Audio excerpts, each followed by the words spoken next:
The torchlights flickered against the walls of the great hall, casting wavering shadows that swayed like specters across the stone floors. In the hush of that fateful moment, tension radiated from every face. Robb Stark, king in the north, stood at the dais beside his mother, Cailin. Grey Wind waited outside, muzzled and chained under the watchful eyes of Freymen. A few of Robb's northern bannermen loitered along the walls, lacking their usual confidence in this place of uncertain hospitality. But even now, with a sense of something amiss gnawing at the edges of every thought, the possibility of betrayal still seemed distant. They were guests, after all. Guests under the sacred tradition of bread and salt. And in the eyes of men and gods alike, guests were meant to be safe. The feast wore on, each course a show of Walder Frey's questionable generosity. Jellied eels and roasted boar, cups of thin ale and flagons of wine. The air reeked of greasy meats, spilt wine, sweat, and the faint whiff of fear. Robb tried to smile as he made polite conversation, but his thoughts were far from the feasting. He could not help but think of the toll the war had taken, how the North bled for his cause, and how the Freys were his last best chance to rebuild a crucial alliance after he had broken his word to marry one of their own. Guilt tugged at him, but also a shard of hope. This marriage, Edmure's union with Rosalind, might heal old wounds. Or so he prayed. Caitlin's hand trembled as she gripped her cup. She kept her gaze drifting over the hall, never lingering too long on one spot. She looked over to the dais where Lord Walder Frey sat in a high-backed chair, half-slouched, seemingly half-bored, half-amused. His mouth twitched in an odd smile as he observed the chatter, the dancing, and the music that tried valiantly to fill the tense spaces. Old Walder had that cunning glint in his eye, a look that made Caitlin's stomach tighten. She had seen cunning men before, men who used courtesy as a mask. The old man's wrinkled face offered the barest facade of welcome. Robb sipped wine but scarcely tasted it. His bannermen were on edge. Great John Umber drank as if to chase away the ominous mood. The Blackfish, Brynden Tully, kept a watchful eye on every movement in the hall, his posture rigid. Many others lingered at their tables, heads bowed in conversation, occasionally flicking glances toward the dais. But as the minstrels struck up a new song, something in the timbre of the music changed. It was sharper, more urgent. That was when Cailin sensed the first stirrings of doom. The moment had arrived. In another timeline, steel would have sung, crossbows would have fired, and blood would have drenched the hall. Yet something shifted in that instant, as if by the intervention of old gods or new, as if destiny itself had grown uncertain. Suddenly, it was Grey Wind that howled outside the gates, a thunderous, feral cry that interrupted the song and sent a shiver through every man and woman in the hall. Robb's eyes locked with Caitlin's. He did not wait for an explanation or for courtesy.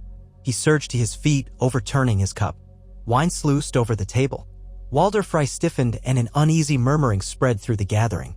Grey Wind howled again, louder this time, echoing in the courtyard like a dire warning. It was a call to arms. In that moment, the illusions of safety crumbled. Robb saw the shadows shift behind Walder Frey's eyes, and he realized with a dreadful certainty that he and his people stood on the brink of catastrophe. Caitlin's hand darted out, grappling for Robb's wrist. At the far side of the dais, Roose Bolton's pale eyes watched with dispassion. The man was poised like a snake about to strike. Yet before the crossbows could be lifted, before the musicians could fling aside their instruments to reveal hidden weapons, the feasting hall erupted in chaos from a different cause. The doors at the back burst open, and a wave of Northmen poured in, steel drawn, having been signaled by a scout who had caught wind of betrayal. The scout had risked everything to pass word to the outside. Now the cavalry rushed in like an unstoppable storm, howling the stark words, "Winter is coming." Great John Umber roared, flipping a table and sending platters of meat and goblets clattering to the ground.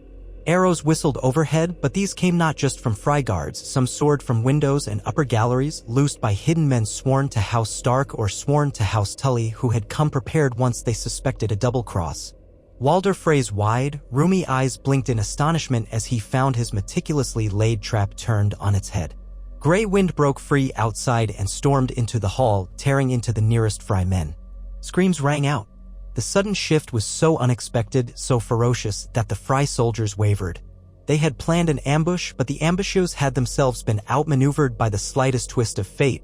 A loyal scout who caught them preparing crossbows too soon, an alert group of Tully outriders who discovered armed men gathering in secret corridors, and the timely courage of a half-dozen Stark loyalists stationed beyond the castle walls.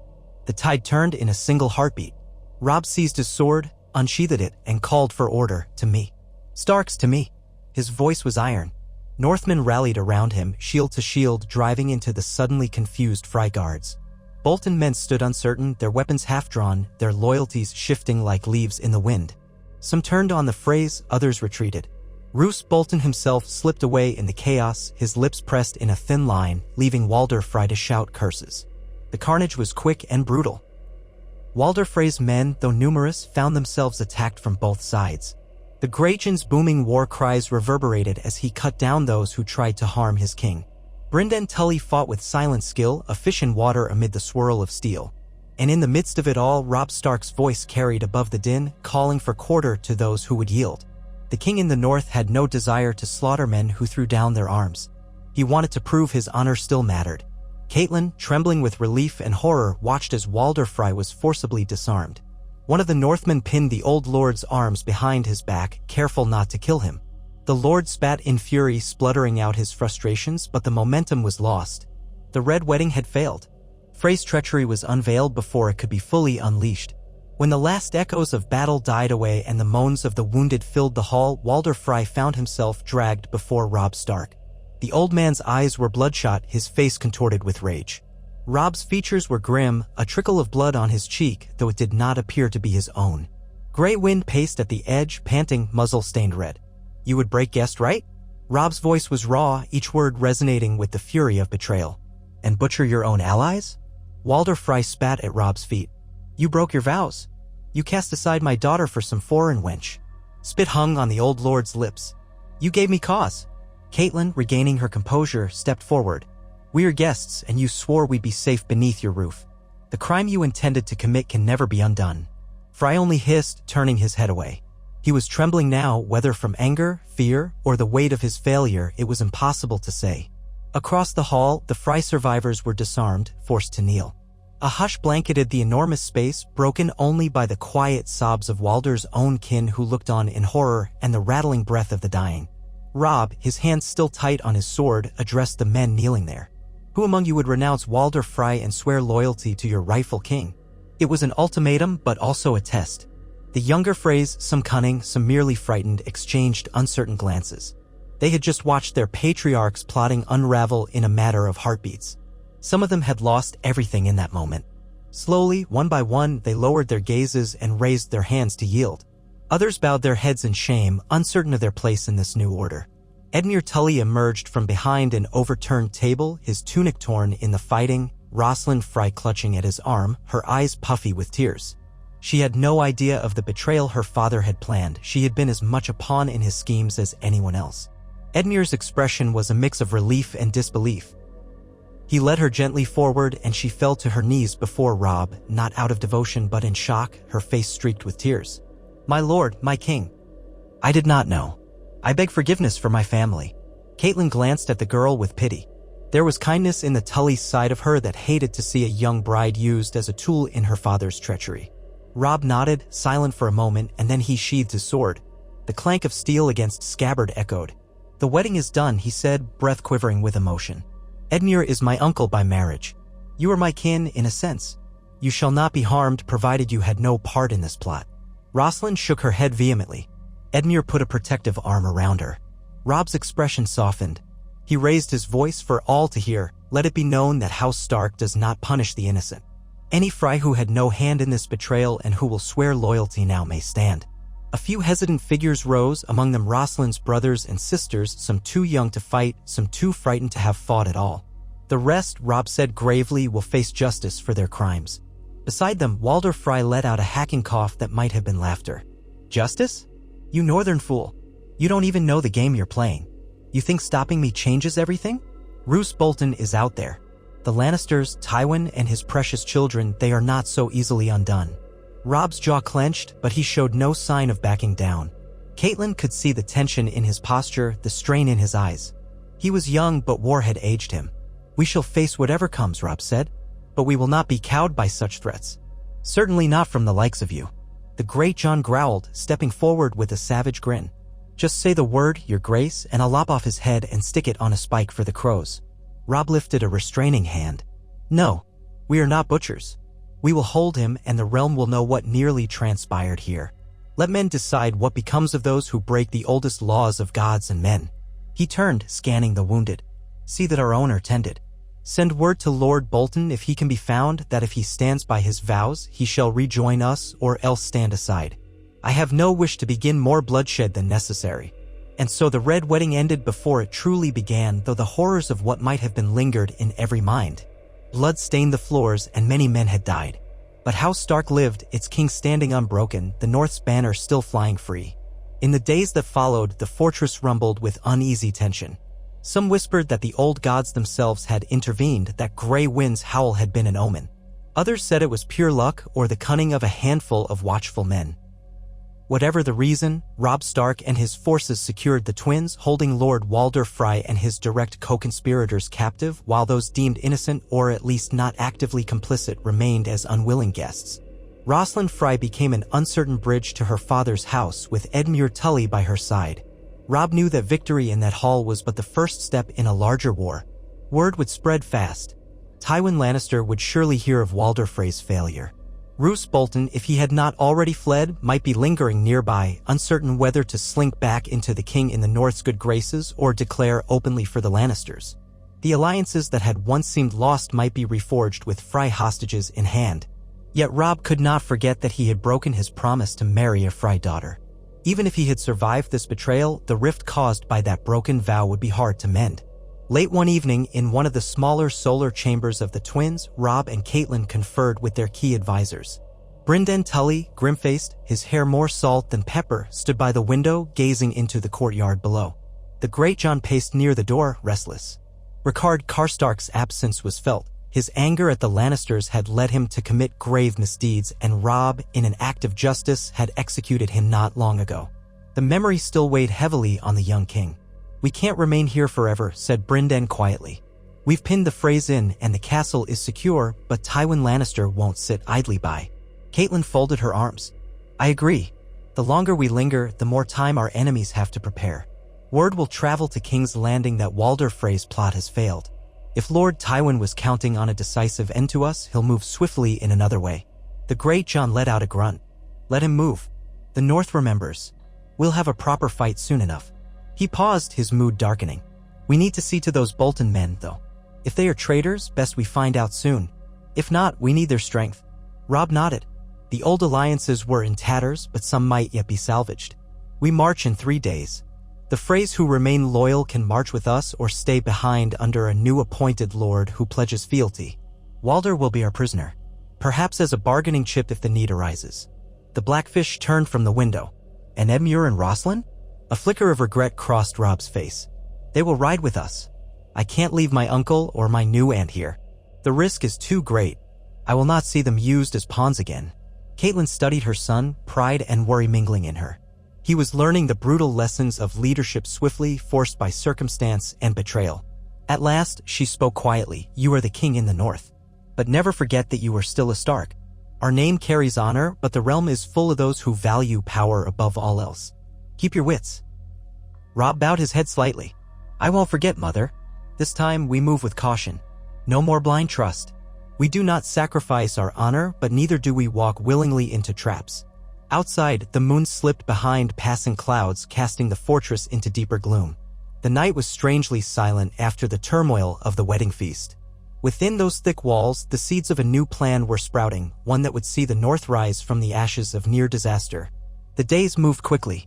In that short span, the loyal Northmen gathered supplies, readied horses, and took stock of those Freys who professed their loyalty. Many seemed eager to bend the knee now, their father's failure fresh in their minds. Some were doubtless waiting for a chance to slip a knife between the ribs, but for the moment they obeyed. Walder Frey himself was locked away in a tower cell where his curses echoed through the corridors like the ravings of a mad dog. None paid him heed. Rosalind Frey did her best to assist where she could, an apologetic presence at Edmure's side. She seemed genuinely horrified by her father's betrayal, and little by little, some among the northern host began to give her the benefit of the doubt. Edmure, for his part, fell into a quiet gravity, no longer the carefree lord who once dreamed of feasts and tourneys. Marriage and war had sobered him, shaping him into a man more aware of the realm's cruelties. On the appointed day, Robb Stark ordered the march. The drawbridges of the twins lowered and the northern banners unfurled. Though they had only a fraction of the force Robb had once commanded, they moved with a renewed sense of purpose. At the forefront rode Robb himself, gray wind padding close by, a constant reminder that the king was guarded not only by men but by something more primal. Beside him was Cailin, her features stern, her grief for her slain husband and the rest of her lost family channeled into a relentless determination. What they left behind in the twins was a token garrison under the command of a few chosen men, tasked with keeping a wary eye on the captives and ensuring no more treacheries could fester. For the Freys who marched with Robb, it was a journey made in uncertainty. They had turned on their own patriarch, in a sense, hoping to save their own skins or perhaps find a new path to honor. Only time would tell if their loyalties held firm. The host traveled steadily, crossing the tracts of land between the twins and the Neck, each day bringing new intelligence of the war beyond. Rumors came of Roose Bolton withdrawing to the Dreadfort, of small Lannister armies probing the Riverlands, of the Ironborn clinging to northern coasts in destructive raids. Each report was a reminder of how fractured the realm had become. During a midday halt, Robb surveyed the men. Battle-worn knights rubbed the necks of their horses. Archers fletched new arrows, their fingertips calloused. Foot soldiers used whetstones on their blades, teeth set in unwavering focus. The sense of near disaster at the twins had galvanized them into a single, unyielding force. Each man seemed to understand how close they had come to annihilation.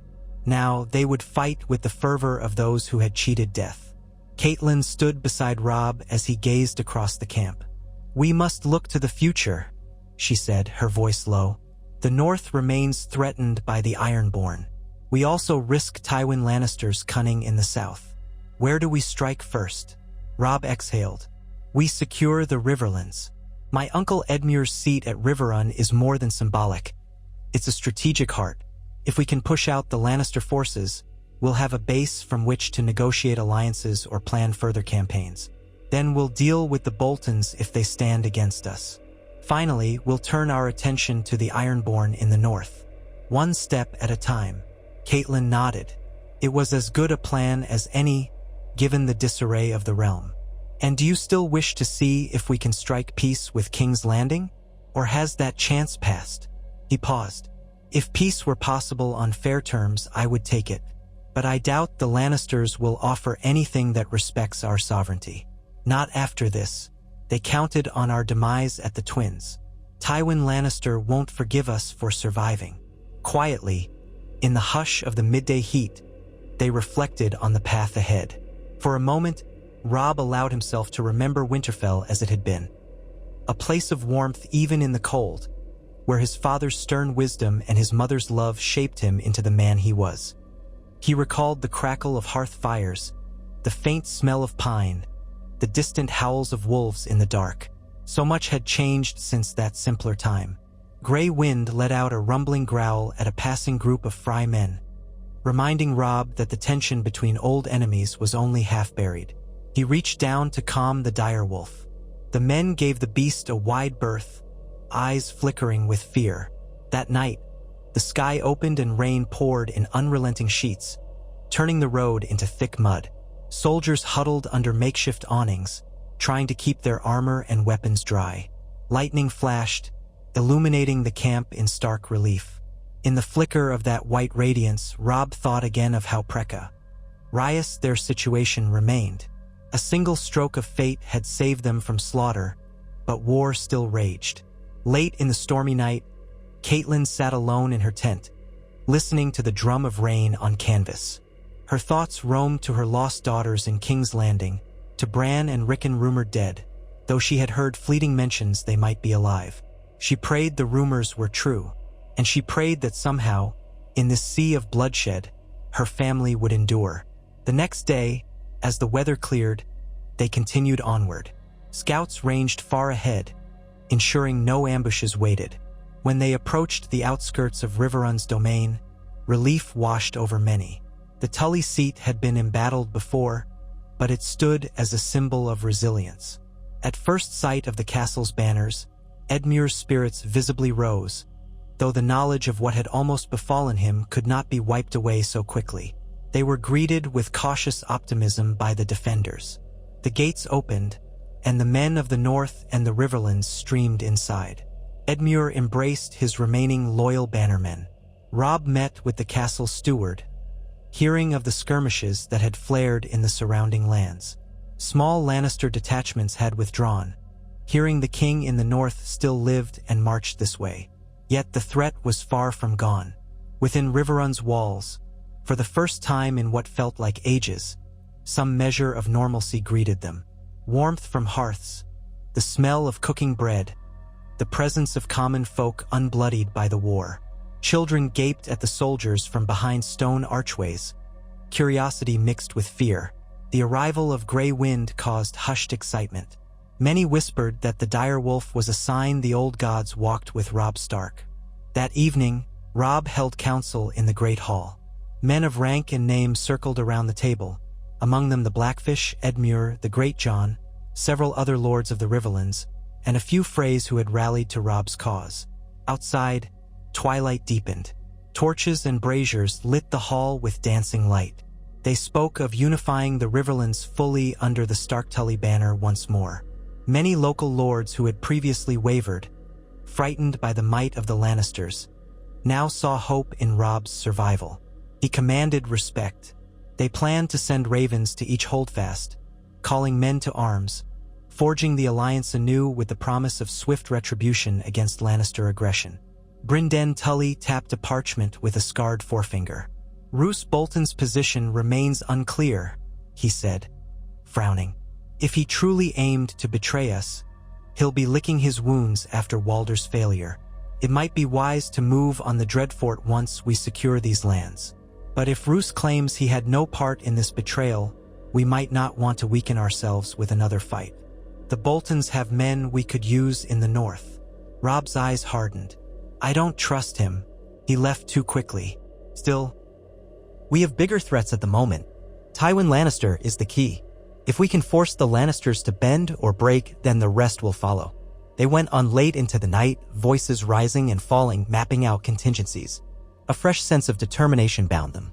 Though they had nearly been wiped out at the Twins, their survival now gave them an advantage. The enemy's plan had failed, and that failure would sow doubt, confusion, and perhaps overconfidence in the Lannisters.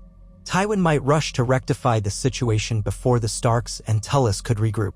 Edmure sat with Rosalind at the edge of the hall, conferring quietly. She had cast aside her wedding garments for simpler attire, her eyes still carrying the sadness of what her father had attempted. She would speak up occasionally, offering details about the Frey house that might help. My father always had secret caches of weapons hidden along the banks near the Twins, she would say in a halting voice, or he often corresponded with Lannister envoys under false names. She seemed determined to prove that she was not her father's puppet. Meanwhile, Walder Frey languished in a cell beneath Riverrun, no less foul-tempered. Caitlin occasionally wondered if the old man would attempt escape or if perhaps he expected the Lannisters to rescue him. In any case, the damage he had done to his name was irreparable. Even his own grandsons wore expressions of sullen resignation as if they understood the depth of his folly. Over the course of the following weeks, the king in the north organized his forces and the local river lords under a single banner. The war had battered them, but they rose now with surprising vigor. The night fires blazed around the camp, forging a solidarity that only the near brush with annihilation can bring. Messengers were dispatched north, east, and south. Some traveled as far as the Vale to appeal to Lady Lisa Arryn for support. Others attempted covert contact with those rumored to be conspiring against the Lannisters in King's Landing. Every day, Robb drilled with his men, forging unity among the fresh recruits and the veterans. The morning air rang with the clash of steel, the bark of commands. Now and then, scouts returned with rumors that Roose Bolton's banners were seen moving north, but not attacking. Others spoke of a Lannister host sighted near Harrenhal, though not in great numbers. The king in the north stood often upon the walls of Riverrun, gazing across the red fork of the Trident, considering his next move. In those quiet moments, he would recall the horrors that had nearly befallen them at the Twins. Sometimes he wondered what force had intervened in that final instant. Had it been fate? Had it been the vigilance of a single watchful scout? Or were the old gods truly weaving the path of the Starks? He remembered his father's words, when the snows fall and the white winds blow, the lone wolf dies, but the pack survives. That night in the Twins, the pack had endured. Perhaps that was the truest reason they still lived. Rain shimmered on the ramparts of Riverrun as dawn came. A fine mist curled over the red fork, and in the courtyard below, soldiers stirred from their tents, stamping feet and warming hands by the fires. Robb stood on the battlements, cloak pulled tight against the damp chill, gray wind at his side. The direwolf's ears twitched at every distant sound, every scrape of metal echoing through the castle. Beyond these walls, the Riverlands waited, farms still smoldering from past raids, small folk wary of new overlords, wolves in the forests. A subtle tension coiled beneath the daily tasks of mustering an army. Robb considered how to strike next. Every fragment of information pointed south. Tywin Lannister had mustered fresh troops at Harrenhal, a vantage that loomed on the horizon like the shell of an ancient beast. Rumor said the mountain was there as well, Gregor Clegane, whose atrocities burned in the memories of men. If Tywin consolidated his hold on Harrenhal, the Riverlands would remain in perpetual threat. Yet other troubles lingered northward. Roose Bolton's whereabouts were uncertain. Some ravens reported him traveling toward the Dreadfort. Others claimed he was still near Moat Cailin. The name Bolton now carried a rancid taste, a suspicion that could not easily be banished, especially in light of the near disaster at the Twins. But to turn north and confront him now might expose Robb's rear to the Lannisters. The war demanded a single, decisive direction. That morning, the king in the north called a gathering of his commanders in Riverrun's great hall. Torches spat and flared in the sconces, casting golden light on faces lined by days of marching and years of conflict. Edmure Tully and Rosalind Frey sat together, though Rosalind hung back, eyes downcast, still feeling the weight of her father's treachery. The Blackfish stood near a high-backed chair, arms folded across his chest, an imposing presence. Lords of minor river houses, Vance, Piper, Mouton, clustered on one side, while the Northmen, tall and grim, stood opposite. There were even a few Freys scattered among them, those who had bent the knee and, for now, kept their uneasy loyalty to Robb. Caitlin sat close to her son, an island of calm in the swirl of conversation. She listened with a mother's vigilance, weighing each word, each suggestion. When Great John Umber growled that they should smash Harrenhal at once, she did not speak, but the line of her mouth thinned. Brynden Tully proposed a feint toward Harrenhal while a smaller force turned north to watch the Boltons. Lord Jason Mallister, recovered from past battles, offered ships on the Red Fork to ferry men, though the vessels were better suited for rivers than open seas. Through it all, Robb kept a steady manner. Gone was the hesitant boy who once needed his mother's counsel at every turn. The forging fire of betrayal had hardened him. At last he raised a hand, commanding attention. Harrenhal stands as a dire threat, he began. If we let the Lannisters hold it unchallenged, they'll raid these lands with impunity and keep the river lords cowering behind their walls. Yet I won't leave the north to the Boltons or the Ironborn. We must strike a balance. He glanced at Brynden. Uncle, you know these lands best. If we assault Harrenhal, how likely is it that Tywin's men can hold us off? The fortress is in poor repair, but the size of it alone may be enough. The Blackfish's face was unreadable in the torchlight. Harrenhal's walls are massive, yes, but its labyrinthine halls are half-ruined. The garrison can't defend the entire perimeter. Still, Tywin's strength lies in open-field maneuvers. He'll send horsemen to harass our approach. If we commit to a siege, we'll be pinned in place. We need to ensure no other Lannister host can outflank us. We do well to have outriders on every road east toward the Blackwater, south into the Reach. Robb drummed his fingers on the table. And the north? A quiet descended. The Greyjohn rumbled in answer. We can send riders to Moat Cailin to block any approach from the south. If Roose Bolton is truly against us, he'll have to either reveal himself in open battle or stay cowering in his Dreadfort. As for the Ironborn, last I heard, they still held the next coastline. That's a thorn in our side, but nothing that threatens us here. Edmure shifted in his seat. We have to consider King's Landing as well. The Lannisters might move the bulk of their force from the capital once they know the Red Wedding plan failed. We could face the full might of the Crownlands and the gold of Casterly Rock. Caitlyn's voice was calm but firm. We cannot fight all enemies at once. Let us secure the Riverlands first. Once Harrenhal is ours, we'll have a defensive bulwark and better lines of supply. Then we can deal with the Boltons, or at least force them to declare themselves plainly.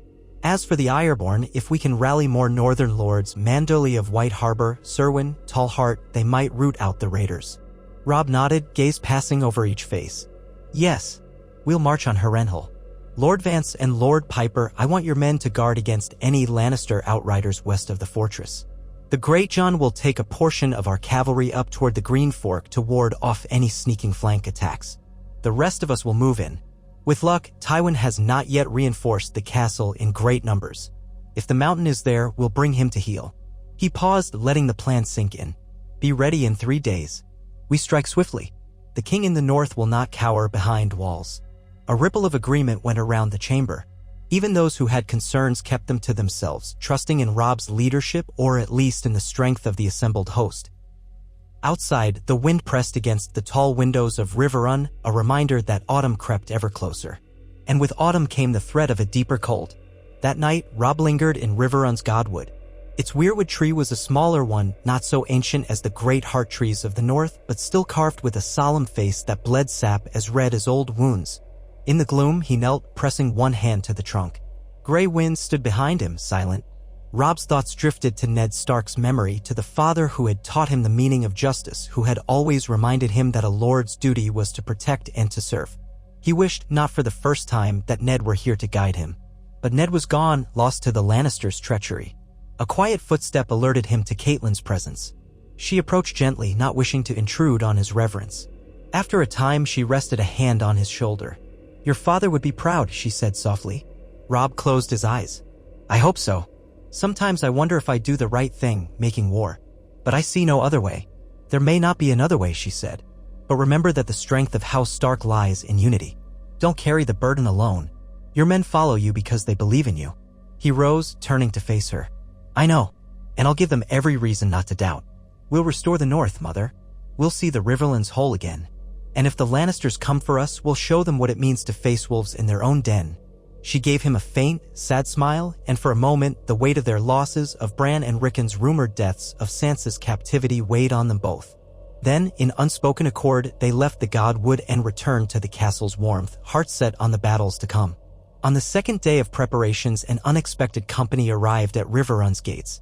Scouts hastened to Robb with the news. A small band rode under a makeshift banner of House Stark, though none recognized them at first. Robb, wary of ambush, ordered archers to the walls.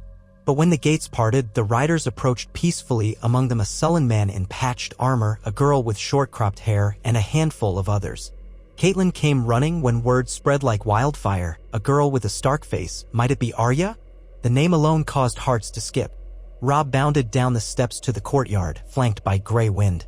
There, beneath the shadow of Riverrun's portcullis, the riders dismounted. The patched-armored man, who was missing part of his ear, scowled at the watchers. The girl at his side looked equally suspicious, her dark hair ragged, her cloak torn and mud-spattered. But when her gray eyes lit upon Robb, something inside her cracked open. She sprang forward in a burst of movement that startled the man beside her. "Robb," she cried, voice raw. "Robb, it's me." Grey Wind growled, uncertain, but Robb took a step closer, heart pounding. Then he saw it. The set of her jaw, the fierce glint in her eyes, his little sister, though worn thin by hardship. "Arya," he breathed, arms open. She flung herself at him, and for a moment they were children again, safe within the walls of Winterfell. Robb crushed her to his chest, tears burning at the corners of his eyes. He felt how small she was, how light, as if half-starved. She trembled in his embrace, but only for a heartbeat, then she pulled away, blinking back her own tears. Caitlin arrived breathless, and her gasp filled the courtyard. "Arya," she whispered, pressing a hand to her mouth. She stepped forward, reaching out as if afraid the girl might vanish. Arya hesitated a split second, as if old resentments or uncertainties held her back, but then flung her arms around her mother. The two clung to each other in silent relief. Behind them, the man in the patched armor shifted awkwardly. A few of Robb's guards looked ready to skewer him. "You can calm yourselves," he growled in a rough accent. "I'm not here to do any murdering, not yet anyway." Arya pulled back from her mother. "This is Sandor Clegane," she said, voice thick. "He helped me escape the Freys when we were near the twins." A murmur rippled through the onlookers. The Hound was known for his brutal deeds in service to the Lannisters. Men eyed his burned face with undisguised suspicion.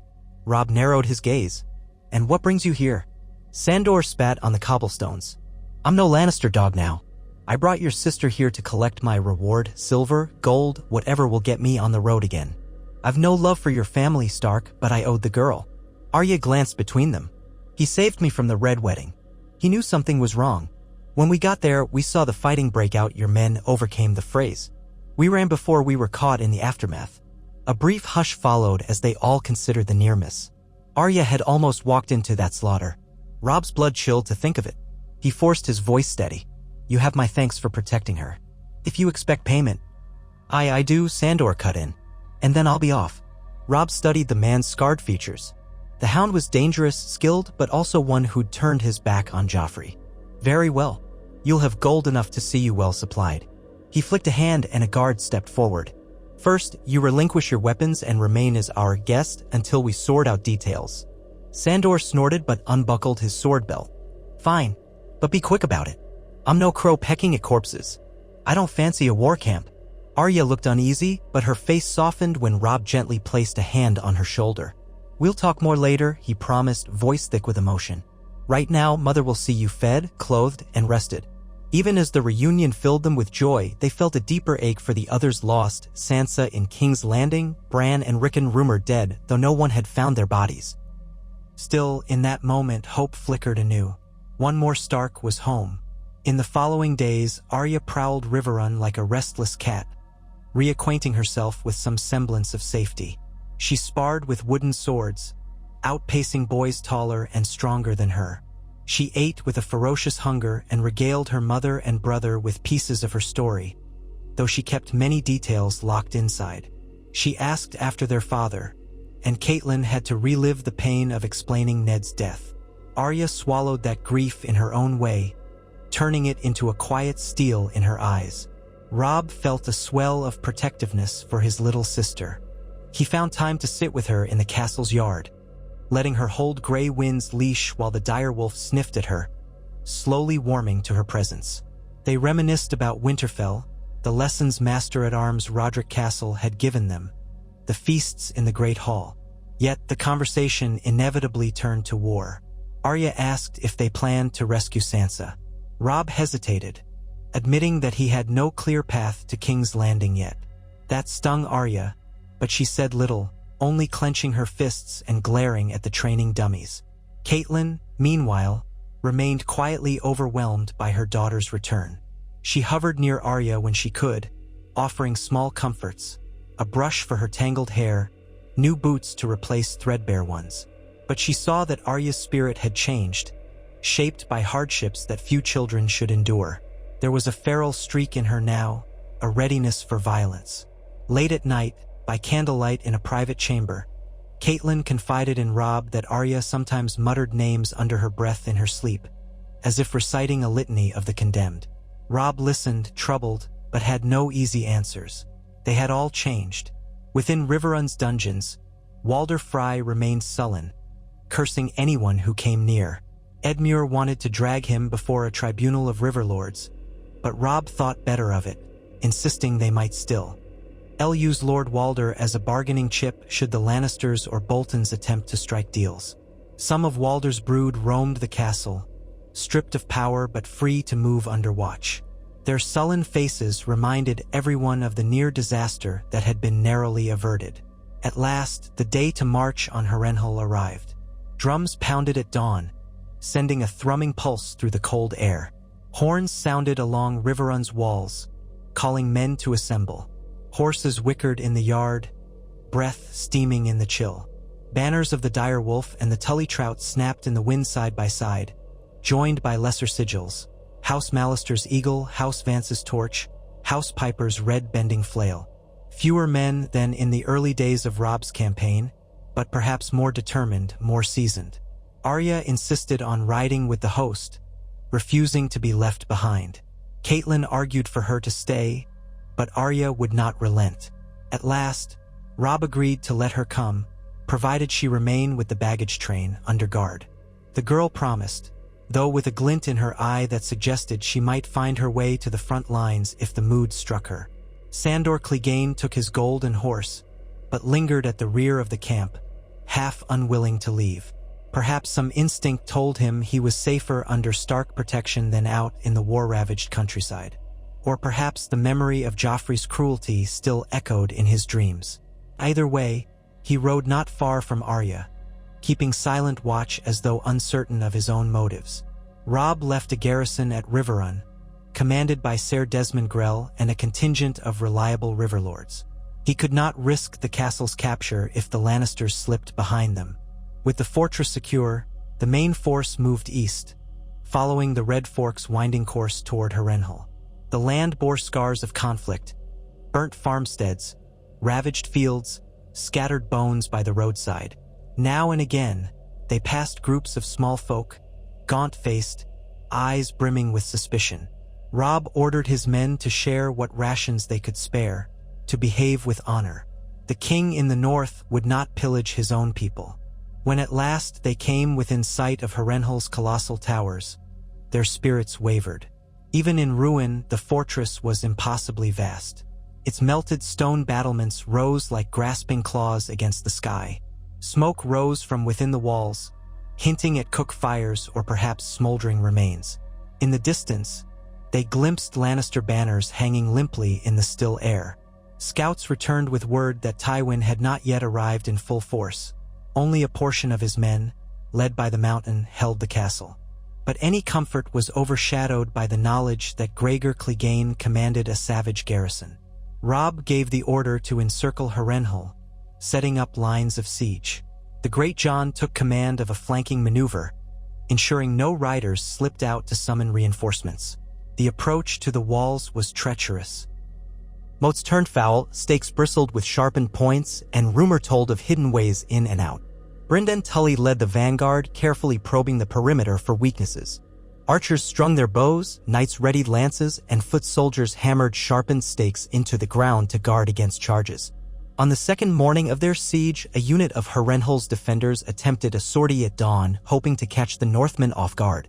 The Mountain led them, a towering brute astride a warhorse the color of night. For a brief, savage moment, the clang of steel and the screams of men echoed across the battlefield. But the Northmen, well drilled now, closed ranks. Arrows whistled from the flanks, felling horses and riders. Gregor Clegane cut down 2 men in a single swing, but a volley of shafts forced him to retreat behind the castle gates. Bodies littered the muddy field, a grim prelude to what might come. Cailin and Arya watched from a vantage near the rear, hearts pounding at the spectacle of warfare. Arya's lips pressed into a thin line as she glimpsed the Mountain's huge silhouette, recalling rumors of the man's cruelty. She clenched a small wooden sword hilt at her belt as though imagining a chance to strike him herself. Sandor Clegane stood near her, silent and grim, perhaps recalling old loyalties and enmities. But if the Hound felt any brotherly connection to the Mountain, it did not show in his scarred face. When the sun rose higher, Robb convened his captains. "We can try a direct assault," he said, "but Harrenhal's walls are thick. Many men will die. Our best chance is to starve them out or lure them into smaller skirmishes." The Great John bared his teeth in a fierce grin. "I say let the crows feast on their corpses. They'll run out of food soon enough if they haven't enough stored. That place is cursed, or so I hear." Brynden nodded. "We'll keep tightening the noose. If Tywin arrives with a larger force, we'll deal with him on ground of our choosing." Time stretched. The siege of Harrenhal was not a single grand battle, but a slow strangle, each day bringing attempts by Gregor's men to raid the camp or set fires in the night. The Northmen, for their part, cut off supply lines, seizing wagons that tried to slip in. Scouts roamed the countryside. Edmure Tully sent men along the Trident's banks to intercept any Lannister outriders. Casualties mounted on both sides, but not in large numbers. The realm seemed to hold its breath. At night, the flicker of campfires ringed the monstrous fortress like fireflies around a great sleeping beast. Soldiers told stories about Harren the Black, about how Aegon the Conqueror's dragons had melted the castle's towers. Some claimed you could still hear the screams of Harren and his sons. Arya listened to these tales with a distant look as if her mind was on older wounds. Sometimes she trained with the men, ignoring the fact that she was too young to wield a proper sword. Sandor watched, occasionally barking gruff advice. Meanwhile, Robb worried over news from the north. Ravens came with scattered reports that Roose Bolton had indeed retreated to the Dreadfort and was mustering men. The letters were carefully phrased as though Bolton might still proclaim loyalty, but Robb recognized the slippery tone. The Karstarks, once sworn to the Starks, had splintered after Lord Rickard's execution, though some remained. White Harbor under Wyman Manderley wrote that Iron-born raids continued, led by Victarion Greyjoy near Moat Cailin. None of it boded well. After nearly 2 weeks, the tension around Harrenhal boiled over. One crisp morning, lookout horns blared a warning. A new host approached from the southeast. Banners of Lannister crimson flickered in the distance. At once, men sprang to arms.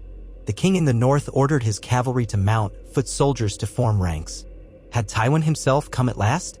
As the day progressed, dust clouds on the horizon revealed a considerable force, perhaps 6,000 men, flying not only the Lannister lion but also the sigils of smaller crownland houses. They halted just out of arrow range, setting up a hasty camp. Between them and Harrenhal lay the wide, churned fields where the Northmen had constructed wooden barricades and stakes. A raven arrived from the Lannister lines, carrying a message requesting parley. Robb read it jaw-clenched. It bore a signature, Ser Jaime Lannister, commanding in Tywin's name. Cailin's heart lurched at the name. Jaime had once been her prisoner. He had escaped or been freed, depending on the rumor, some time ago with the help of Brienne of Tarth. That woman had vanished, rumored dead. Now the Kingslayer stood just beyond the horizon, commanding an army. For a moment, she recalled how he had shoved Bran from a tower window, crippling him. Anger simmered in her veins. Robb gathered his key lords. Jaime wants to talk. Is this a ruse? Or does he truly seek terms? The great Jon spat. Words from the Kingslayer? A trick, I say. Let him come if he wants, but have archers ready to feather him. Cailin's voice was colder than the winter wind. I'll not trust Jaime Lannister, but we should at least learn his intentions. I propose a parley public with enough watchers to ensure no treachery. Robb agreed. At midday, they met on a low rise between the two armies, each side bringing a dozen men. Jaime Lannister rode at the head of the Lannister party, his gilded armor bright in the sunlight, a white cloak trailing behind, though stained and frayed from travel. His hair was shorter now, a hint of weariness in his green eyes. Still, he carried himself with the arrogance of old. At his side stood a handful of knights wearing crimson surcoats, a certain Ser Adam Marbrand among them, plus lesser Lannister bannermen. Facing them were Robb Stark, the Blackfish, Great Jon Umber, and a handful of northern lords. Arya was kept well back, though she watched from a vantage atop a small slope, hidden behind a knot of outriders. Sandor Clegane lingered near her, arms folded, as if he found dark amusement in the scene. When Jaime dismounted, he offered a mocking half-bow. Your Grace, it seems you're in better spirits than the Freys led us to believe. Robb's face hardened. The Freys' plan failed. Jaime smirked, but there was no true mirth. So I see. My father sends his regards. He regrets that the agreement with Walder Frey went awry. But the realm is at war, and we all do what we must. Your father is quick to disclaim responsibility now that his plan lies in ruins, Robb said coolly. Why come here, Kingslayer? Do you hope to relieve Harrenhal with the men you've brought? Jaime let out a soft snort. I come to see if you'll accept terms. Surrender the fortress of Riverrun, disband your armies, and well, I might convince my father to spare you from the headsman. Murmurs of anger stirred in the Northmen. The Great Jon growled something unprintable. Robb's hand tensed on the hilt of his sword. I'm king in the north, he said. I'll not kneel to Tywin Lannister. If that's all you have to offer, we waste our breath. Jaime raised a gloved hand. Hear me out. The crown holds your sister Sansa, does it not? The girl is wed to my brother Tyrion. She remains safe for now. I'm certain we could negotiate her return if you were more accommodating. Caitlin stiffened, heartbreak flashing in her eyes at the mention of Sansa's predicament. But Robb did not waver. And what of my demands? The North's independence, the Riverlands free of Lannister oversight, restitution for the crimes committed by your men. Jaime's golden brow arched. You're in no position to dictate. You hold Harrenhal by a thread, you're beset in the north by the Ironborn, and I hold an army at your doorstep that could hammer you between our force and the mountain's garrison. Robb's gaze flickered to the Lannister knights. You speak of hammer and anvil. I see only a half-assembled host. Do you truly think I'm so blind as to let you trap me? We're prepared for your maneuvers. If you think to crush us, try. But I warn you, you won't leave these fields alive. Jaime pursed his lips as if struggling to maintain his composure. He cast a glance at the men behind Robb, the grim stares, the banners of wolves. The tension was thick enough to taste. For a moment, none spoke. Then the Kingslayer offered a tight smile. A pity. Peace might have spared many. Very well, your grace. We'll see whose blood stains the grass. Without another word, he turned, mounted his horse, and rode off. Robb and his party withdrew as well, hearts pounding. The lines were drawn. There would be no easy peace. That evening, the Lannister army arrayed itself in a broad crescent linking with the fortress's western gate. Through a spyglass, Robb watched men bringing up siege engines. A catapult here, a scorpion there. Jaime's intention was clear, to force an engagement from both sides, with the mountain attacking from within Harrenhal and Jaime from without. Robb's advantage of starving the garrison disappeared now that supplies could potentially flow through the Lannister camp. Inside the royal pavilion, maps spread across a wooden table. Candlelight danced on the faces of Robb, Brynden, the Greatjon, Edmure, and Cailin. Arya hovered near the entrance, silent as a shadow, absorbing every word. "We need a plan," Brynden said, voice like flint. "They'll strike at dawn or soon after. Clegane will sally forth from Harrenhal and Jaime will press from the rear.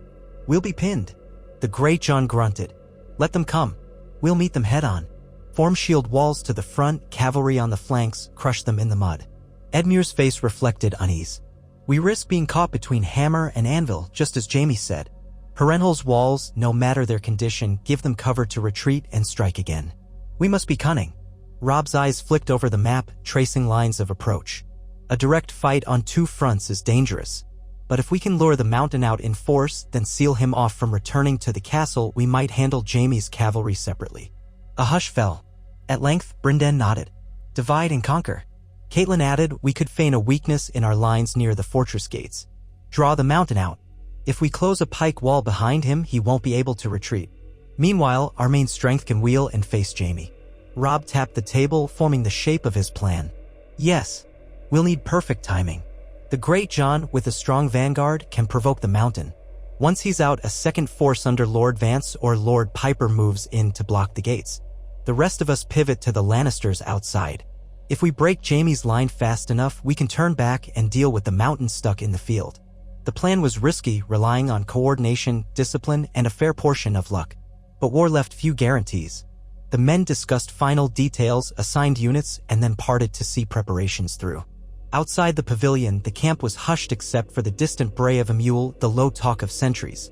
Arya caught Robb's arm as he left. "I can fight," she insisted in a fierce whisper. "I'm no little girl." Robb placed a gentle hand on her shoulder.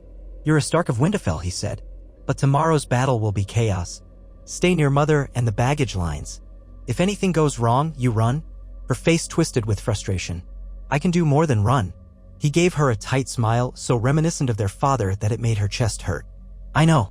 Live to fight another day, little sister." Reluctantly, she nodded, though her eyes blazed. Robb touched her cheek, then turned away, cloak swirling. Arya watched him vanish into the gloom, and for a moment, the weight of her family's burdens seemed to rest on her thin shoulders. The morning brought a steely gray sky, with clouds hinting at drizzle. Trumpets sounded in both camps as men formed ranks. Northmen readied pikes and axes, riverlords strung bows. Across the field, Lannister horsemen in shining armor took position, a forest of lances. Behind the fortress walls, shapes moved along the ramparts. Even from a distance, the hulking figure of Gregor Clegane stood out. Robb rode up and down his lines, voice carrying, reminding his men of why they fought, how close they had come to ruin at the Twins. He invoked the North, the Riverlands, the memory of murdered kin. The Greatjon roared encouragement. The men let out a united cry, "The King in the North." Drums began a heavy beat, throbbing in the chest like a second heartbeat. Jaime Lannister's horns answered, and his cavalry began a slow advance. At the same time, Harrenhal's gates creaked open, and the mountain's men spilled forth, serried ranks of grim-faced soldiers, some carrying spiked maces, others with cruel barbed spears. Gregor himself led the vanguard, riding a warhorse that dwarfed even the tallest of the Northmen's mounts. The battlefield churned into motion, each side bracing for the first clash. The Greatjon, following the plan, led his contingent forward, seeming to overextend. Gregor, seeing what looked like a gap, bellowed and charged. The Greatjon's men drew back as if in panic, feigning disarray. Cheers went up among the mountain's men. They barreled through the gap, momentum carrying them deeper into the field. In that instant, horns blared on Robb's command. From behind makeshift barricades, Lord Piper's foot emerged, slamming pikes into the earth, forming a bristling hedge behind Gregor's force. Arrows rained from the flanks, felling some of the rearmost. The mountain found himself momentarily trapped in open ground, cut off from the gate. Meanwhile, Jaime's cavalry thundered in from the other side. Robb rallied his main host to meet them, stalwart Northmen with tall shields, Riverland knights on sturdy horses, archers behind them. The two lines collided in an explosion of steel and flesh, horses rearing, men shouting. Robb's banner fluttered at the forefront, gray wind snapping and snarling at the enemy, sowing terror among the Lannister mounts. Jaime himself led a wedge, trying to break through to Robb's sword flashing. The press of battle closed around them like a clenched fist. Cailin, positioned behind the lines with Arya, watched as the swirling chaos of warfare consumed the field. Her heart pounded in her throat, but she did not let it show. Arya stood on a cart, craning her neck for a view, face pale but resolute. Occasionally, they heard the crash of steel, saw banners rise and fall. The Lannister horns droned, answered by the pounding drums of the north. At the fortress flank, the mountain raged like a cornered beast. His warhammer crushed shields, men and bone alike. Blood splattered his armor. The Great John met him in the press, axe clanging against Gregor's hammer. Around them, men fought and died in pools of mud. Closer to the gates, Piper's pike wall held, though cracks emerged as the mountain's foot soldiers tried to force a path back. In the central chaos, Robb clashed with Jaime's knights. The Kingslayer was every bit the formidable warrior of legend. He unhorsed two of Robb's bannermen, parried a spear thrust with perfect precision, and spurred his mount deeper into the ranks. Robb spied him through the melee and urged his own horse forward, sword raised. Their eyes locked. Jaime sneered. Then the swirl of battle parted like a stage opening for a grim show. Robb aimed a cut at Jaime's side. Jaime leaned in his saddle, deflecting with a deft flourish. Steel screeched. Robb twisted, bringing his sword back around, but Jaime was fast, forcing Robb to parry or risk a blow to the neck. The clangor of their exchange rose above the din. Soldiers parted, unsure whether to interfere in the duel between Kingslayer and King. Jaime thrust for Robb's horse. Robb jerked the reins, causing the mount to rear. Jaime's blade grazed the horse's flesh, drawing a spurt of blood. The beast screamed. Robb managed to swing down, striking Jaime's helmet with a ringing blow that nearly unseated him. Jaime recovered, snarling, bright blood trickling from a cut above his brow. Somewhere to the right, gray wind lunged, snapping at Lannister riders. An arrow whistled overhead. Robb's horse stumbled, knees buckling. Robb had to throw himself clear, hitting the ground hard enough to send shockwaves through his limbs. Jaime circled, bringing his mount around, sword poised for a killing blow. But in that heartbeat, Great John Umber's voice bellowed from across the field, "Stand fast." The Northmen surged, a column of foot soldiers pressing in, forcing Jaime to retreat a half-step. Robb regained his feet, sword at the ready, though his side ached. Jaime Dismo undid a swift, graceful leap, meeting him on even ground. Around them, fighting raged in pockets, but all eyes flickered to the lethal dance of steel between the two young leaders. Their blades clashed again and again, parries, thrusts, feints.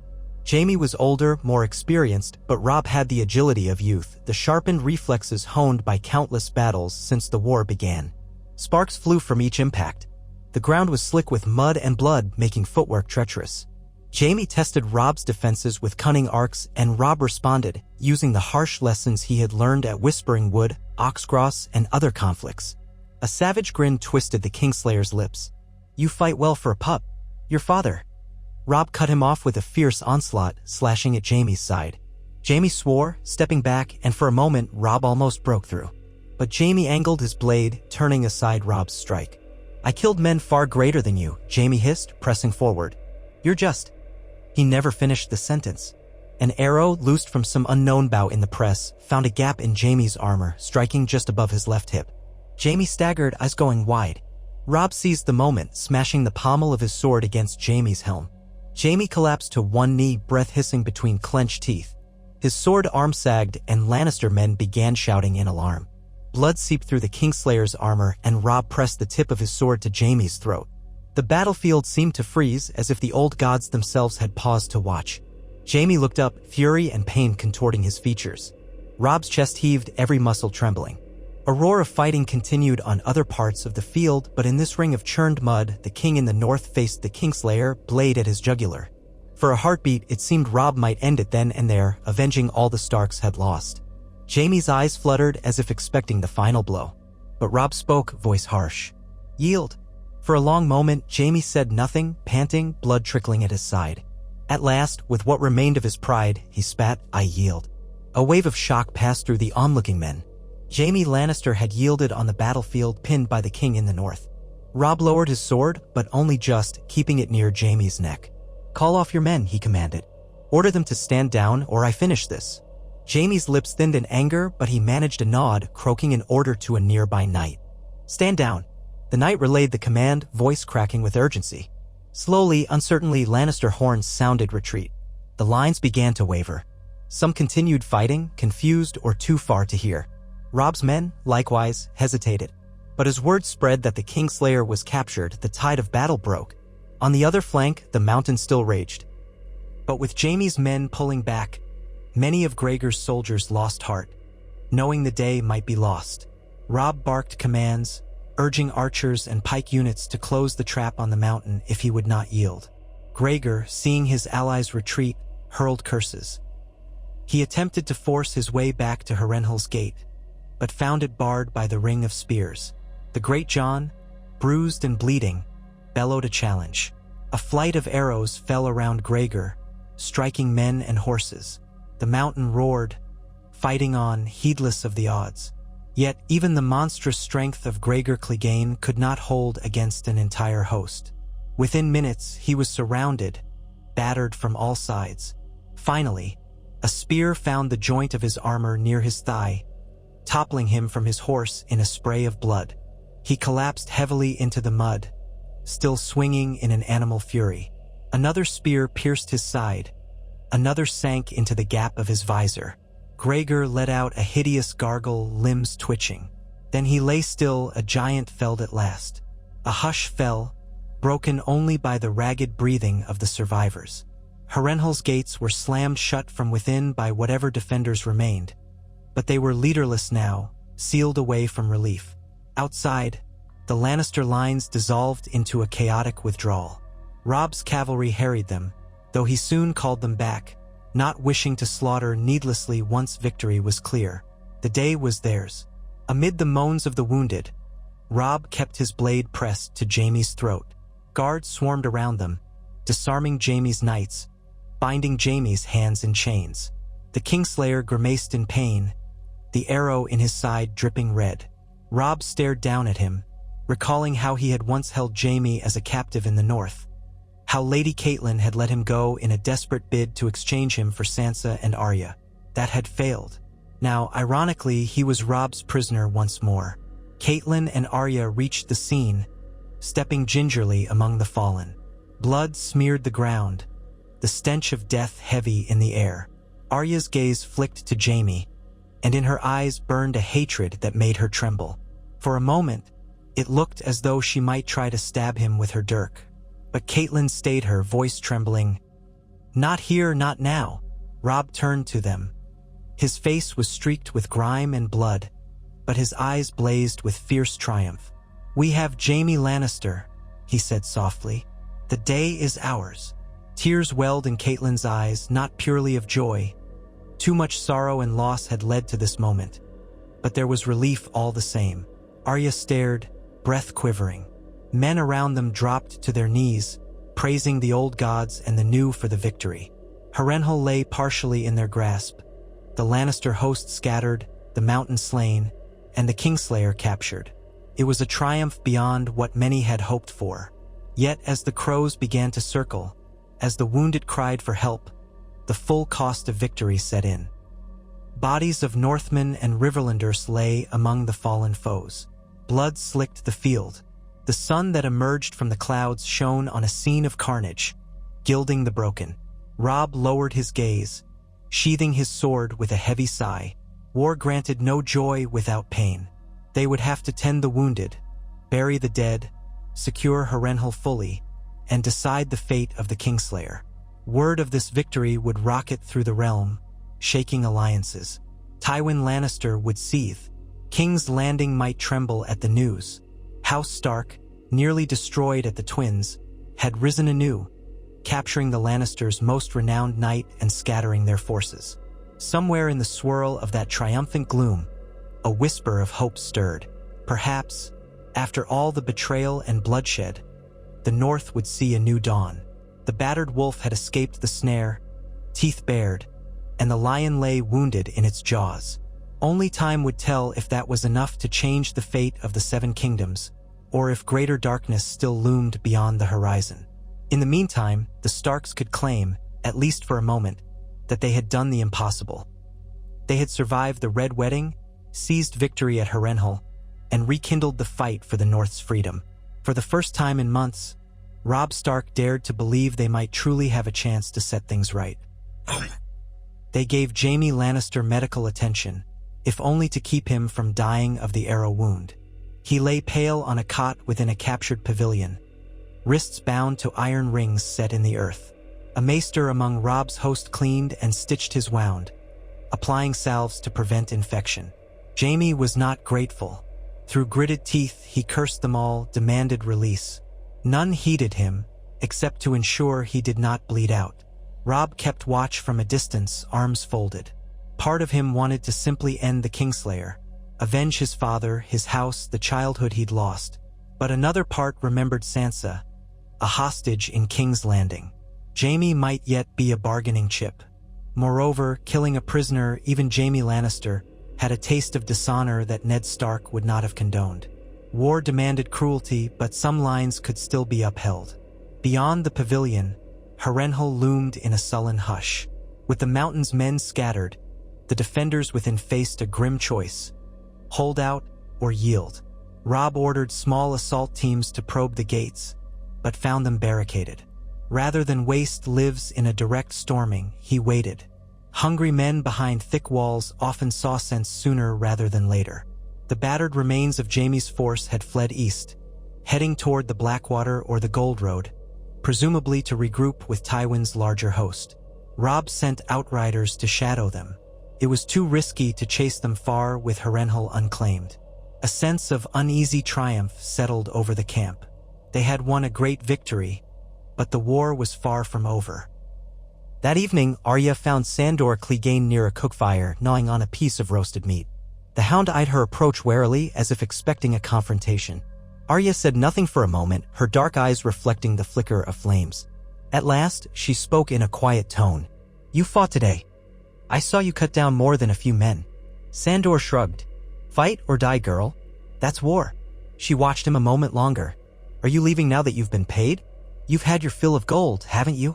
The corners of his mouth tugged downward, and he spat a bone into the fire. "The roads are thick with wolves and lions both. Maybe I'll stay here, see which side kills me first." He snorted. "Or maybe I'll ride out tomorrow." Arya studied him as if trying to solve a riddle. She thought of the names she muttered in the night. Clegane was once among them, but she'd seen sides of him that complicated her hatred. "If you ride out, you'll probably get yourself killed by one of Tywin's outriders," she said bluntly. "Or maybe by my brother's men." He gave a short, humorless laugh. "Don't fret yourself about me, little wolf." She should have walked away then, but something stayed her. A flicker of gratitude or a twist of pity. He had brought her here, saved her from worse fates. "You don't have to run," she murmured. "If you want, you could fight with us." Sandor's burnt face twisted in something like surprise or maybe regret. He turned away, the firelight casting shadows across his scars. "Go on. No sense talking that nonsense to me. I'm no sworn shield. I'm the Hound. I bite whoever I like." Arya nodded, took a step back. "Just don't vanish before dawn," she said, almost as a command. Then she left him there, staring into the flames. Meanwhile, in Robb's command tent, a smaller council assembled to discuss the next moves. Harrenhal needed to be taken fully, then garrisoned. But how? Storming might be bloody. A prolonged siege could drag on, giving Tywin time to rally more forces. The Great John proposed lighting fires at each of the fortress gates, smoking them out. Brynden frowned at the idea of losing potential vantage if the inside burned. They argued well into the night. At length, a rider rushed in from the perimeter, breathless, delivering news. A white banner waved atop Harrenhal's gatehouse. The defenders inside were asking terms. Before dawn, a negotiation took place at the battered gates. Tired, hungry men greeted Robb's envoys, declaring that with Gregor Clegane dead and the Lannisters driven off, they saw no point in further bloodshed. In exchange for mercy, they would open the gates and yield the fortress. Robb agreed, provided they laid down arms and swore no allegiance to House Lannister. Some would be disarmed and allowed to depart, others might choose to join the king in the north if they so wished. By midday, Harrenhal was theirs. Robb and his key lords toured the vast halls, wincing at the dank, half-collapsed corridors, the stench of old smoke and death. They found dungeons with pitiful prisoners, small folk, suspected traitors, or simply unfortunate souls captured by the mountain's men. Cailin oversaw their release. Many wept with relief, though their bodies bore terrible injuries. More ghosts of Lannister cruelty. In the highest tower, Robb stood at a melted window, gazing out at the rolling fields where his army made camp. He could see the sprawl of tents, the movement of wagons, the columns of rising smoke from cookfires. His victory was immense, the Kingslayer in chains, the mountain slain, Harrenhal taken. But a weariness settled in him.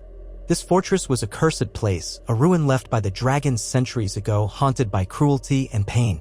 It weighed on the spirit. Cailin joined him, stepping lightly over fallen masonry. You've done what few have done before, she said quietly. Captured Harrenhal from a major Lannister force. It's a feat that will echo across the realm.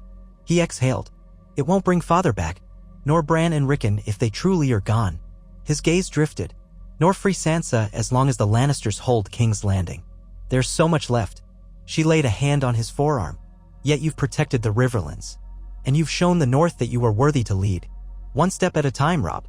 He gave her a slight nod, remembering the words he had spoken once before. One step at a time. They turned from the window, leaving the view of the battlefield behind. Duties awaited them, organizing a garrison, sending ravens to allies, deciding Jaime Lannister's fate. The war did not pause. For the next week, Harrenhal bustled with the business of occupation. Robb stationed strong units at each gate, posted archers on the parapets, and allowed many of the original defenders to depart after a thorough check for Lannister tattoos, brands, or known criminals. A few cutthroats were found and hanged, the rest scattered. Tents filled the courtyards, and the great hall, massive enough to hold thousands, housed the wounded. Maesters worked tirelessly on injuries sustained in the battle. The victorious host saw to burying the dead, building pyres for the bodies too numerous or too mangled to identify. The smell lingered. Amid the swirl, Jaime Lannister was held under heavy guard in one of the more intact tower chambers, his wound slowly healing. He wore chains on his ankles and wrists, though he could move about the chamber enough to pace. Maester Vyman checked on him twice daily. The arrow wound festered at first, but skillful care prevented it from growing worse. Robb had ordered that Jaime be kept alive. He was too valuable to let die, and it would gain them nothing to treat him with undue cruelty. From time to time, Robb or Cailin would speak with him, testing if a ransom or trade might be arranged for Sansa. Jaime was noncommittal, repeating that only Tywin or King Joffrey could make such decisions. Yet there was something restless in his demeanor, as if the chain of defeat weighed heavier on him than any physical restraint. One evening, Arya ventured where she should not, slipping past the guards to peek in on Jaime. Her curiosity and anger warred within her. She recalled his name on her nightly list. He had been part of the reason for her father's downfall, for her family's ruin. Now here he was, caged like an animal. When she saw him through the barred window in the door, pacing, she felt a surge of dark satisfaction. She lingered only a moment before the guards chased her away. But the image stuck in her mind, the Kingslayer, undone and powerless. Elsewhere in the fortress, they discovered rooms used for torture, rusty racks, spiked chairs, the implements of Gregor's sadistic men. The memory of these horrors weighed on the entire host, fueling their hatred for the Lannisters. More ravens arrived, bringing word that Tywin Lannister had massed a significant army near the Blackwater Rush, uncertain whether to strike at Harrenhal again or to move north or south. The realm was in flux. The Tyrells remained allied to King Joffrey, the Reaches might behind them. Stannis Baratheon was rumored to brood at Dragonstone with his Red Woman, while Renly was long dead. Daenerys Targaryen's name sometimes whispered across the sea, but she was half a world away, if alive at all. Amid these swirling tidings, Robb called a council. It was time to decide their next move. They had Harrenhal, but for how long? If Tywin marched in force, a siege could reverse their victory. If they marched out to meet him, they risked open battle against a possibly larger host. Another option was to push north, confront Roose Bolton, and secure the north once and for all, leaving the Riverlands in Brynden Tully's hands. But that might allow Tywin to retake Harrenhal uncontested. The Greyjohn roared that they should press the advantage, strike at Tywin before he could gather all his banners. Edmure worried for Riverrun, though it was still well defended. Some suggested trying to exchange Jaime for Sansa, but few believed the Lannisters would freely give up their hostage. Catelyn favored at least sending an envoy to open the possibility. Arya, listening quietly, scowled at any mention of deals with Lannisters. Robb, his brow furrowed, listened to each argument. The burden of kingship pressed hard, but he did not shirk it. "We cannot be everywhere at once," he said at last. "But Harrenhal is a prize we cannot simply abandon. It secures the Riverlands from Lannister raids in the east. Uncle Brynden, do you believe you could hold it if I ride north?" The Blackfish set his jaw. "Harrenhal is enormous. I can hold it for a time, but not against the full might of Tywin's host indefinitely." Robb nodded. "If Tywin brings all his strength, we'd need to match it or withdraw. That means a large part of our army must remain here, at least until we see what Tywin does. Meanwhile, I'm torn about leaving the north to further ravages. Roose Bolton's true intentions remain suspect, and the Ironborn keep harassing our coasts." Catelyn placed a hand on his arm. "Remember, we have Jaime. Tywin won't risk his son's death lightly. That might deter him from a direct assault on Harrenhal. At least for a time. Edmure added, and perhaps we can open negotiations for Sansa's release. It would be a balm to the men's spirits, your grace, to know we're trying to free your sister. Arya's face tightened at that. She said nothing, but her knuckles whitened around the hilt of her belt knife. The Great John shifted his stance. We hold Harrenhal, keep a good chunk of men here, and if Tywin marches in full, we send word. Meanwhile, you take a portion of the army north, smash Bolton if he turns traitor, and drive out the Ironborn. The north is your kingdom after all. Hard to call yourself king in the north when it's half in the hands of our foes. A murmur of assent followed. Robb slowly nodded. It might be our best course. Tywin will be reluctant to risk Jaime's life. He may linger, hoping for a trade. That buys us time to settle the north. Then we can return south with a united front. As they settled on this plan, men spoke in more concrete terms. Brynden Tully would remain as Castellan of Harrenhal with a strong garrison of Northmen and Riverlords, including Lord Piper, Lord Vance, and many seasoned veterans. Edmure would return to Riverrun to ensure it stayed secure, although there was debate about whether the castle needed him personally or if it should be entrusted to others. In the end, Edmure decided to remain at Riverrun to watch over Rosalind Frey and manage the realm's day-to-day issues. Robb would take half the fighting strength Northmen who yearned to see their homeland reclaimed. The Great John would ride with him along with other northern lords. They would march for the neck, retake Moat Cailin from the Ironborn if possible, then sweep east toward the Dreadfort to force Roose Bolton to declare him.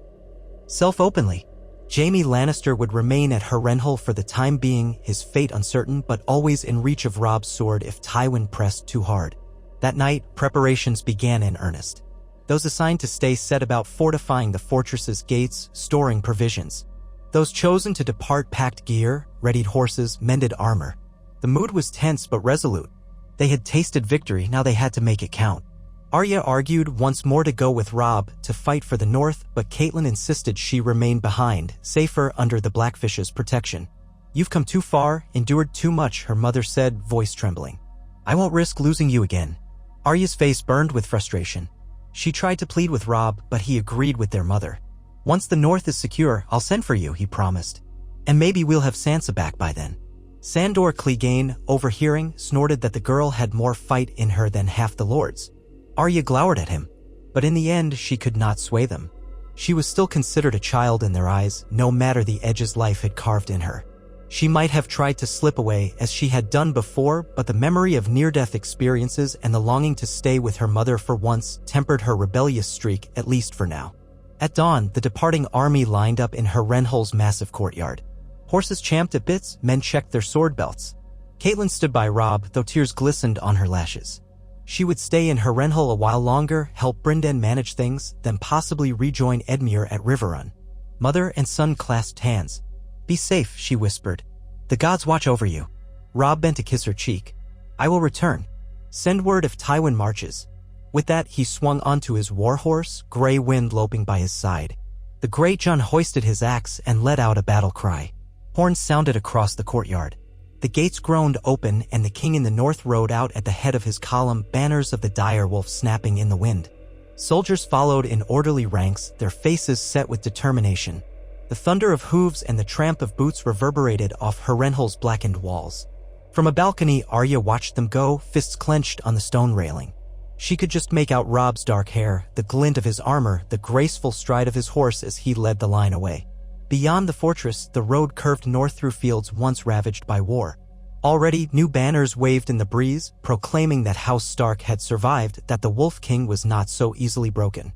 Inside Harrenhal, where melted towers loomed and uneasy spirits whispered in the corridors, the next chapter of this conflict simmered. Word would soon spread that Jaime Lannister was captive once more, that Gregor Clegane was slain. Lords across the realm would take notice.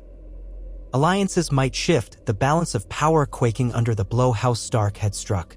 Tywin Lannister might stew in silent fury, or he might lash out with savage force. The future offered no promises of peace. Yet in that moment, for the first time in long months, House Stark stood tall, having come back from the brink of annihilation at the Twins. The Red Wedding had failed. Winter might still come, but the wolves of the north endured, forging their own fate with steel and honor. And so the banners of the direwolf pressed onward into the uncertain dawn, determined to reclaim their homeland and carve a new legacy out of a broken realm.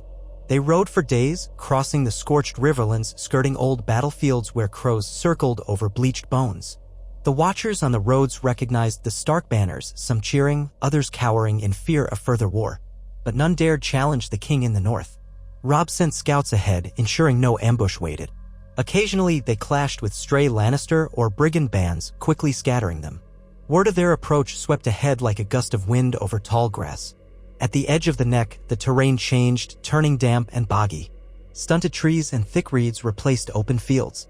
The old ruin of Moat Cailin stood on the causeway that led north, a choke point that had long guarded the north from southern invasions. Now, iron-born flags hung from its broken towers, the kraken of House Greyjoy snapping in the wind above the ancient walls.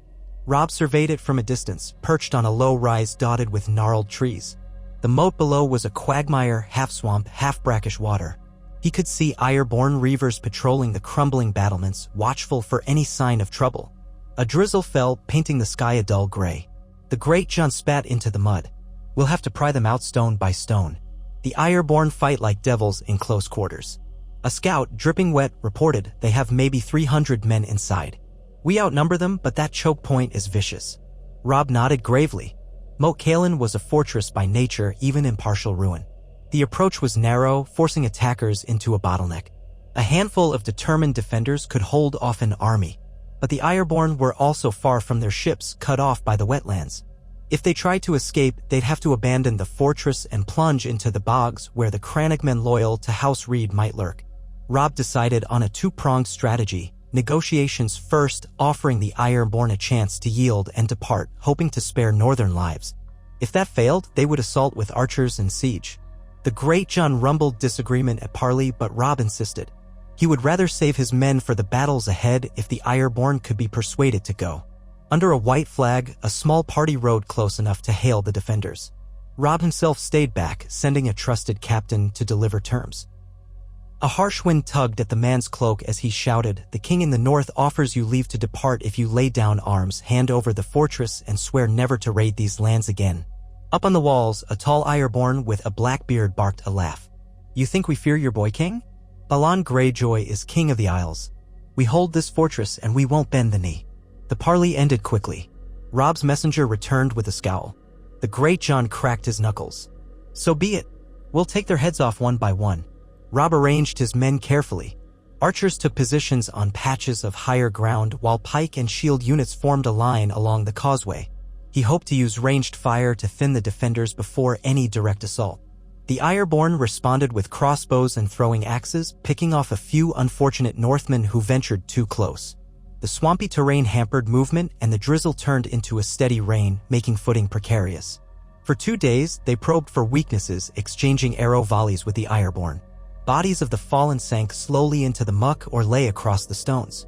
On the 3rd day, a group of crannogmen led by Howland Reed's son, Jojen, alive in this version of events, or perhaps it was his father's kin, slipped into the camp. They offered guidance through hidden paths in the marsh.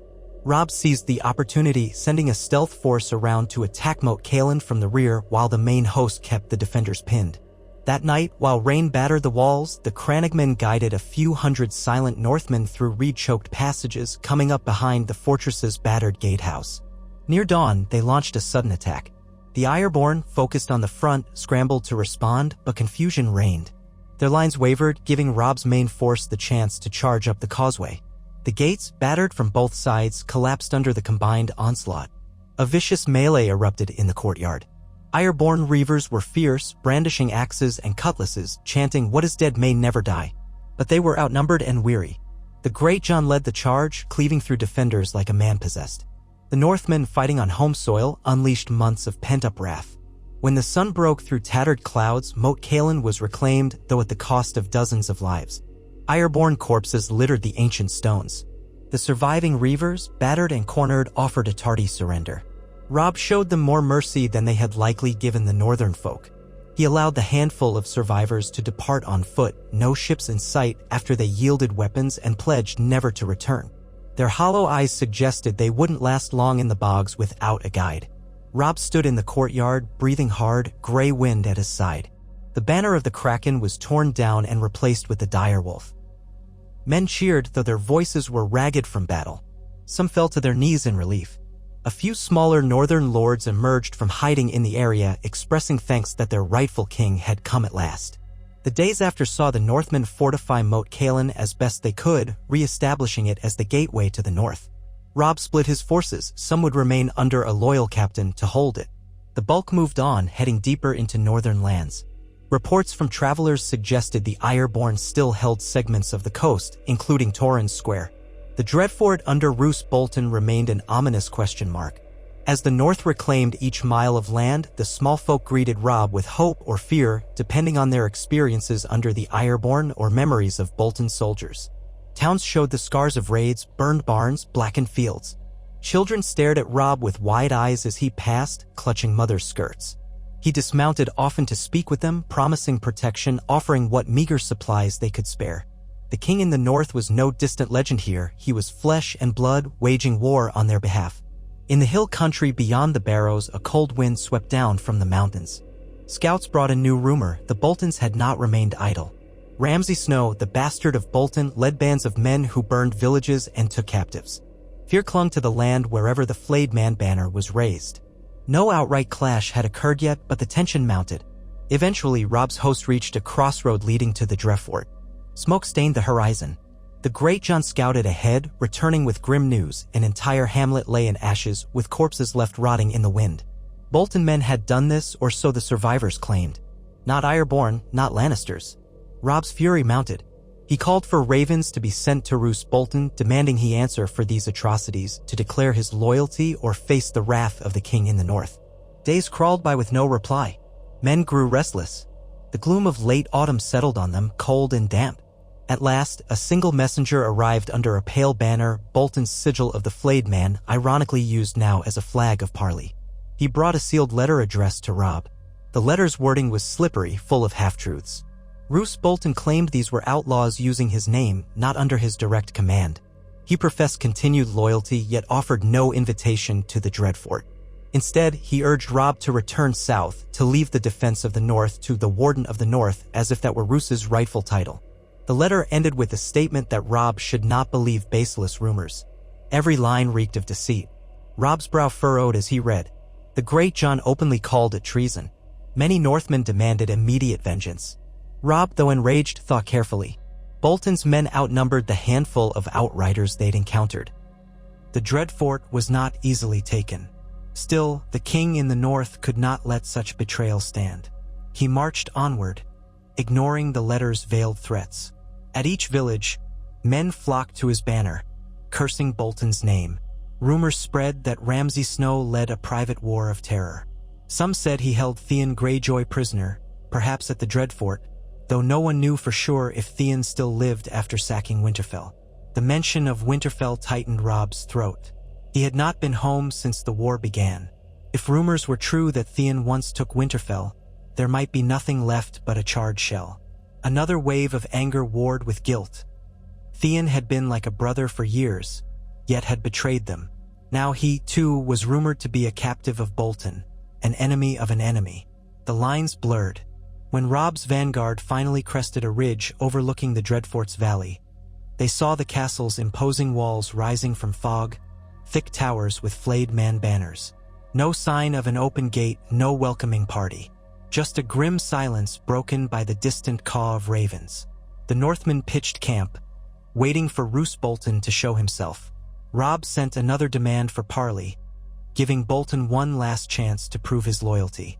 Days passed with no response. The tension grew. Every so often, a flare of fighting erupted as Bolton outriders clashed with Stark scouts. The Dreadfort's gates remained shut. Snow drifted from steel-gray skies, dusting the ground in white.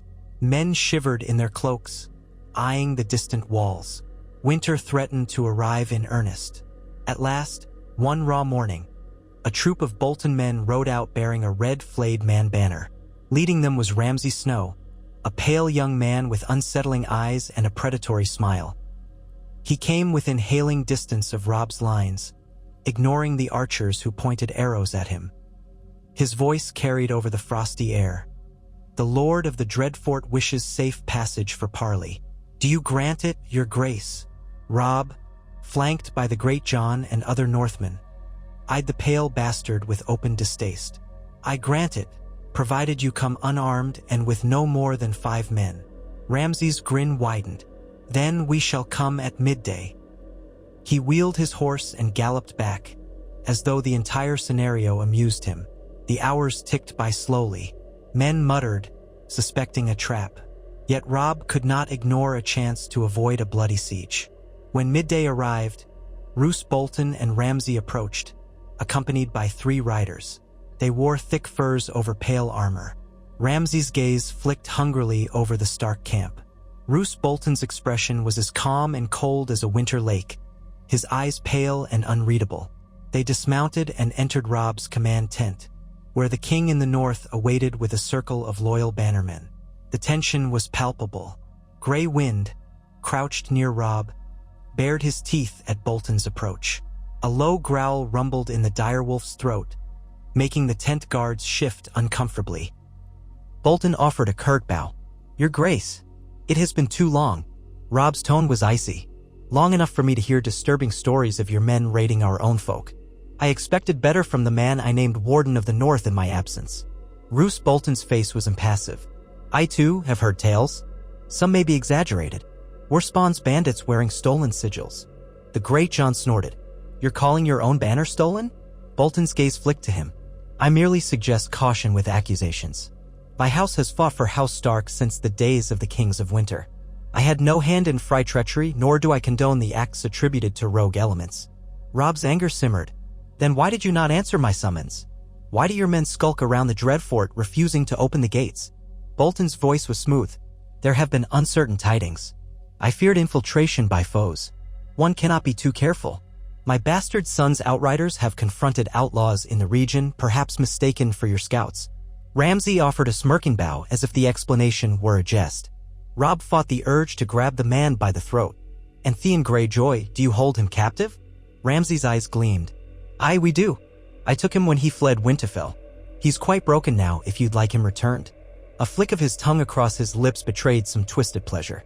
Robb's jaw clenched. "Yes, I do. He was my father's ward, for better or worse. Turn him over. Now." Roose Bolton gave a measured nod. "Certainly, if that pleases your grace. Consider it a gesture of our continued loyalty." This false politeness grated on every nerve. Robb breathed in slowly, wrestling for composure. "If you're loyal, open your gates to me and my men. Let us see that you harbor no conspirators or raiders. Let us confirm your loyalty with our own eyes." A flicker of hesitation crossed Bolton's face. Ramsay stiffened, glancing at his father. "The Dreadfort is my seat," Roose began. "We cannot simply you." Robb cut him off, voice hard as iron. "Yes, you can if you have nothing to hide. Or would you prefer I take it by force?" Silence pressed on the tent. Outside, the wind keened. At last, Bolton inclined his head. "Very well. The Dreadfort will open its gates.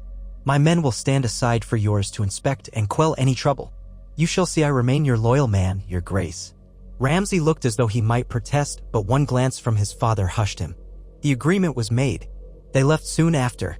Robb stepped out of the tent, exhaling a cloud of frosty breath, uncertain if he had just avoided a trap or walked into one.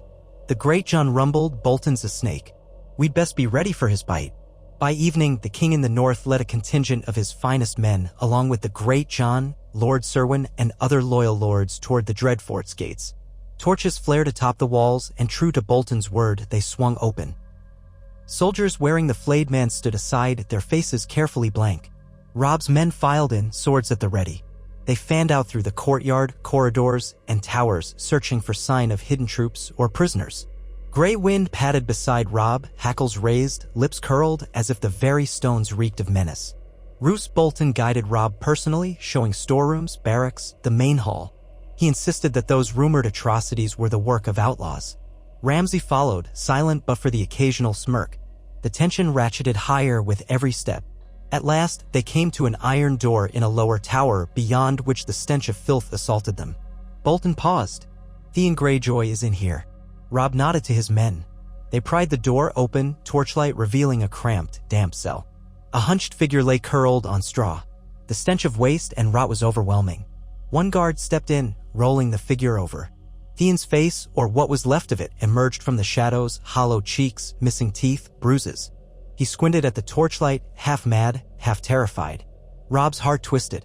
This was no proud Greyjoy prince, nor the friend who had grown up with him at Winterfell. This was a broken creature. Theon trembled, flinching at every movement. Ramsay's grin widened. Robb spoke softly. "Theon? It's Robb." A flicker of recognition passed across Theon's eyes, swiftly replaced by shame. He tried to speak, lips trembling, but only managed a rasp. Tears leaked from the corners of his eyes. Robb swallowed hard, wrestling with conflicting emotions. Theon had betrayed them, taken Winterfell, possibly killed Bran and Rickon. But seeing him like this stirred pity, horror, and confusion. Roose Bolton said smoothly, "He's yours, as promised. I kept him alive only to learn what I could of the Ironborn. Should I have done less?" Robb ignored him. He knelt in the grimy cell, beckoning to his guards to lift Theon gentle. "Why?" Theon moaned in pain as they tried to get him to his feet. "We'll take care of you," Robb whispered, unsure if the words were even true.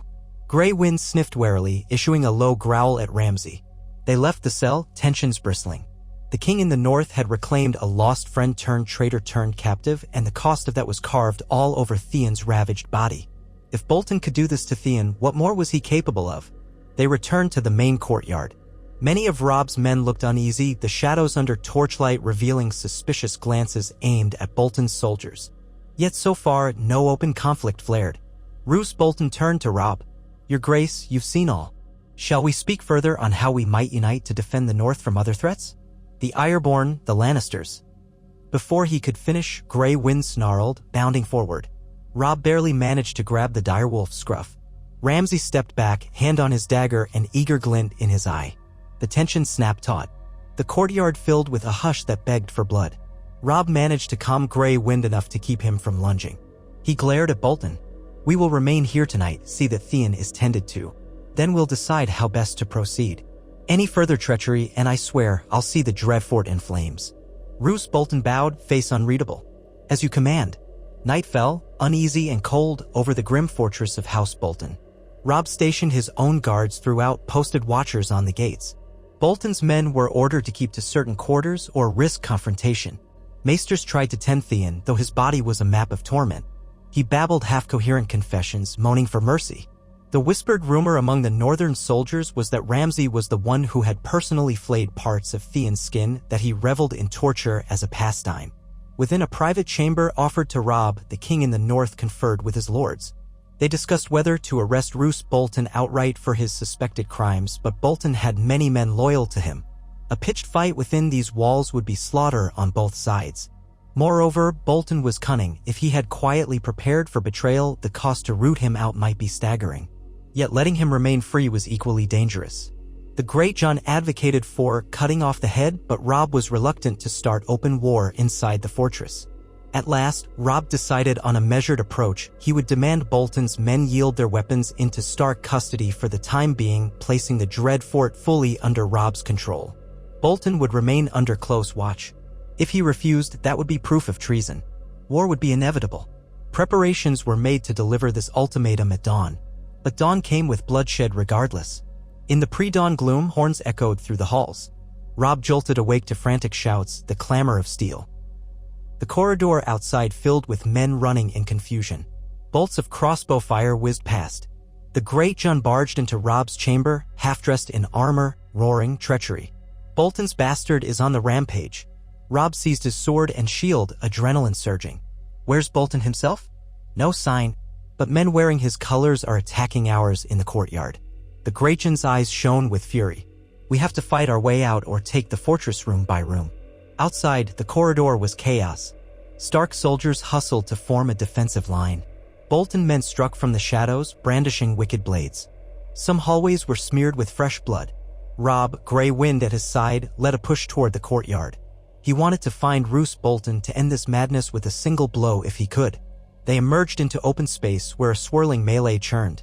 Torches flickered, casting wild shadows on the walls.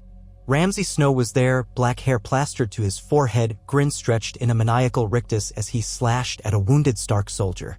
The man fell with a scream. Ramsay turned, eyes locking on Robb. "The king in the north," he crowed, licking blood from his blade. "My father will be so pleased if I flay you alive." Robb lunged, fury blazing in his chest. Their blades clashed, sparks flying. Ramsay danced back, surprisingly agile, cackling. More Bolton men rushed in, but the Great John and other Northmen met them. Grey Wind snarled and tore into a guard who dared come too close. The courtyard devolved into a frantic swirl of steel and screams. Lightning flashed across the sky, heralding a sudden storm. Rain began to lash down, making the stones slick. Robb kept his focus on Ramsay, who tried to dart behind a cluster of Bolton's soldiers. "Stop him!" Robb shouted, but the fighting was too thick. He cut down one foe, pushing through, but Ramsay disappeared into a side passage. A horn blast resounded. From the walls, more Stark men poured in. They had subdued pockets of Bolton resistance. The courtyard was tilting in Robb's favor, though scattered fights continued. The Great Harrenhal triumphed, smashing aside an opponent. Then, from a parapet overhead, a voice shouted, "Roose Bolton is fleeing. He's on horseback at the north gate." Robb snarled, "Stop him!" But it was too late. The swirl of the melee made it impossible to reach the gates in time. Bolton likely had a small escort waiting, the gates momentarily secured by his loyal men. Within minutes, horns signaled the outer portcullis lifting, then the pounding of hooves receding into the distance. Roose Bolton was gone. Still, the fight in the courtyard raged on. Ramsay Snow was nowhere to be seen. The Great John bellowed, "Cowards are fleeing." Indeed, many Bolton soldiers threw down their arms or tried to escape. By the time the chaos subsided, the Dreadfort lay firmly in Stark hands, but Roose Bolton and Ramsay had slipped away, presumably with a handful of riders. A cluster of dead or captured Bolton men littered the corridors. Morning light broke over a fortress drenched in rain and blood. Robb surveyed the cost. They had many wounded, some dead, but they had effectively seized the Dreadfort, capturing a large portion of Bolton's forces. The wails of the injured rose in the heavy air. Theon, found cowering in a storeroom, was rescued yet again, though he offered no sense or thanks, just blank terror. Robb stood in the courtyard, leaning on his sword, chest heaving.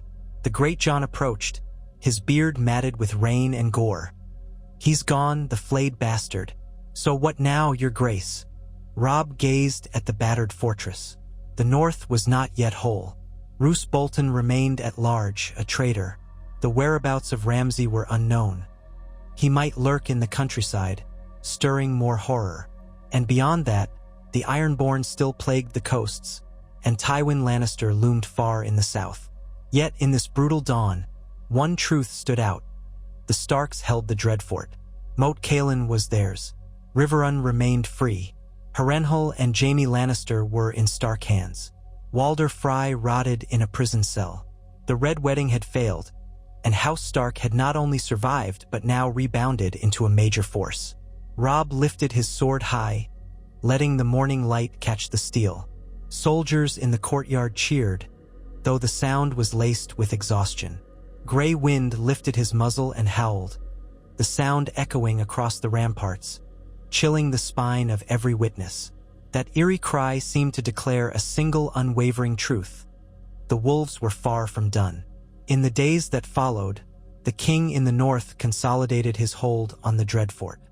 He ordered the bodies of the dead burned or buried, the wounded cared for. Any Bolton loyalists still within the walls were disarmed. Some were executed if proven complicit in atrocities.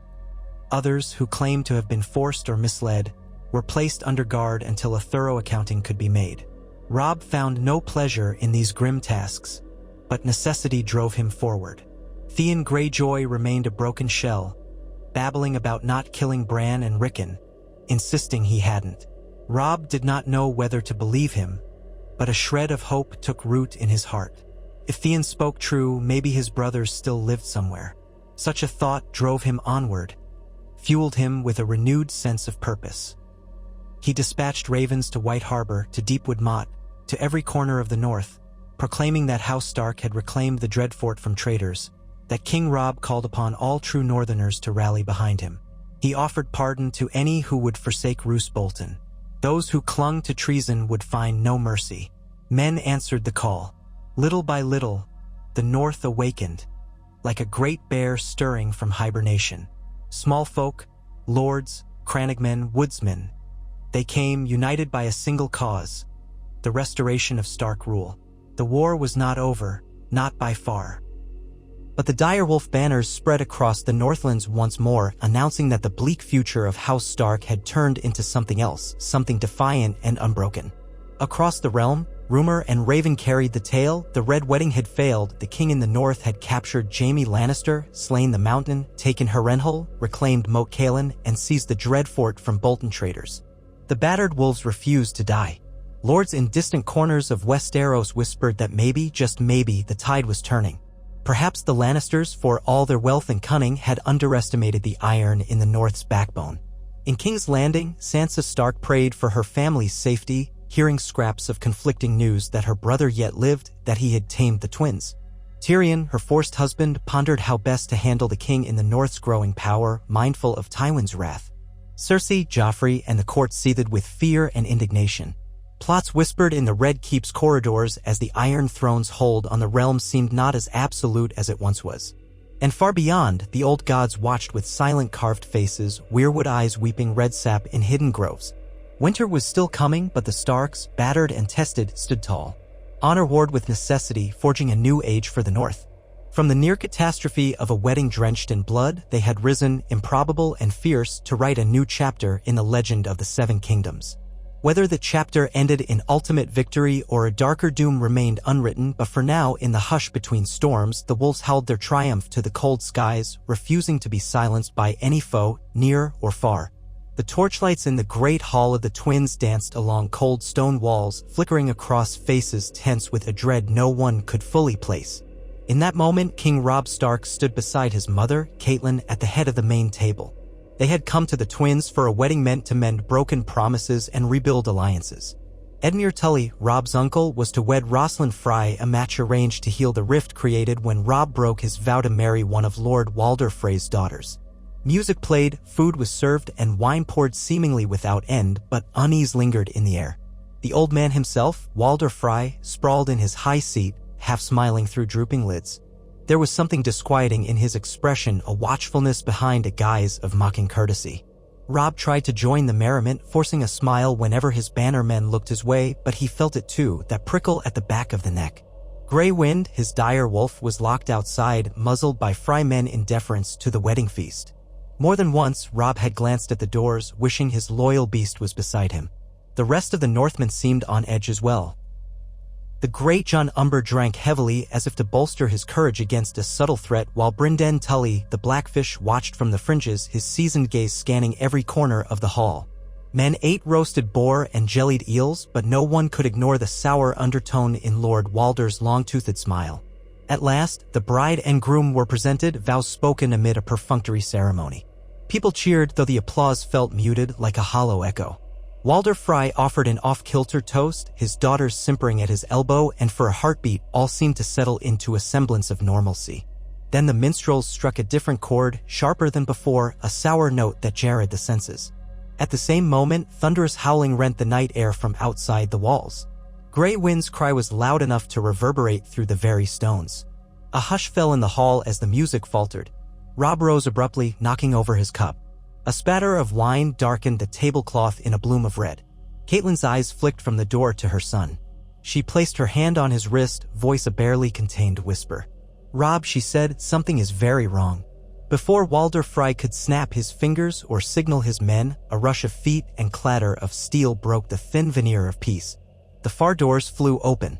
Northmen who had been stationed outside on edge after spotting hidden crossbows, after glimpsing suspicious figures creeping along corridors, flooded into the hall with weapons raised.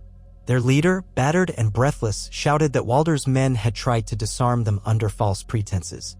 The same dread that had gnawed at them for days now erupted into violence. Lord Walder's carefully laid trap had been uncovered before it could be sprung.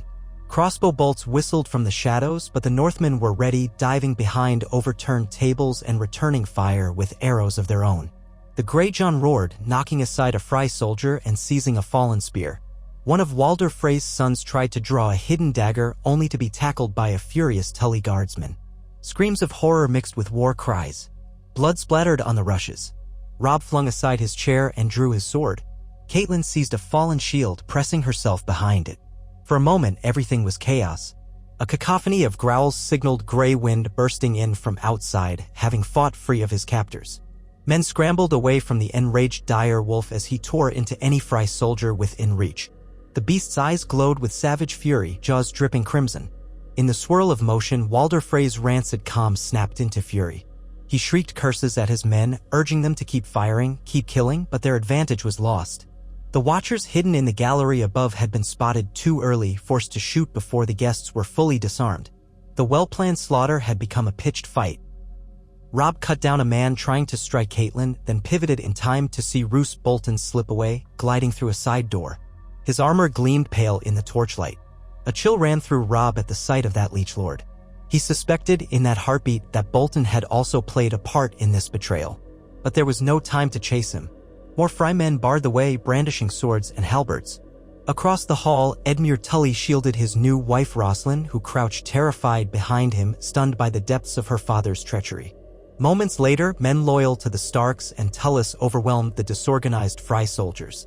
The crossbowmen above the hall were either shot down or forced to retreat.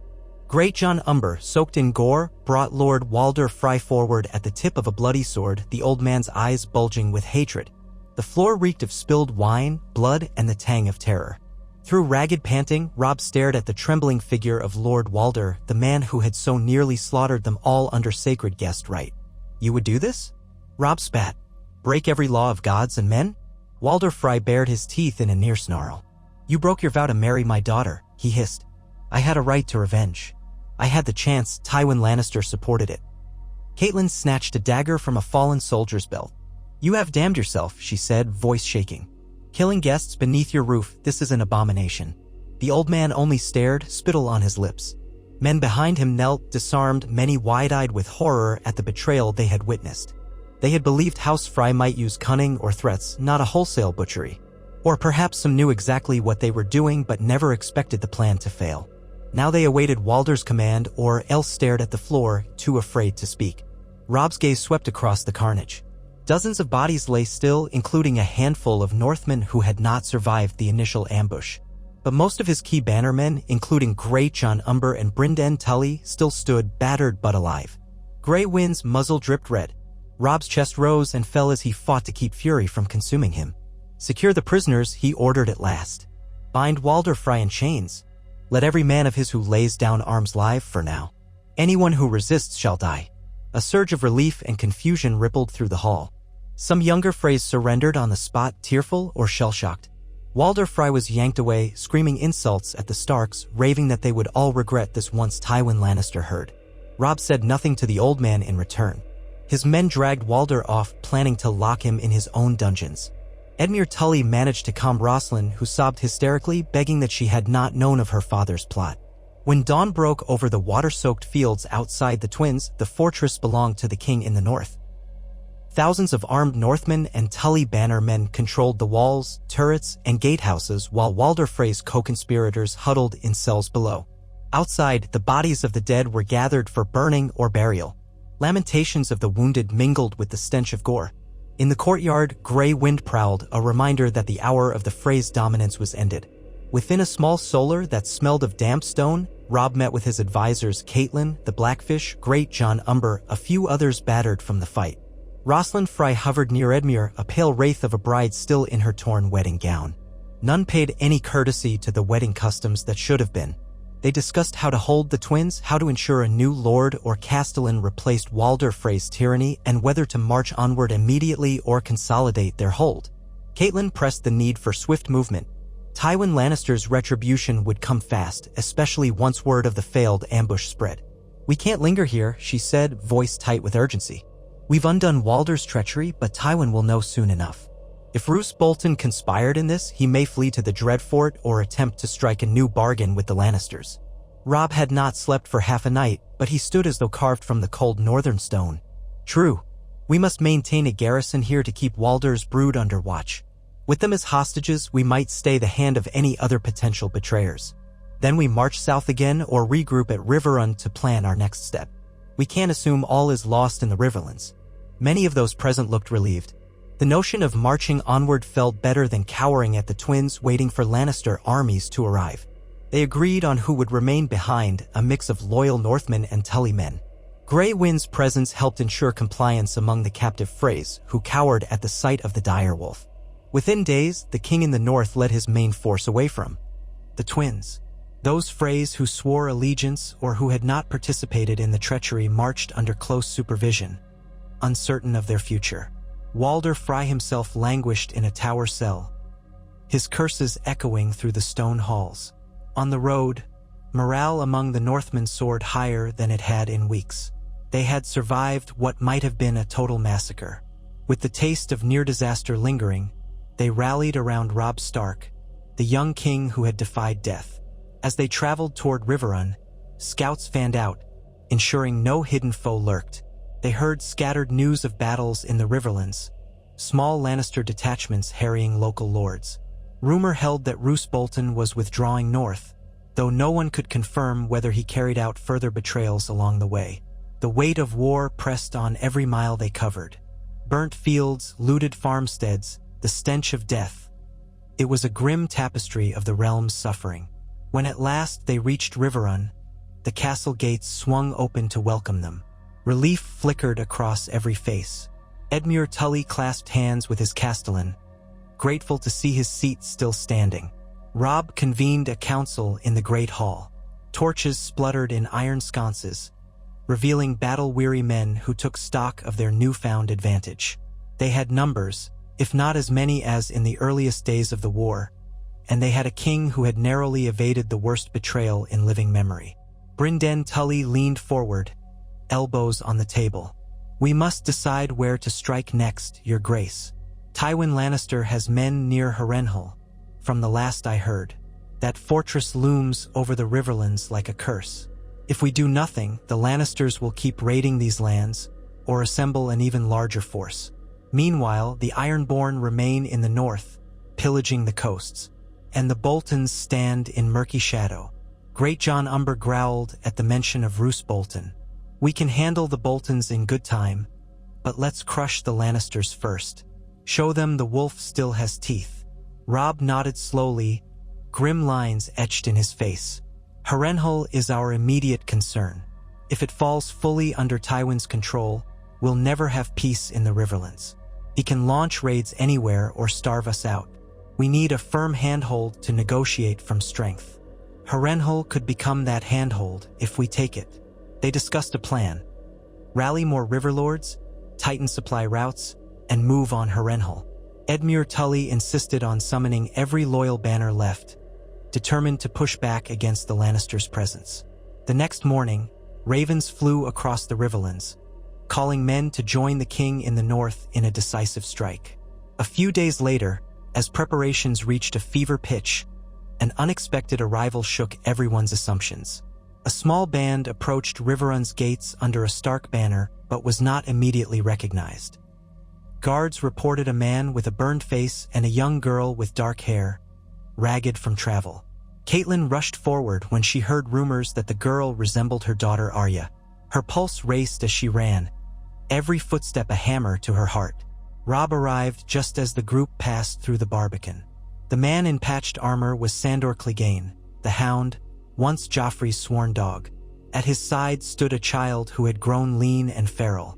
Yet in her face, Robb recognized the sister he had feared lost. Arya Stark let out a strangled cry of recognition and sprinted toward him, flinging her arms around his waist. For a heartbeat, Robb forgot he was a king or a warrior. He was simply a brother who had found a piece of his heart. Tears threatened, and he held her close. Cailin joined them, her eyes brimming with a mixture of disbelief and joy. She touched Arya's cheeks, whispering her name as though afraid she might vanish like a ghost. Arya returned the embrace fiercely but soon slipped out of their arms, glancing toward Sandor Clegane. She spoke in a strained voice about how they had escaped captivity, how she had skirted the outskirts of the Red Wedding. The Hound, she said, had helped her once it became clear the Freys intended to murder every Stark in sight. Robb's guards leveled pikes at Sandor. The burned man rolled his eyes and demanded gold for delivering Arya safely, then turned away as though his part in the saga was finished. Robb allowed him to keep a battered horse and some coin, though he insisted Sandor remain in the camp until they sorted out the details. The Hound, scowling, complied for lack of a better option. That night, Arya joined her family at supper in Riverrun's hall, though she barely touched her food. her eyes shadowed by haunted memories. She asked after Sansa, only to learn that her elder sister remained a hostage in King's Landing. She asked about Bran and Rickon, rumored slain when Theon Greyjoy took Winterfell. Cailin and Robb had no answers but offered slim hope that the boys might have escaped, as no bodies were found. Arya took in each scrap of news with an intensity that suggested she had grown used to heartbreak.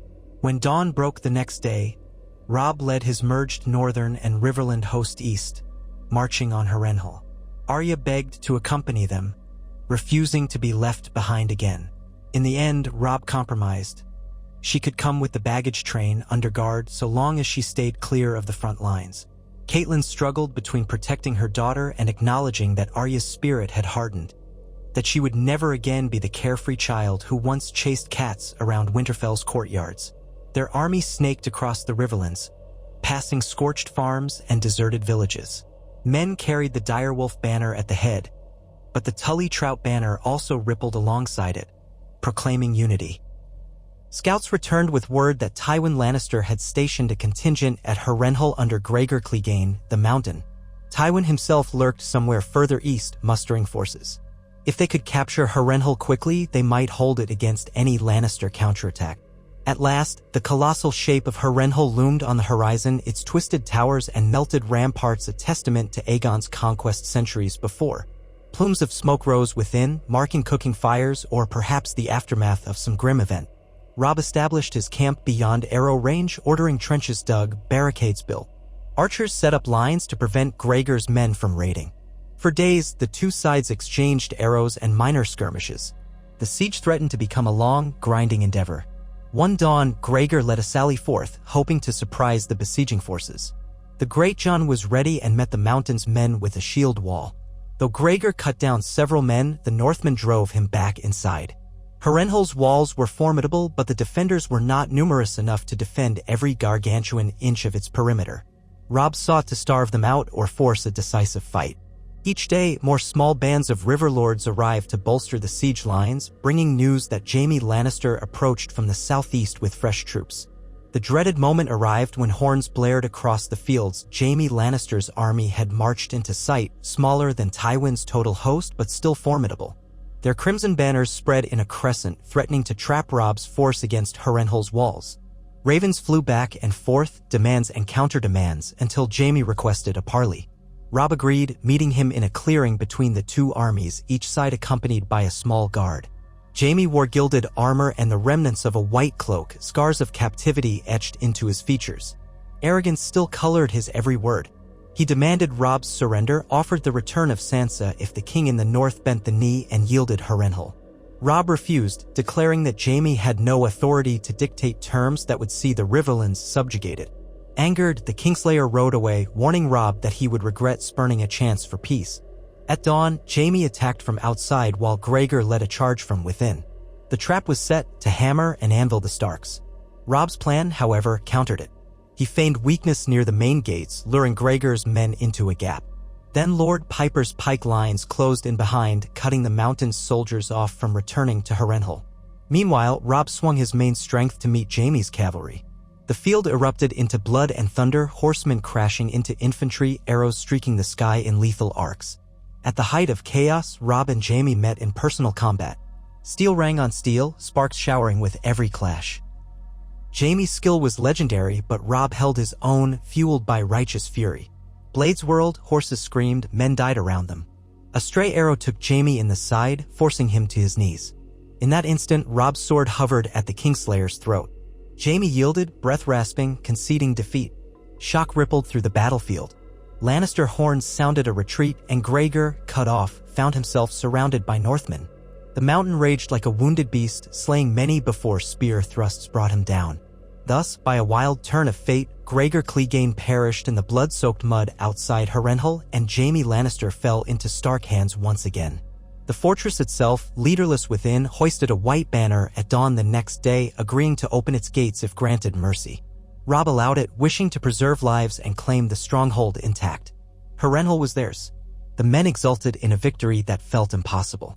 They had not only evaded annihilation at the twins but struck a colossal blow against House Lannister by capturing Jaime, slaying Gregor, and taking the greatest castle in the Riverlands. Inside Harrenhal's twisting corridors, the horrors left behind by Gregor's men soon became clear: torture chambers, rotting prisoners, a stench of old death that clung to the walls. Robb ordered the survivors freed and the place secured.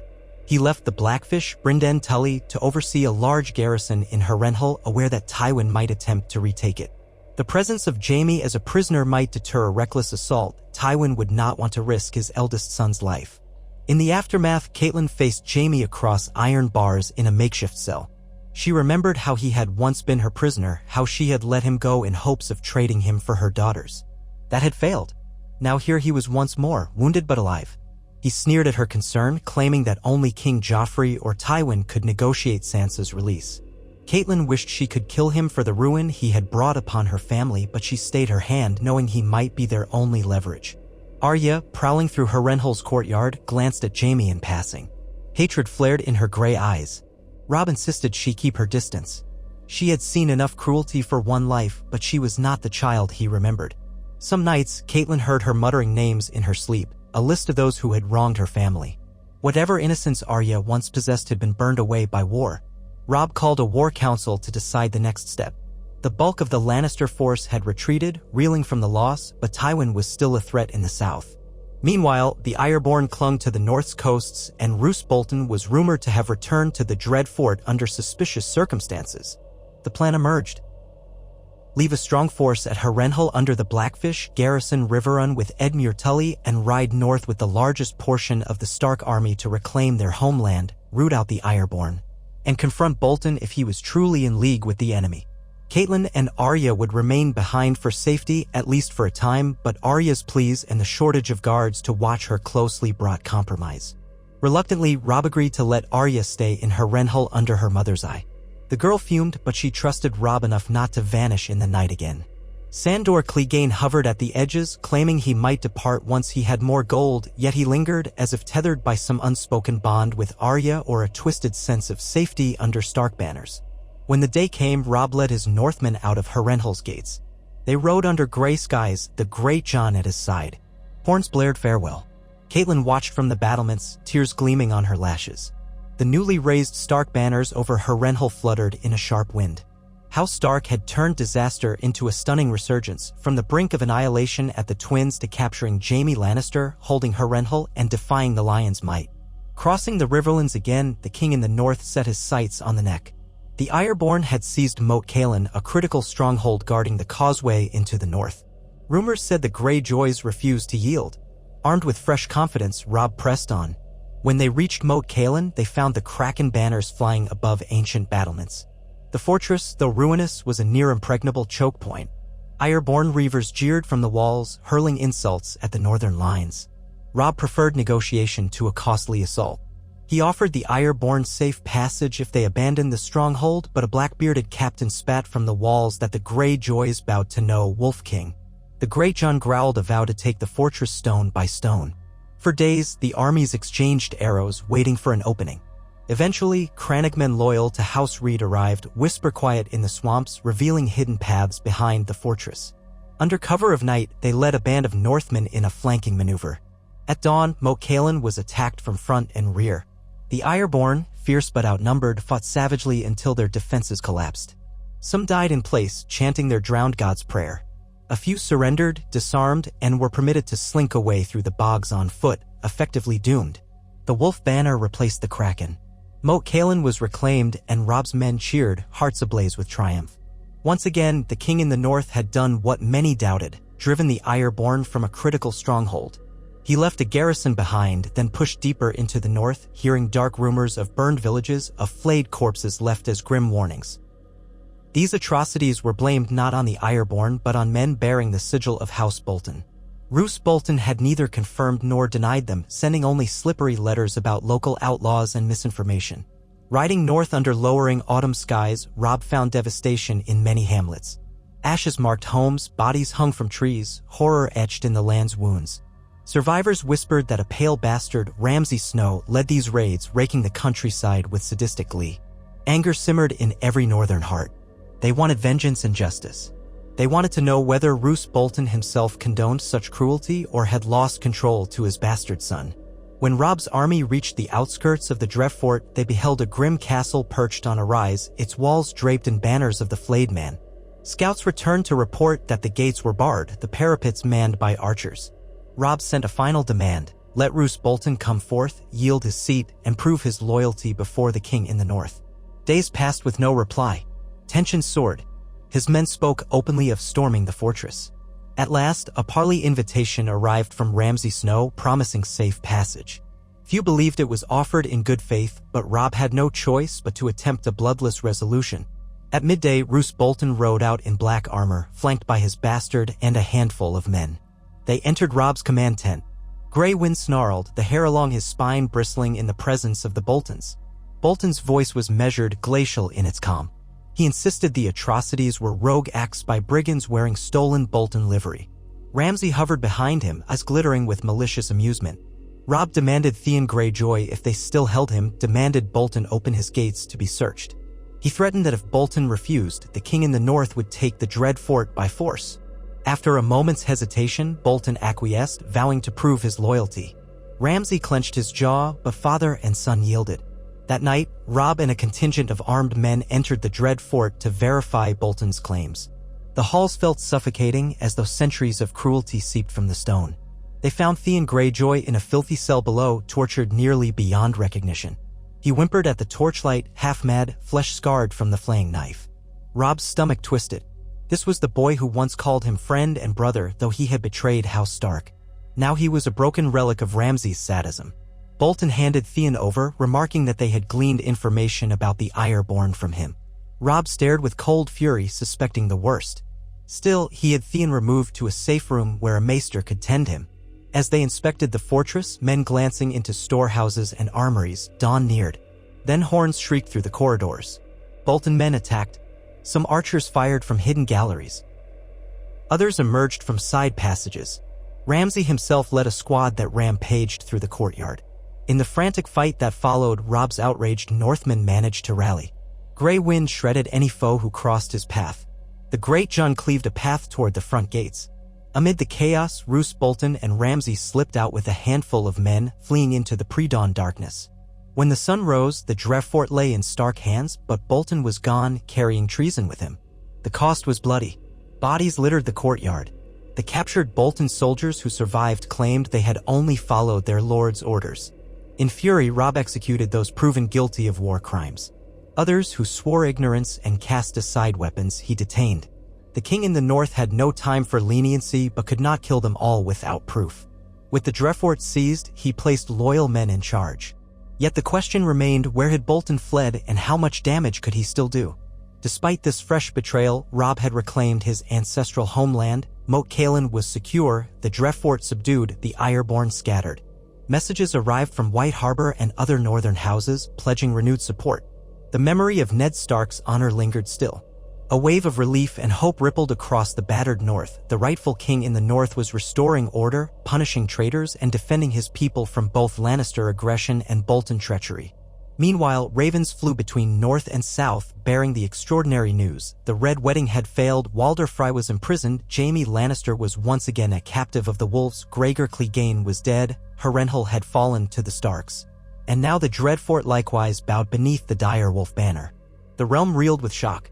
Tywin Lannister, once assured of the Starks' demise, now faced a dangerous foe holding valuable hostages. Sansa Stark remained in King's Landing, a bargaining chip for the Lannisters, but the tides of war had shifted dramatically. Far from these struggles, in King's Landing, whispers spread through the Red Keep. The young wolf had outmaneuvered them all, forging alliances with steel and cunning. The court recognized that Tywin's grand plan for the Red Wedding, designed to end Stark power, had been undone by a single night's stroke of fate. The entire realm waited, breathless, to see if the battered wolves would press their advantage or if the lions would rally to crush them. In Harrenhal's cavernous halls, Catelyn Stark and Arya found themselves at the center of new intrigues. Lords came from the Riverlands, pledging renewed loyalty to House Stark in the wake of their victories or begging for peace from the continuing destruction.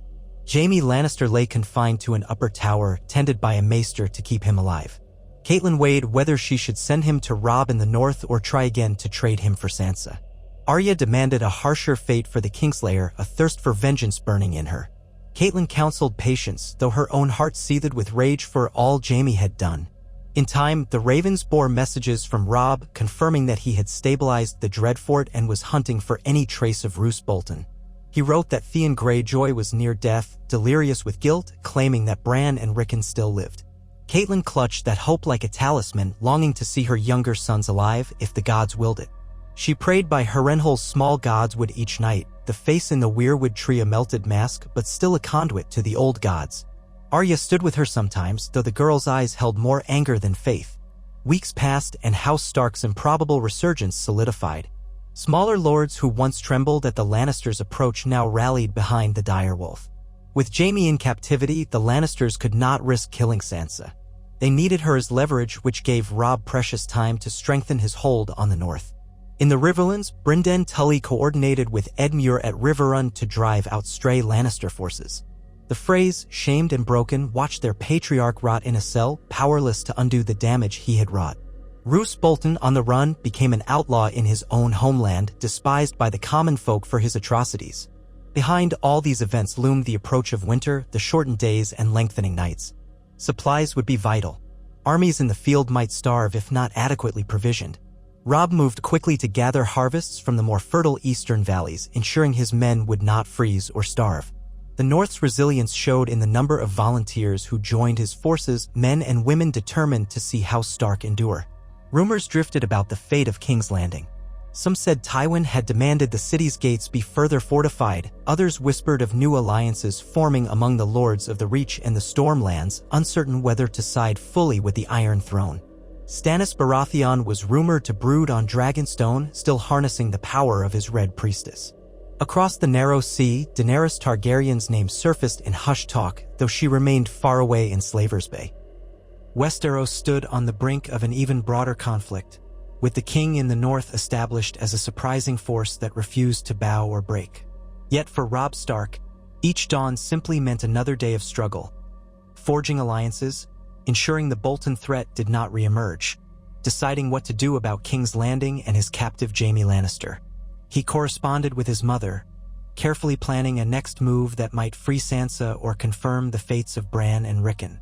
The possibility that his brothers lived burned like an ember of hope in his chest.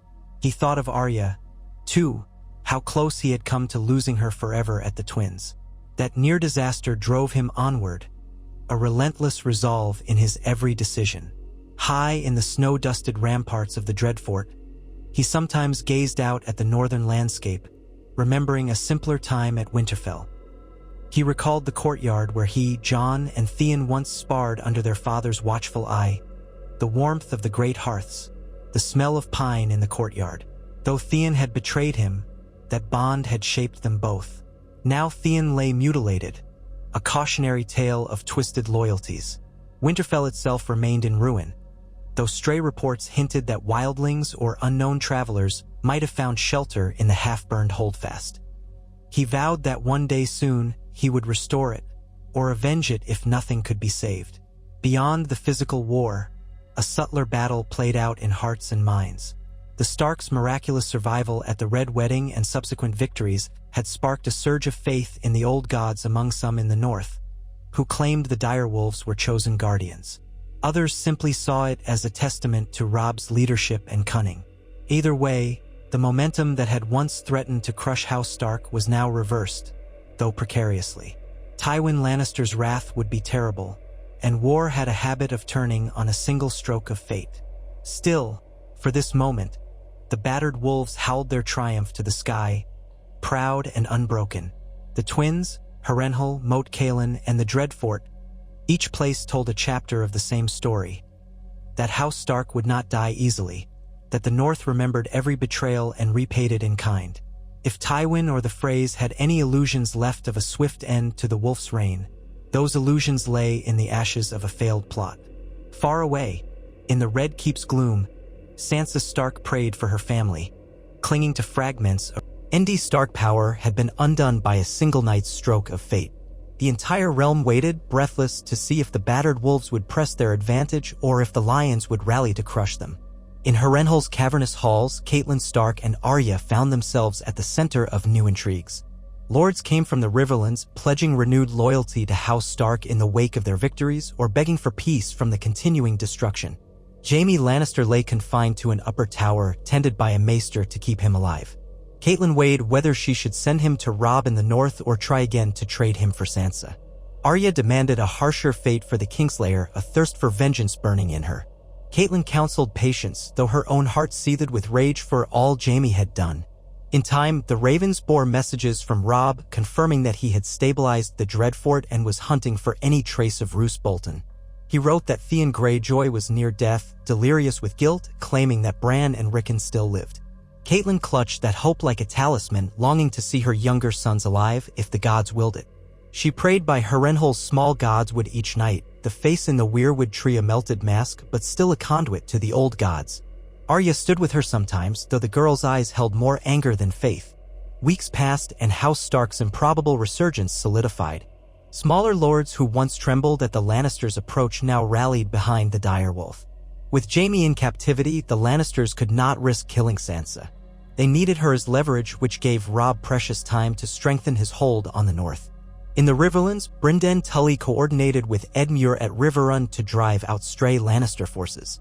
The Freys, shamed and broken, watched their patriarch rot in a cell, powerless to undo the damage he had wrought. Roose Bolton, on the run, became an outlaw in his own homeland, despised by the common folk for his atrocities.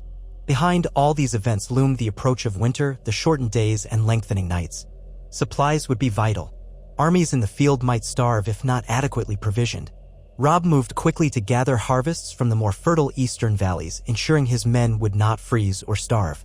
The North's resilience showed in the number of volunteers who joined his forces, men and women determined to see House Stark endure.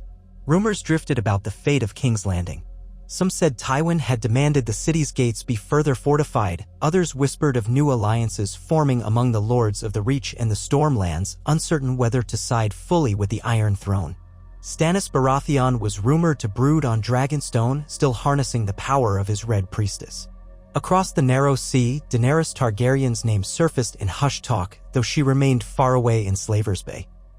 Westeros stood on the brink of an even broader conflict, with the king in the north established as a surprising force that refused to bow or break. Yet for Robb Stark, each dawn simply meant another day of struggle, forging alliances, ensuring the Bolton threat did not reemerge, deciding what to do about King's Landing and his captive Jaime Lannister. He corresponded with his mother, carefully planning a next move that might free Sansa or confirm the fates of Bran and Rickon. The possibility that his brothers lived burned like an ember of hope in his chest. He thought of Arya, too, how close he had come to losing her forever at the Twins. That near disaster drove him onward, a relentless resolve in his every decision. High in the snow-dusted ramparts of the Dreadfort, he sometimes gazed out at the northern landscape, remembering a simpler time at Winterfell.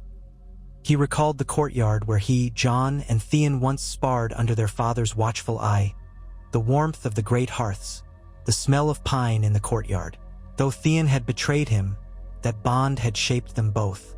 Now Theon lay mutilated, a cautionary tale of twisted loyalties. Winterfell itself remained in ruin, though stray reports hinted that wildlings or unknown travelers might have found shelter in the half-burned holdfast. He vowed that one day soon he would restore it, or avenge it if nothing could be saved. Beyond the physical war, a subtler battle played out in hearts and minds. The Starks' miraculous survival at the Red Wedding and subsequent victories had sparked a surge of faith in the old gods among some in the north, who claimed the direwolves were chosen guardians. Others simply saw it as a testament to Robb's leadership and cunning. Either way, the momentum that had once threatened to crush House Stark was now reversed, though precariously. Tywin Lannister's wrath would be terrible, and war had a habit of turning on a single stroke of fate. Still, for this moment, the battered wolves howled their triumph to the sky, proud and unbroken. The Twins, Harrenhal, Moat Cailin, and the Dreadfort, each place told a chapter of the same story, that House Stark would not die easily, that the North remembered every betrayal and repaid it in kind. If Tywin or the Freys had any illusions left of a swift end to the Wolf's reign, those illusions lay in the ashes of a failed plot. Far away, in the Red Keep's gloom, Sansa Stark prayed for her family, clinging to fragments of rumored victories. Though still locked in a gilded cage, forced into a marriage to Tyrion Lannister, she found glimmers of hope in the knowledge that her mother and brother lived, that Arya was free somewhere in the Riverlands. Tyrion, caught between his father Tywin and his own conscience, recognized that the war had shifted dangerously. He worried what would happen if Robb used Jaime as a pawn. The delicate balance in the capital grew more tense, with Joffrey's temper flaring as news arrived of each Stark triumph. Yet none of that could overshadow the truth. The Red Wedding had been thwarted, and the Stark vengeance for such a betrayal rippled across the Seven Kingdoms. Lords whispered that the Starks must be blessed by the old gods, or else they had developed an uncanny knack for survival.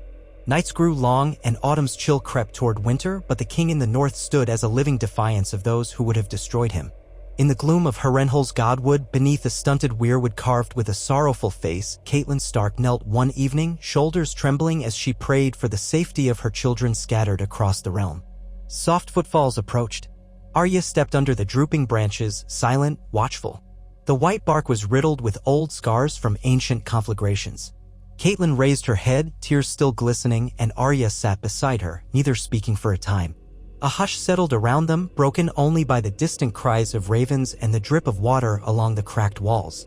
Catelyn thought of Ned, recalling how he would pray beneath Winterfell's heart tree, stoic but profoundly reverent. She glanced at Arya, whose storm-gray eyes flicked with a fierceness that belied her youth. They had both lost so much. But at least they had each other, and they still had Robb, forging a new destiny for House Stark with every swing of his sword and every choice he made. In that silence, the flicker of torchlight cast shadows across the weirwood's face, as though the old gods themselves wept red sap for all that had transpired. But as mother and daughter rose, their hands clasping briefly, there was something else too, a steadfast determination that House Stark would prevail. From the twins to the Dreadfort, from Harrenhal's vast halls to the battered farms of the north, the cry had gone out. The wolves of Winterfell were not broken. They had been hunted, cornered, betrayed, but they had fought free of the snare, and their howls now echoed across the war-torn land. No one could say what the morrow would bring, battles to come, betrayals yet undiscovered, a winter harsher than any in memory. But for now, the story of the failed Red Wedding spread from mouth to mouth like an anthem. The realm would not forget the night Walder Frey sought to eradicate the Stark line and failed, nor would they dismiss the improbable feats that followed. So long as wolves roamed the north, so long as a single dire wolf banner flew over fortress walls, the name Stark would endure, a testament to honor, perseverance, and the fierce love of family even in a world drowning in treachery. And so, under darkening skies that promised snow, with the heartbreak of the past still raw and the specter of future wars looming, House Stark stood unbowed.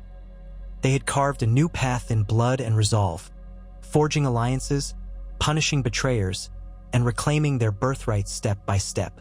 Roose Bolton might lurk in shadows, Tywin Lannister might gather armies beyond count, and winter itself might soon descend, but the children of Ned Stark bore on. Every triumph and every scar became a part of their legend, woven into the tapestry of Westeros for generations to come. And in the echo of the direwolf's howl, one truth rang clear: the North would remember, and so would the rest of the realm.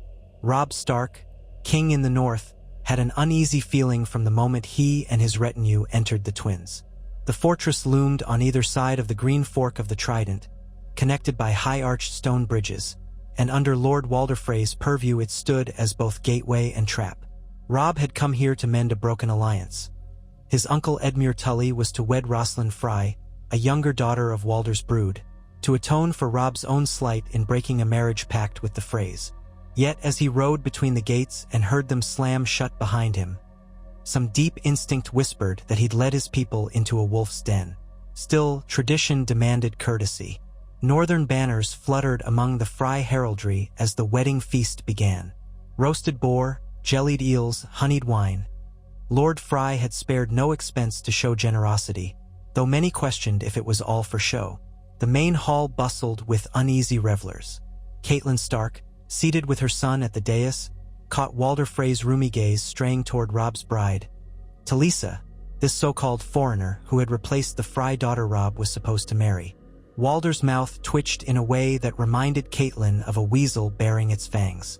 She felt a chill prickle her arms, though the hall was stifling with torch heat and press of bodies. Grey Wind, Robb's direwolf, was barred from entering. Frey men insisted it was a matter of safety and tradition, that no beast should roam the wedding hall. The direwolf remained chained in the courtyard, hackles raised. It gnawed at Cailin's nerves to have the wolf separated from Robb.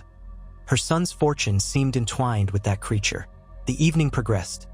Music, dancing, cups brimming with cheap ale or sour red. On the surface, it looked like a celebration, but around the edges, tension reigned. Edmure Tully tried his best to act the dutiful groom, though he kept one wary eye on his bride's solemn face. Rosalind Frey did not smile much. Few of Walder's daughters or granddaughters smiled. Cailin's gaze swept the Frey guards lining the walls. Too many of them, she thought, all armed. The presence of Roose Bolton, flinty-eyed and quiet, set her further on edge. The alliance between Boltons and Starks had frayed. Rumor had it Bolton's men had grown more dangerous, especially his bastard son Ramsay. But Roose professed loyalty, staying near Walder Frey, who offered polite sneers whenever he glanced at Robb. At some point during the feast, Robb noticed the minstrels shift from a lively tune to a strange, discordant melody. It made his skin crawl, though he could not explain why. Then came the howl, long, fierce, echoing from outside. It was Grey Wind, muzzle raised to the stormy night sky. The torches flickered and the chatter in the hall quieted. A few Frey guards exchanged meaningful glances. Cailin gripped Robb's forearm, nails biting his sleeve. Something was very wrong. Before Walder Frey could make a show of calm, before any formal signal was given, the hall doors burst open. A band of Northmen who had been posted outside, loyal scouts, suspicious of odd movements, raced in, shouting warnings. They had spotted crossbowmen on the battlements, found hidden blades stashed in side chambers. Panic erupted. Walder Frey leapt from his seat, screeching at his men to seize the moment. Crossbow bolts hissed through the air, though not in the perfect unison Walder had planned. The trap had been discovered prematurely. Robb appended a table to form a barrier while Great John Umber roared and charged a group of Frey archers trying to reload. Torches clattered to the floor, sparking small fires. Screams tore through the hall as the unwitting wedding guests realized they had walked into a slaughter. But the Northmen had not come unprepared. The Great John's men swarmed the crossbowmen on the dais, cutting them down. Brynden Blackfish Tully bellowed commands, leading Tully retainers to block the corridors. Grey Wind, freed from his chain by a bold kennel hand loyal to Robb, burst through the door, snarling and ripping into Frey soldiers. The ambush devolved into pitched chaos. Cailin found herself grappling with a Frey guard twice her size. She seized a dagger from the floor and slashed at his face, backing away to stand near Robb. He had drawn his sword and was fending off two more attackers. Beside him stood Talisa, eyes wide but unflinching. She carried no weapon, but her presence lent Robb strength. When a crossbowman aimed at them from a gallery above, Grey John tackled the man, sending both crashing into a table. All pretense of wedding celebration evaporated, replaced by the clangor of steel and the guttural shrieks of men and women fighting for their lives. Lord Walder stood near his seat, shrieking, "Kill the wolves! Kill them all!" But the tide okayed, older than his years, no longer the boy who had first marched south at the news of Ned Stark's imprisonment and death, but a young man tempered by battle, betrayal, and near catastrophe. "We have to strike fast," he said. "Harrenhal is key. Once the Riverlands are secured, we can address the north. The Ironborn are still a menace there, holding the coasts, but if we can hold Harrenhal, we gain a platform to negotiate or threaten. The Lannisters might think twice if we can match them in the field. We'll not let Father's death or Walder's treachery go unanswered." So the die was cast. Ravens took flight from Riverrun's rookeries, summoning the local houses to muster under the Stark and Tully banners. Within days, a renewed host marched east, led by Robb Stark, flanked by the Great John, Edmure, and Brynden. Cailin rode in the baggage train, unwilling to be separated from her son again. She feared every step, remembering the heartbreak of Ned's loss and the terror at the twins, but she would not hide herself away. The armies forded streams and tramped across ravaged farmland. The rumor that King Robb had bested Walder Frey spread among the riverfolk, stirring hope.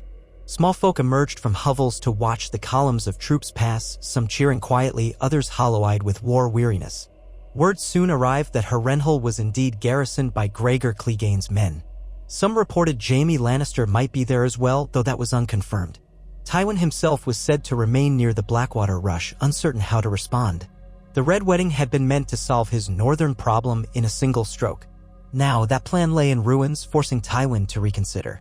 Roose Bolton's name appeared in contradictory rumors. Some said he'd fled south to rejoin Tywin, others that he was making for the Dreadfort in the north. Either way, no direct sign of him emerged. When Robb's host finally beheld Harrenhal's massive silhouette with its melted towers and colossal curtain walls, many in the ranks felt a shiver of awe. The fortress was a monument to hubris, built by Harren the Black centuries ago, only to be melted by dragonfire during the Targaryen conquest. Even in ruin, the walls spanned a perimeter far too large for the garrison inside to cover entirely. Robb established a siege line, circling the fortress as best he could.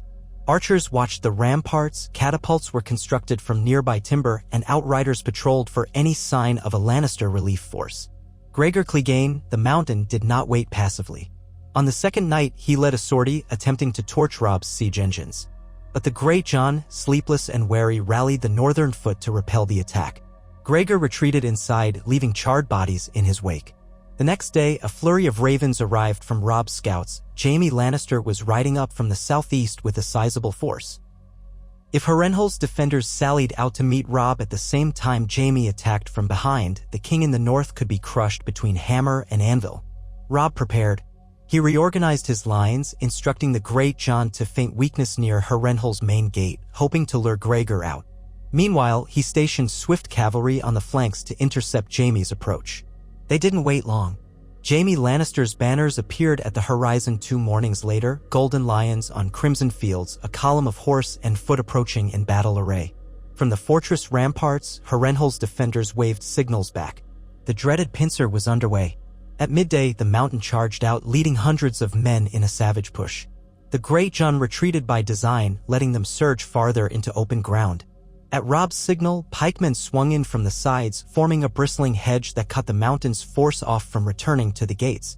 Almost simultaneously, Jaime Lannister's cavalry thundered into view behind the Stark lines, hoping to strike them from the rear. But Robb wheeled his own center around, forming a defensive line of shields and archers. Amid the swirling chaos of war cries and the clang of steel, Robb rode up and down the lines, urging his men to hold. Cailin and many of the non-combatants stayed well back, hearts pounding as they watched from a ridge.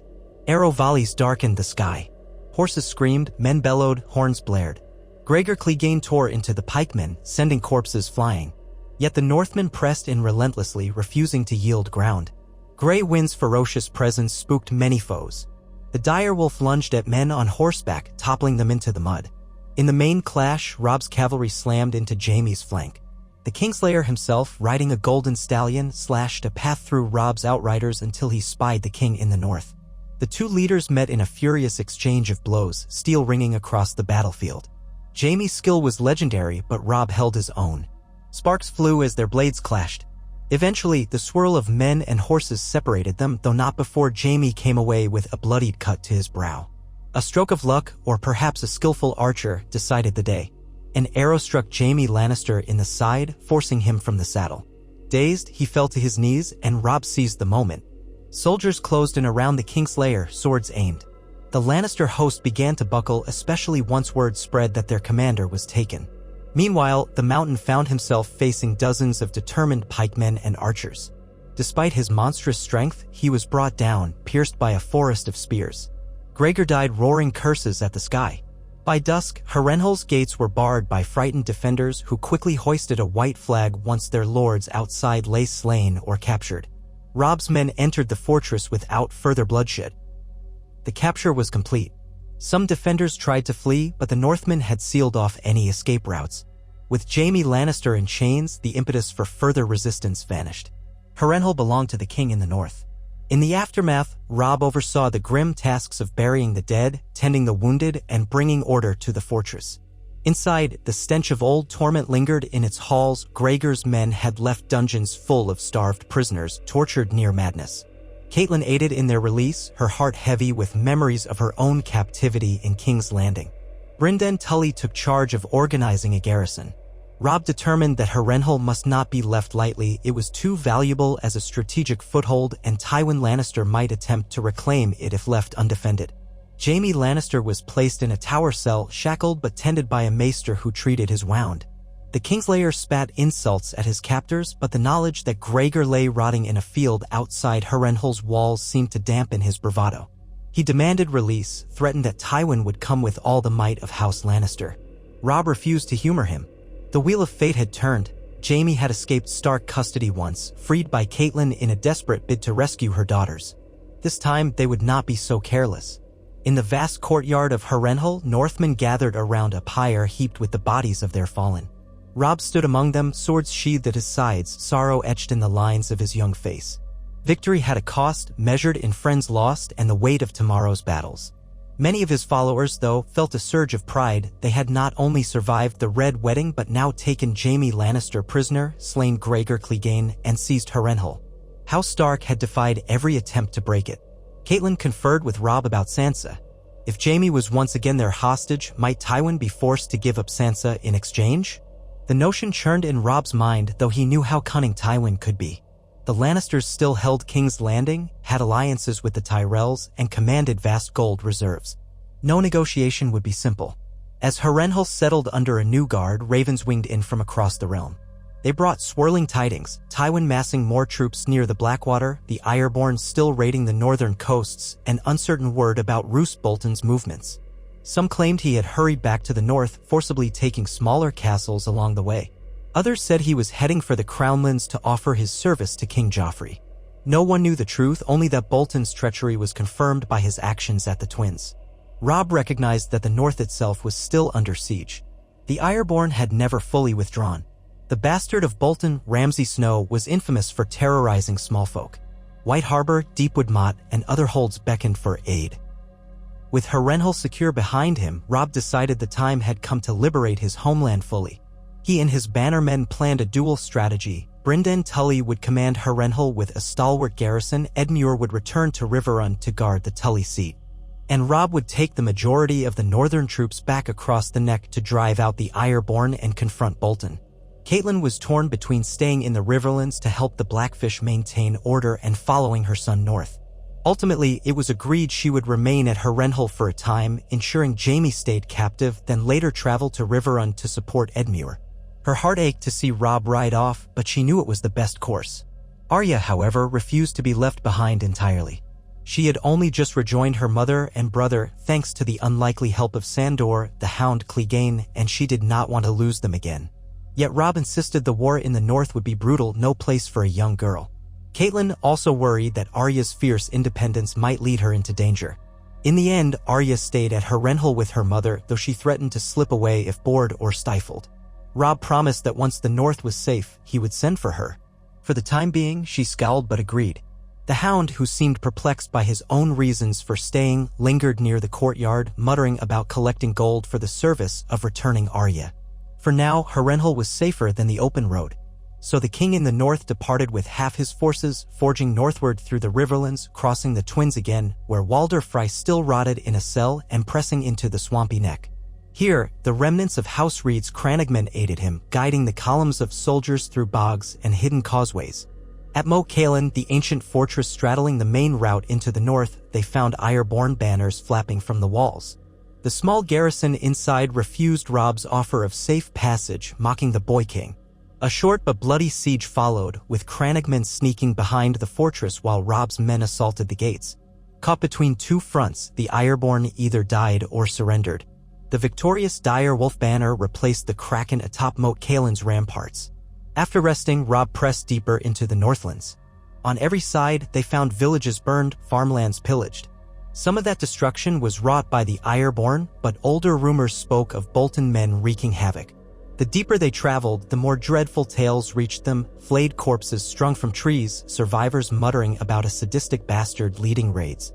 The name Ramsay Snow surfaced repeatedly. Soon, scouts reported that Roose Bolton had retreated to the Dreadfort. Whether father and bastard were both present was unclear, but signs of atrocities littered the region. Robb, enraged and heartsick, approached the Dreadfort with caution. Its ominous towers rose from the bleak terrain, crowned by the sigil of a flayed man. Scouts found the gates locked, archers posted on the battlements. A rider carrying Robb's demand for parley returned with a sealed note from Roose Bolton expressing surprise at the accusations and blaming local bandits for the flayings. The note invited Robb to come in peace and see the truth for himself, but the undertones dripped with falsehood. At dawn, the Dreadfort's gates creaked open just enough to let a small envoy out. Leading them was Ramsay Snow, pale eyes gleaming.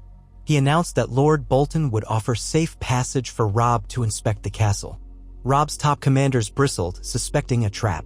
But to avoid needless slaughter, Robb agreed to meet Bolton inside so long as he could bring a strong guard and keep Grey Wind at his side. At midday, the king in the north and a chosen band, including the Great John, entered the Dreadfort's walls. Banners flapped in a chill wind. Inside the courtyard stood Roose Bolton, hands folded in a show of calm. Ramsay hovered at his shoulder. Soldiers wearing flayed man livery lined the walls. The tension was suffocating. Robb demanded that Bolton account for his rumored misdeeds and open every tower for inspection. Bolton, face expressionless, agreed. He maintained a facade of loyalty, claiming that any outrages were the work of roving criminals. He even offered to hand over a prisoner, Theon Greyjoy, once Robb's childhood friend turned betrayer who had seized Winterfell. Theon was dragged forth, a broken wretch missing pieces of flesh from Ramsay's torture. He barely recognized Robb, babbling apologies and half-mad confessions that he hadn't killed Bran and Rickon. Robb stared in horror, uncertain what to feel: rage for Theon's betrayal, pity for his condition, or fury at the Boltons for this cruelty. Bolton led Robb's men on a perfunctory tour. Yet every corner reeked of hidden atrocities. The Greyjohn's face darkened with each new sign: a chamber that smelled of rot, suspicious red stains in a hallway, stockpiles of weapons beyond any normal measure. Roose Bolton calmly explained away each detail. But when night fell, horns blared. Bolton's soldiers sprang from hidden passages, crossbows snapped, swords flashed.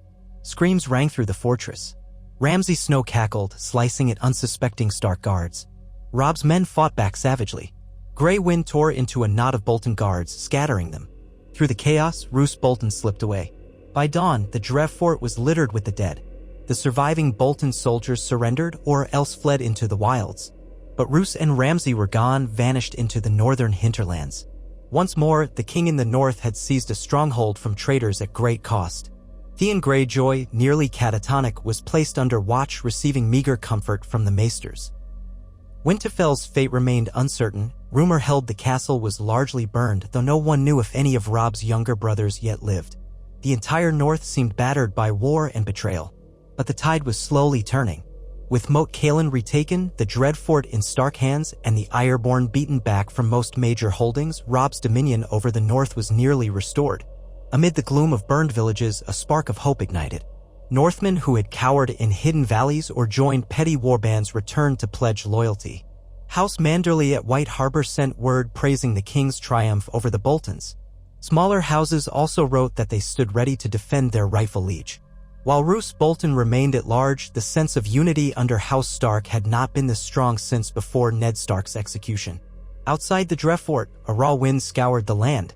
Snowflakes drifted from iron-gray clouds, the first hints that the long winter might be near. Robb ordered repairs to the castle, enough for it to serve as a vantage in the east. He posted a portion of his men there, then rode on westward, hoping to learn if Winterfell could be reclaimed. Scouts returned with grim news: the seat of House Stark was indeed burned and the Ironborn had withdrawn months ago.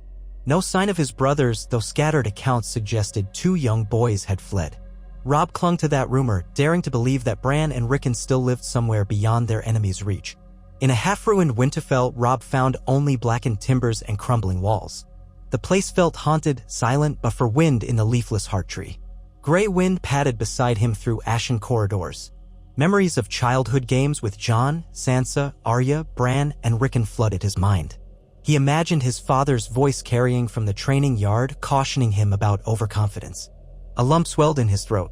Once this war was over, if it ever ended, he swore to rebuild these walls, to make Winterfell whole again. Meanwhile, word arrived from Harrenhal that all remained calm, though Tywin Lannister was mustering near the Blackwater. Jaime Lannister sat in prison, nursing bitterness and a slowly healing arrow wound. Caitlin wrote that no direct attempts to free Jaime had occurred, but she expected Tywin to try some cunning approach soon. She also mentioned that Arya had grown restless and more determined in her training with wooden swords. The Hound lingered, an intimidating presence who seemed uncertain of his own place.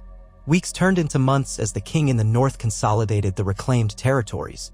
Snow dusted the moors and mountainsides. Gales howled across the Barrowlands. But with each day, more families emerged from hiding, acknowledging Robb's rule. Bolton's men still skulked in the wilderness, occasionally raiding outlying farms, but they found less success each time. White Harbor reopened trade lines to supply Robb's host with fish, grain, and salted meats for the coming winter. The North was battered but not broken, bound by a fresh sense of unity forged in adversity. Robb considered the future. With Walder Frey imprisoned at the Twins, the entire region was safer from behind the backstabs. Harrenhal, under Brynden Tully's watch, prevented major Lannister incursions. Yet none of this guaranteed lasting peace. Tywin Lannister still held King's Landing, with the Tyrells presumably allied. Sansa remained a hostage, though perhaps in less immediate danger now that Jaime was a prisoner. Stannis Baratheon lingered on Dragonstone, overshadowed by the might of the Iron Throne. And no one knew how events in Essos might eventually spill over if Daenerys Targaryen truly rose in power with her dragons. For now, Robb Stark had done the unthinkable. He had survived the Red Wedding, outmaneuvered the Freys, captured Jaime Lannister, slain Gregor Clegane, retaken Moat Cailin, seized the Dreadfort, and restored a semblance of order to the north. Tales spread among the small folk of the Wolf King's unstoppable fortune of how the old gods themselves must have intervened that night at the Twins. Northmen wore these stories proudly. In the Riverlands, peasants called him the White Wolf, a name borrowed from his direwolf's pale chest fur, glimpsed beneath the blood and muck of battle. Still, war's price weighed heavily. Friends lost, ruins sown across wide swaths of the land, the knowledge that more battles likely loomed. Some nights, Robb lay awake, imagining how easily it might all have been undone if not for a single timely alarm at the Twins. He would picture the feast turn to slaughter, see again the glint of crossbow bolts, hear the terrified shrieks. That close, they had been to extinction. The memory kept him vigilant. As the first true snows drifted over the neck, ravens arrived from Harrenhal. Tywin Lannister's envoys had come to treat for Jaime's release. The Lannisters offered gold, even hinted they might let Sansa leave King's Landing under certain conditions. Cailin wrote that. She kept the negotiation slow, not trusting a single Lannister promise. She asked Robb's counsel. In reply, he warned that no trade would happen unless Sansa was released unharmed and the North's sovereignty respected. He had no illusions that Tywin would agree to that easily. Perhaps the best they could gain was a prisoner swap that returned Sansa but conceded little else. In King's Landing, so the Ravens said, Joffrey's rule grew more volatile. The Boy King raged over losing Jaime, hearing that the mountain was dead, that the supposed foolproof ambush at the Twins had failed. Tywin never let emotion govern him, but many suspected his pride was deeply wounded. A precarious hush fell over the southern theaters of war. The Reach Lords, House Tyrell, watched with caution, uncertain if the Lannisters were as mighty as before.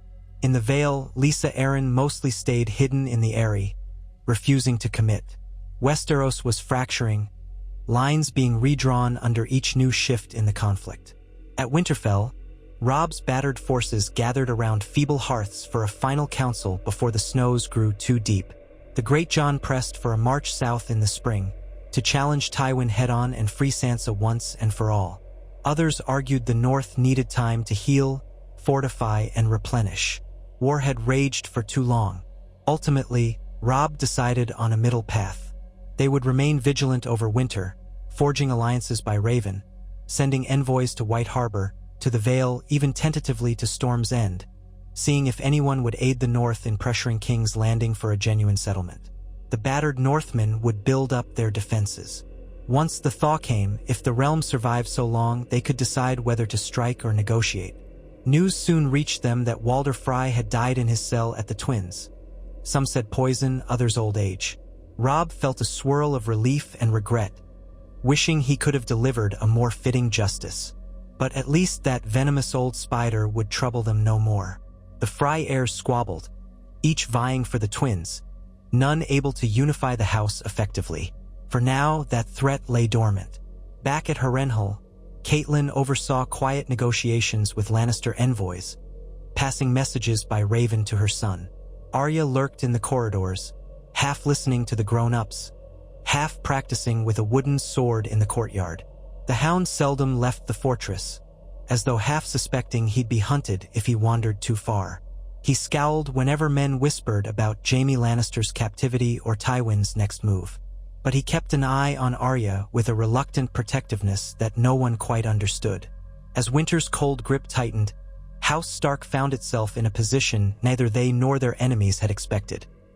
Ascendant, unbroken, forging a new era of autonomy in the north. The Red Wedding, meant to be their doom, had galvanized them into a formidable power. It was said among some that the dire wolves of Winterfell had grown wise to the Southron ways of betrayal that they would never again trust easily. Others swore that in the nights around the Winterfell ruins they saw flickers of ghostly wolf shapes, a remnants of the old magic stirring. The realm at large braced for more upheaval. The Lannisters faced a stinging reversal of fortune. The Frey's name was blackened beyond redemption. Roose Bolton and his bastard lurked in the shadows, perhaps waiting for a chance to strike again. The Ironborn retreated to the seas, harassing coastal villages, but no longer brazenly claiming large tracts of the north. The Iron Throne itself seemed less stable every day, with King Joffrey's tyranny overshadowed by Tywin's frustrations. Meanwhile, across the sea, rumors of dragons and Meereen circulated among sailors. 1,000 threads of fate wove through Westeros. But for the Starks, those who remained free, a rare sense of hope endured. After so much darkness, they had defied their enemies at the Twins, retaken vital strongholds, and discovered, however faint, the possibility that Bran and Rickon might still live. They had proven they were neither easily betrayed nor easily destroyed. A quiet pride pulsed through the battered families of the North, who whispered the same refrain with each cold breath: the North remembers. On a late afternoon in Winterfell's shattered courtyard, Robb stood alone in the swirl of snowflakes. He had dismissed his retinue for a moment, needing solitude. Rubble framed the silent yard. Broken towers jutted against a pale sky. This had been home. So many memories pressed on him, from sword lessons to his father's wise counsel by the Godwood. He knelt near the spot where the training dummies used to stand, letting the snow dampen his cloak. Gray wind patted up, nuzzling Robb's shoulder. "I swear," Robb murmured to the wind and the old gods, "I will make this right. I will find my brothers if they live. I will see Sansa free and Arya safe. The Lannisters won't break us. The Boltons won't break us." Walder Frey failed. He clenched a handful of ashy snow. Winterfell will stand again. A gentle paw pressed his knee and he looked into the direwolf's amber eyes. Behind them, the silent weirwood in the Godwood loomed through the swirling flakes. Robb thought he could almost hear Ned's voice, reminding him that the blood of the first men ran strong in House Stark, that the snows of winter tested the wolves but did not kill them so long as the pack stayed united. He rose, dusting snow from his cloak. The wind bore a distant horn blast from the walls, likely his men completing another patrol. Duty called, war demanded readiness, and his role as king in the north could not be set aside. Yet for this moment, in the hush of a drifting snowfall, he let himself believe in a future where the Starks had more than just survival. They might have renewal, justice, and peace. Far to the south, in the labyrinth halls of the Red Keep, Tywin Lannister's hand curled around a piece of parchment bearing the latest tidings of the North's triumphs. Fury played across his austere features as he realized how thoroughly the Frey plan had collapsed. Jaime sat in a tower cell. Gregor Clegane lay dead. Harrenhal and the Dreadfort had fallen to the wolves. For a heartbeat, the normally unflappable Tywin felt an unfamiliar tremor of uncertainty. He thought of the cunning it would take to undo the Starks now, how they seemed to have luck or destiny on their side. But the old lion's mind churned with new strategies. He would not rest until House Stark was subdued, or else until his own house fell in ruin trying. Farther still, in Harrenhal's gloom, Jaime Lannister gazed out a narrow window, bandaged side aching. Catelyn Stark had visited him that morning, requesting word of Sansa. He had no comfort to give beyond his own frustrations. If he survived this war, he mused bitterly, it would be a miracle. Being caged by Robb Stark again was a humiliating twist. All because the Red Wedding was bungled, he muttered, half to himself. His jaw tightened, thinking of Walder Frey, whose stupidity had undone Tywin's perfect plan. If only they had moved more swiftly, or the crossbowmen had fired in unison. But regrets changed nothing. The wolves were ascendant, and Jaime was their trophy, awaiting Tywin's next gambit. Outside, he could see men marching in the courtyard, the direwolf banner flickering in the breeze. Anger roiled in his chest. For the first time, he began to wonder if perhaps the Lannisters had miscalculated the entire shape of this war. In King's Landing, Sansa Stark prayed daily for her family's deliverance. Rumors trickled in that Robb was alive, that he had captured Jaime, that the Red Wedding had failed. She hardly dared believe it, yet each rumor lit a small flame of hope in her. Tyrion, her reluctant husband, privately confided that these rumors were true. His father Tywin was in a fury. That gave Sansa a flicker of gratitude toward Tyrion, though she could not bring herself to trust him fully. Joffrey's temper grew worse, but for once he did not boast of Stark heads on spikes. Perhaps Sansa thought he feared that the wolves he mocked could bite back. In the Vale's cold heights, Lysa Arryn read the news with trembling hands. She refused entreaties to join her nephew Robb's cause. Fear of Lannister reprisal still tethered her, though the victory of the Starks whispered of new possibilities. In the Iron Islands, Balon Greyjoy railed at the mention of the North's resurgence, for his own hold on the neck had slipped away. He began plotting new raids to salvage pride, ignoring the risk of incurring the king in the North's direct wrath. And beyond the Narrow Sea, Daenerys Targaryen's dragons grew, though their potential involvement in Westeros's conflicts remained unknown to most. Through it all, winter crept closer. Food stores dwindled in some regions. Tension simmered. The war was not over. If anything, it had only metastasized, each major house jockeying for an advantage while the unstoppable turn of the seasons threatened to overshadow mortal quarrels. Yet one unassailable truth stood: House Stark was no longer cornered. The Red Wedding had failed. Betrayal had been met with retribution.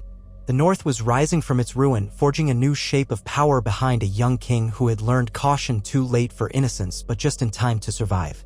As the snows thickened around Winterfell, Robb read the latest dispatch from Harrenhal, Cailin reporting that Tywin's envoys had offered a massive sum of gold for Jaime's release, plus vague words about Sansa's status. He frowned. If only gold was on the table, the chance to secure Sansa seemed slim. He would not trade Jaime for empty promises. Setting the missive aside, he gathered his captains around the meager fire. Their talk turned to the next campaign, come spring, whether an alliance might be struck with Stannis, or if they might approach the Tyrells, or even the Vale. The future held countless forks, each fraught with risk. Whatever we do, Robb said quietly, we will not forget what nearly happened at the Twins. We will not walk blindly into traps again. We are Starks, and the North remembers. Those words echoed in the hush that followed. Soldiers exchanged solemn nods. None among them would ever forget the night that should have spelled their doom but instead ignited a blaze of determination. The fiasco at the Twins had turned House Stark from near extinction into a banner of defiance that now draped half the realm. And so the story continued. The Red Wedding that was meant to snuff out the wolves instead lit a furnace of resolve within them. From that night forward, the Starks advanced from one bloody victory to the next, capturing Jaime, felling Gregor, claiming Harrenhal, retaking Moat Cailin, crushing Bolton at the Dreadfort. In a world that thrived on cunning and betrayal, they had proven that sometimes loyalty, vigilance, and raw courage could defy the odds. Many across Westeros whispered that the young wolf had a destiny guided by the old gods. Others claimed it was only a fluke of timing or the cunning of a single scout who had spotted the Frey's crossbows too soon. Either way, the result was undeniable. House Stark, battered but unyielding, had come roaring back from what should have been certain destruction. The realm would never be the same. In a final hush before the deep snows at the edge of the ruined Godwood in Winterfell, Robb Stark knelt beneath the carved weirwood face. The bark wept red sap and the silence pressed on his ears like the weight of ages. He closed his eyes, recalling his father's voice. When the snows fall and the white winds blow, the lone wolf dies, but the pack survives. They were not alone. His mother, his bannermen, even the scattered siblings who might yet live, each was part of the pack. Now, that pack was forging a new legacy, one that would echo across the 7 kingdoms for years to come. A fierce wind tugged at Robb's cloak, and gray wind whined softly as if sensing the turning of a page in history. Slowly, Robb opened his eyes. He rose and glanced around the old heart tree, half-burned walls, and drifting flakes. He would have to leave Winterfell soon, rally what strength he could, and decide whether the next year brought peace negotiations, rescue missions, or more war. The future was uncertain, but the Starks stood upon ground they had reclaimed, their hearts beating with the knowledge that they had survived the unthinkable. That alone lent him strength. He laid a hand on Grey Wind's thick fur. Together, they strode back into the courtyard where his men awaited him. Overhead, the sky was a bleak wash of silver and white, as if the land itself braced for the hardships ahead. But in the very center of that courtyard flew the dire wolf banner, snapping in the wind, a proud reminder that even the darkest of betrayals could not silence the North. The king in the North lived, and so did his people's hope. Where once all roads seemed to lead to the tragic bloodbath of a Red Wedding, now 1,000 new roads stretched before them. Each choice carried risk and promise alike. Yet House Stark moved forward with heads high, forging a fresh chapter in the endless Game of Thrones, a chapter in which the wolves, having escaped the snare, refused to kneel to lions or traitors ever again.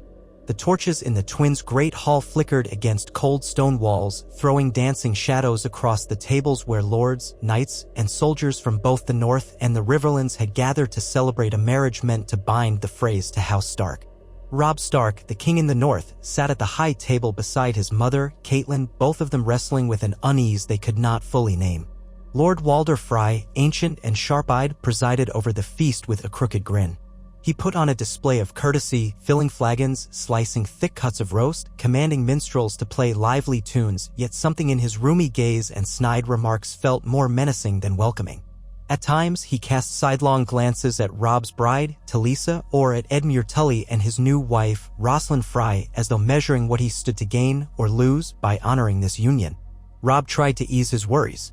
His banners were here, the great John Umber and other loyal Northmen close at hand, along with Brynden Blackfish Tully, a seasoned warrior who watched every corner of the hall with practiced suspicion. Yet it was difficult to ignore the way Frey men lingered in the galleries above, crossbow-shaped outlines half-hidden behind pillars.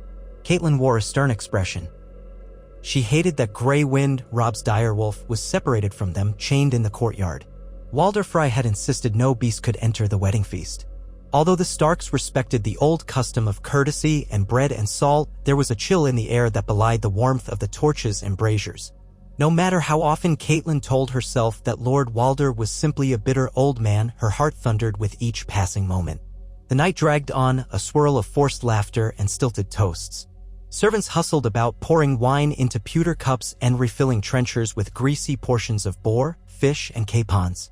Walder Frey's face appeared more smug with each course. He made sly references to oaths broken and alliances spurned, though always couched in a veneer of courtesy. Rosalind, a trembling bride, sat beside Edmure with downcast eyes. Frey daughters and granddaughters in ill-fitting gowns watched from a side table as though resentful or relieved, perhaps both, that they were not the ones Robb had married. From time to time, Robb's gaze swept the corners of the hall, and he recognized men who did not look like minstrels at all. The music lacked the celebratory vigor one might expect of a wedding. The melody had a strange quality, uneven, almost dissonant. When at last the bride and groom's ceremonial dance ended, a new chord sounded, and Robb felt the hair on his neck prickle. Cailin's hand shot out to grab his forearm. She had no evidence, only a mother's instinct, but her pulse hammered a warning. A heartbeat later, a low, feral howl tore through the night from beyond the walls, Grey Wind's voice echoing across the courtyard. Robb stood abruptly, knocking over a flagon of wine. The moment froze as all heads turned to the dais. Before Walder Frey could move, before any men in the galleries could reveal hidden crossbows, a band of Northmen burst into the hall. They were soaked in sweat, wild-eyed, shouting warnings. They had glimpsed weapons stashed behind draperies, overheard Frey soldiers whispering about turning on the guests, spotted suspicious shapes in the rafters. The torches flared. Chaos erupted in a heartbeat. Walder Frey screeched, spitting vile curses, and someone shouted for crossbows to loose. Bolts whizzed overhead, but the Northmen had scattered across the hall, toppling tables to form barricades. Great John Umber roared, yanking an overturned trestle up as a shield against the incoming fire. The music dissolved into panicked shrieks. One crossbowman succeeded in letting fly a bolt that struck a Tully guardsman, but another arrow from the Northmen's flank took the Frey soldier in the throat. Robb drew his sword, kicking aside a platter, while Cailin crouched beside him, snatching up a short blade from a fallen man's belt. She saw Walder Frey's face blanch with fury as he realized his carefully laid plan was unraveling. Outside the hall, Grey Wind's furious howling intensified. Someone yanked open the side doors and the huge direwolf bounded inside, eyes glowing in the torchlight, jaws red with the blood of a guard who had tried to restrain him in the courtyard. Men scrambled away in terror. The minstrels dropped their lutes, some attempting to draw daggers. Northern archers and leathers surged in behind Grey Wind, loosing arrows at the crossbowmen perched in the galleries. Shouts rang out for more Frey men to join the fray, but the corridor leading deeper into the fortress was suddenly flooded with Tully and Stark soldiers who had caught wind of treachery. Lord Walder's hopes of sealing the hall and cutting down his guests were dashed. In a clash of steel and a spray of blood, the trap that was meant to be the Red Wedding devolved into a frantic melee. Robb, with Cailin at his back, fought off 3 Frey guards trying to press forward. Across the hall, Edmure Tully shielded Rosalind behind an overturned bench. The Great John barreled into a group of Frey bowmen, scattering them like ninepins. Men died in spurts of crimson on the straw-covered floor, screams mingling with the braying of startled horses outside. Yet the Northmen had come in strength, determined not to be slaughtered like sheep. Soon enough, the Frey ambushers realized they had lost the advantage of surprise. The crossbow volley that should have riddled the Starks with bolts had been loosed in disarray, and Walder's men had no choice but to engage in close combat. Robb caught sight of Roose Bolton in the confusion, pale-eyed and silent as a ghost, slipping through a side entrance. The young king shouted for men to stop him, but Roose vanished. Robb suspected Bolton had orchestrated matters with Walder Frey, and the thought made his blood run hot. Before he could chase the traitor, another cluster of Freys pressed him, rapiers stabbing. Grey wind lunged, ripping one man's face apart, scattering the others in horror. By the time the fighting stopped, the hall was filled with bodies, smashed crockery, broken benches, and walls spattered with gore. The stench of blood hung thick. Walder Frey himself was found cowering behind his overturned high seat, spewing curses. Even as two Northmen pinned his scrawny arms. He spat at Robb's feet, unrepentant, hissing that Tywin Lannister would have the last laugh. An unnatural hush followed. The living stepped around the dead and wounded. Caitlyn's hair was matted to her forehead with sweat, but she clutched the hilt of her dagger, scanning for any further threat. Talisa, trembling yet resolute, moved among the wounded to offer what aid she could. One of Walder's many daughters moaned by the dais, eyes wide with shock. Edmure cradled Rosalind, who sobbed hysterically. Blood trickled from a cut on Edmure's temple. All across the hall, the men of House Stark and House Tully took count of who had survived. Dozens had died and many were injured, but the devastation would have been far worse had the Freys achieved the ambush. Outside, a handful of Stark scouts combed the courtyard, confirming that Bolton men had fled. The entire Red Wedding ruse had failed. Robb commanded that Walder Frey be bound in chains and locked away in his own dungeon tower until a decision could be reached. The Great John threatened to cut off his head on the spot, but Robb refused, wanting the realm to see the measure of Walder's crimes. By dawn, the fortress known as the Twins lay firmly under Stark Tully control. Most Frey men either surrendered or were slain in the brief, furious clashes that erupted in side halls. The rest found themselves caged. The weeping Rosalind Frey was permitted to remain with Edmure as she seemed blameless in the betrayal. Robb assigned a small garrison to hold the castle. He intended to continue south into the Riverlands. Tywin Lannister would surely learn of this failure and move to retaliate. Within 3 days, the king in the north led a battered but victorious host out of the Twins, crossing the great arches that spanned the Green Fork. Autumn winds hissed across the plains, carrying the scent of fires and decay, reminders that the War of the Five Kings still raged. Scouts returned with scattered news. Roose Bolton had been seen riding hard toward the southeast, possibly aiming to link up with Lannister forces. The Ironborn remained entrenched on the northern coasts, sacking fishing villages. Such tidings weighed heavily on Robb. He had nearly been butchered at a wedding. Now he faced a realm in chaos with uncertain allies and cunning enemies. Still, a strange sense of resolve gripped him. They had cheated death, they would not be lulled again. When Riverrun's towers and banners rose before them, the battered men of House Tully and Stark exhaled relief. The fortress gates opened, and inside, Caitlin felt a wave of memory. She had grown up here, skipping stones along the water. Now it was a bastion of war. They soon learned that Lannister raids had plagued the surrounding countryside in recent weeks, though the castle stood firm. The Great John rumbled that the entire region was at risk if Tywin seized Harrenhal, that massive, melted fortress from which the Lannisters could dominate the Riverlands. Edmure Tully, intent on proving his worth after the near disaster at the wedding, pressed for an immediate strike. Robb agreed. They could not allow Tywin to remain unchallenged at Harrenhal. Caitlin, standing near the dais in Riverrun's Great Hall, listened quietly as Robb convened a war council by torchlight. The Grey John, Brynden, Blackfish, Tully, and lords of lesser houses Vance, Piper, Mallister debated how to face the Lannisters, given that Roose Bolton might be among their ranks. The notion of Bolton's treachery enraged them. He had sworn fealty to House Stark, yet apparently plotted with Walder Frey to see them all dead. Robb tapped a map pinned to a wooden table. He spoke of dividing his forces, some to defend Riverrun, some to encircle Harrenhal. Caitlin voiced her own warnings. Harrenhal's walls were huge, and Gregor Clegane, the mountain, was rumored to command a garrison within. A direct assault could be costly, yet to do nothing would give Tywin the advantage. Preparations unfolded quickly. Ravens flew to every corner of the Riverlands, calling lords to muster. Edmure Tully prepared men for the march, anxious to retake what local farmland was in Lannister hands. Within a week, Robb's host set forth, leaving Riverrun guarded by a token force. Cailin traveled in a wagon among the baggage train, guarded by archers who would sooner die than allow a second chance at butchery. Arya was not among them. She was still missing, presumed captive in King's Landing or lost on the roads, but Cailin prayed daily that her younger daughter might still be alive. She cast frequent glances at Robb, her last remaining son of adult age who had become king in the north through tragedy and necessity. In quiet moments, she thought of Ned's head displayed on the Red Keep's walls, how he had parted from them to preserve the realm's peace, only to meet betrayal. She feared these same shadows were everywhere. After many days of slogging through muddy roads, the columns approached Harrenhal. Even from a distance, the fortress loomed like a blackened beast, melted towers rising against a stormy sky. Some said it was cursed since Harren the Black's downfall by dragonfire. Here, Tywin had once stationed his men, and rumor now held that Gregor Clegane had returned with Lannister soldiers. Smoke curled from within, hinting at either large kitchens or the remains of a recent atrocity. Robb ordered camps set up beyond bowshot, establishing lines of trenches and watch posts. He would not be caught unawares. Gregor answered soon enough, launching nighttime raids to test the Northmen's defenses. The Greyjohn ambushed one such party, capturing a handful of Lannister scouts. Under threat of torture, they revealed that Jaime Lannister was rumored to be on the march from the southeast, bringing reinforcements. If Jaime arrived while Gregor sallied forth, Robb's army could be pinned between hammer and anvil. A sense of dread washed over them, but Robb drew up a plan.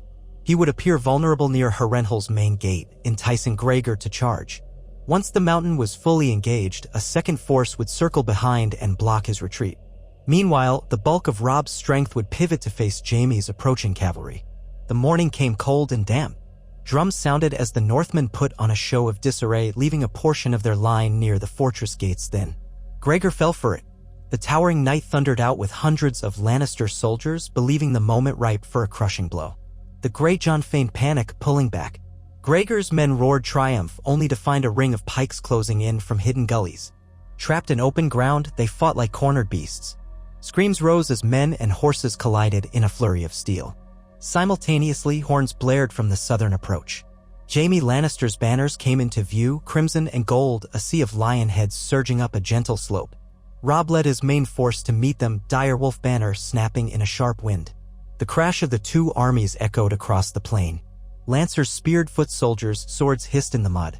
Robb, on horseback, spied Jaime in gilded armor, leading a wedge that sought to break the Stark lines. Grey wind darted amid the chaos, snapping at horses, sowing panic. Archers loosed volley after volley, blackening the sky with shafts. Men and beasts died by the dozen. Mud churned beneath their feet, slick with rain and blood. At last, Robb and Jaime clashed in person. Their swords rang, blow for blow, sparks flying. Jaime's skill was infamous, but war weariness tinged his eyes. Robb, fueled by the memory of near annihilation at the twins and the knowledge of what was at stake, pressed him hard. After a fierce exchange, a stray arrow found a gap in Jaime's armor, staggering him. He fell to one knee, sputtering as blood seeped down his side.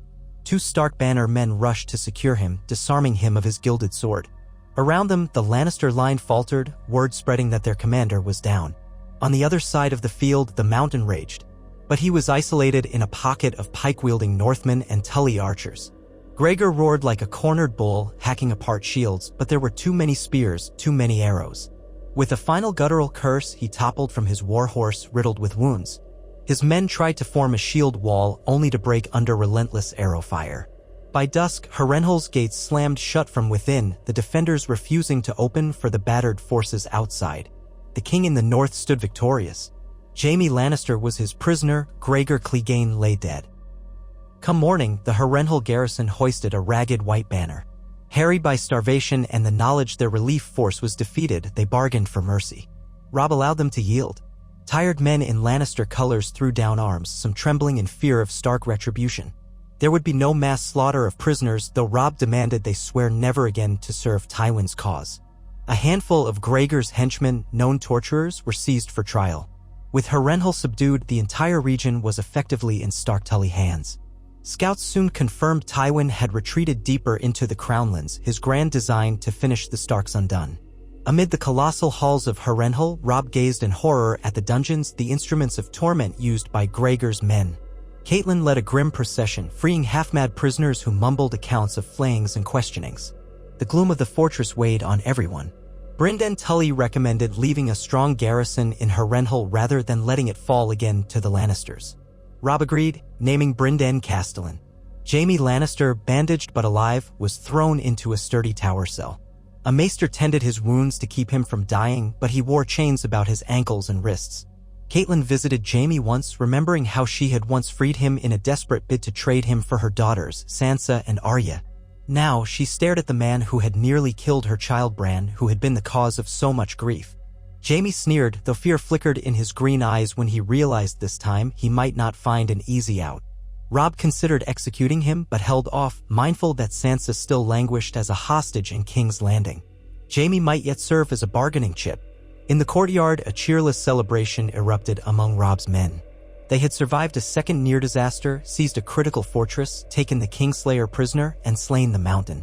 The rumors that had started after the failed Red Wedding spread like wildfire. The king in the north was unstoppable, protected by the old gods, a dire wolf incarnate. While such talk brought fresh recruits and hearts brimming with hope, Robb could not shake the knowledge that Tywin would soon regroup. And the north itself was in crisis. Roose Bolton's treachery had to be addressed. The Ironborn still held chunks of the northern coastline. Winter was creeping closer. Thus, after a short respite in Harrenhal, Robb announced his decision: the Blackfish would maintain the fortress. Edmure Tully would return to Riverrun, ensuring it stayed secure. Robb himself would lead the majority of his northern forces back across the neck to free the north from Ironborn raiders and challenge Bolton's seat at the Dreadfort. Jaime would remain in Harrenhal as a hostage, a powerful deterrent should Tywin attempt another reckless move. Walder Frey, rotting in a cell at the Twins, served as yet more collateral against treachery. Caitlin chose to remain behind for a time, overseeing certain diplomatic efforts in Harrenhal and hoping to glean a chance to rescue Sansa. Her mind remained haunted by the possibility that Arya still wandered or was captive somewhere. The realm was vast and war scattered families like chaff. Robb parted from his mother with a heavy heart. They clasped hands in the courtyard, gray wind prowling at his side. She made him promise caution, no more trusting too easily, no more riding into traps. He nodded, face set. The Red Wedding had taught them all a brutal lesson. So it was that the king in the north rode out beneath Harrenhal's melted towers, leading a column of wolves and trout banners. The great John galloped beside him, while men trailed on foot, wagons of supplies grumbling through churned roads. Autumn's chill deepened each night, and rumors abounded that the cold times would soon descend. The journey north was fraught with reminders of war's toll. Charred villages, fields salted with corpses, an atmosphere of dread among scattered smallfolk. Many recognized the direwolf banner, kneeling in gratitude or shouting hallelujahs that Walder Frey's plot had failed. When the columns recrossed the Twins, Robb replaced the garrison with fresh men and checked on Walder's condition. The old man spat and cursed. Reports said some Freys had tried to contact Tywin, but their ravens never made it out. The Twins were locked down, ensuring no further betrayal from that quarter. The great John recommended simply executing Walder, but Robb refused, not out of mercy but practicality. Killing a lord so infamous might waste the political leverage that came with holding him captive. Beyond the Twins lay the Neck, a marshy labyrinth controlled in part by crannogmen loyal to House Reed. They guided Robb's army along causeways that rose above the bogs, careful to avoid sinkholes. Word came that the Ironborn still held Moat Cailin, an ancient fortress that guarded the main route into the Northlands. Balon Greyjoy's men sneered at Parley requests. So Robb besieged the fortress. He stationed archers to cut off supply lines, then worked with the crannogmen to launch a stealth attack from the rear. One fog-shrouded dawn, the Ironborn awoke to discover a swarm of Northmen inside the walls. After a short, brutal fight, the Kraken banners were torn down, replaced by the direwolf. Those Ironborn who surrendered were forced to trudge south in rags, unarmed. The moat was reclaimed. The host pressed onward, forging deeper into the north. A bitter wind swept through pine forests and over rolling hills. Scout reports revealed that raiding parties still lit northern coasts aflame, but their hold was weakening. More troubling were tales of Bolton soldiers flaying villagers. Some whispered that Ramsay Snow, the bastard of Bolton, was behind these horrors. No one knew how many men Roose Bolton commanded or whether he had truly conspired with Walder Frey under Tywin's blessing. The Red Wedding fiasco suggested it was likely. In time, Robb's bannermen reached the outskirts of the Dreadfort. Its grim silhouette rose from a cluster of rugged hills, banners of the flayed man drooping from parapets. The gates were barred. Some men riding under the Bolton sigil insisted they were loyal to House Stark, claiming the rumored atrocities came from outlaws. Robb didn't believe it. He sent demands for Roose Bolton to open the gates, to relinquish command and answer for the betrayal at the twins. Days of tense standoff followed, no reply. Finally, a messenger announced that Roose Bolton would permit a parley inside, offering safe passage to the king in the north. The Great John snarled that it was a trap, but Robb decided he must try, if only to avoid further bloodshed among northern folk. At midday, Robb rode in with a contingent of steel-clad Northmen, Grey Wind padding beside him. Roose Bolton greeted them in the courtyard with an unreadable expression, flanked by a young man with a pale face and cold eyes, Ramsay Snow. The Dreadfort's gates remained open just enough for the party to enter, then slammed shut. Through a forced smile, Roose claimed loyalty. He offered Robb a gift, Theon Greyjoy, taken after the Ironborn's fall at Winterfell. A wretch was dragged forward, half-mad with pain. Parts of Theon's skin were flayed, his teeth broken. Ramsay smirked. Robb felt revulsion swirl with anger. Despite Theon's betrayal, this was monstrous. Bolton insisted the flayings and raids were the work of brigands. He invited Robb to inspect the castle. The Great John muttered darkly but went along. They scoured the halls, finding suspicious storerooms of weapons and rooms reeking of dried blood. Ramsay followed, a sneer never leaving his face. By nightfall, horns sounded in the corridors. Bolton men sprang from hidden alcoves, brandishing crossbows. Ramsay lunged at a group of startled Stark guards. Roose Bolton himself melted away in the chaos, leaving his men to do the dirty work. But the Starks fought back with savage resolve. Grey Wind's roar echoed off the stone walls. The Great John hewed down a pair of Bolton archers. Corridor by corridor, they battled, torches flaring. Lightning forked across the night sky, illuminating the yard in flashes of white. In the frantic fight, some loyal Bolton men who had believed Roose's claims of innocence panicked and threw down arms, but Ramsay's chosen killers fought to the death. By dawn, the Dreadfort's courtyard lay strewn with corpses. Freed from a storeroom, more Stark soldiers rushed to help. Ramsay vanished, presumably escaping through a postern gate with a handful of men. No sign of Roose either. The Dreadfort was theirs. Exhausted, Robb surveyed the carnage. Theon lay curled in a corner, whimpering, barely coherent. He was carried to a warm chamber, though even the best maester's efforts might not restore his mind. The king in the north gave quick orders: secure the walls, gather the captives, root out any hidden pockets of traitors. The Great John wiped sweat and blood from his face, cursing Bolton's name. A handful of northern lords arrived, relieved that House Stark had come, for they lived in fear of Bolton's flaying tradition. Some wept with gratitude, hailing Robb as the savior of the North. Robb only felt numb. He had reclaimed his ancestral homeland piece by piece, from Moat Cailin to the Dreadfort, but Winterfell itself lay in ruin. The bastard of Bolton roamed free. The true measure of victory was still elusive. Days later, Robb led a small detachment to Winterfell. Tears stung his eyes at the sight of scorched walls and collapsed towers. The Ironborn had burned much of it, then fled. Charred timbers littered the yard. The old keep was a husk of blackened stone. Yet in the Godwood, the heart tree still stood, leaves rustling in a chill wind. Robb knelt there, memory flooding him, Ned Stark's voice reminding them of duty, the playful arguments among siblings Jon, Sansa, Arya, Bran, Rickon, echoing in the halls. Now it was silent. Grey Wind sniffed the old roots, whining as if sensing ghosts.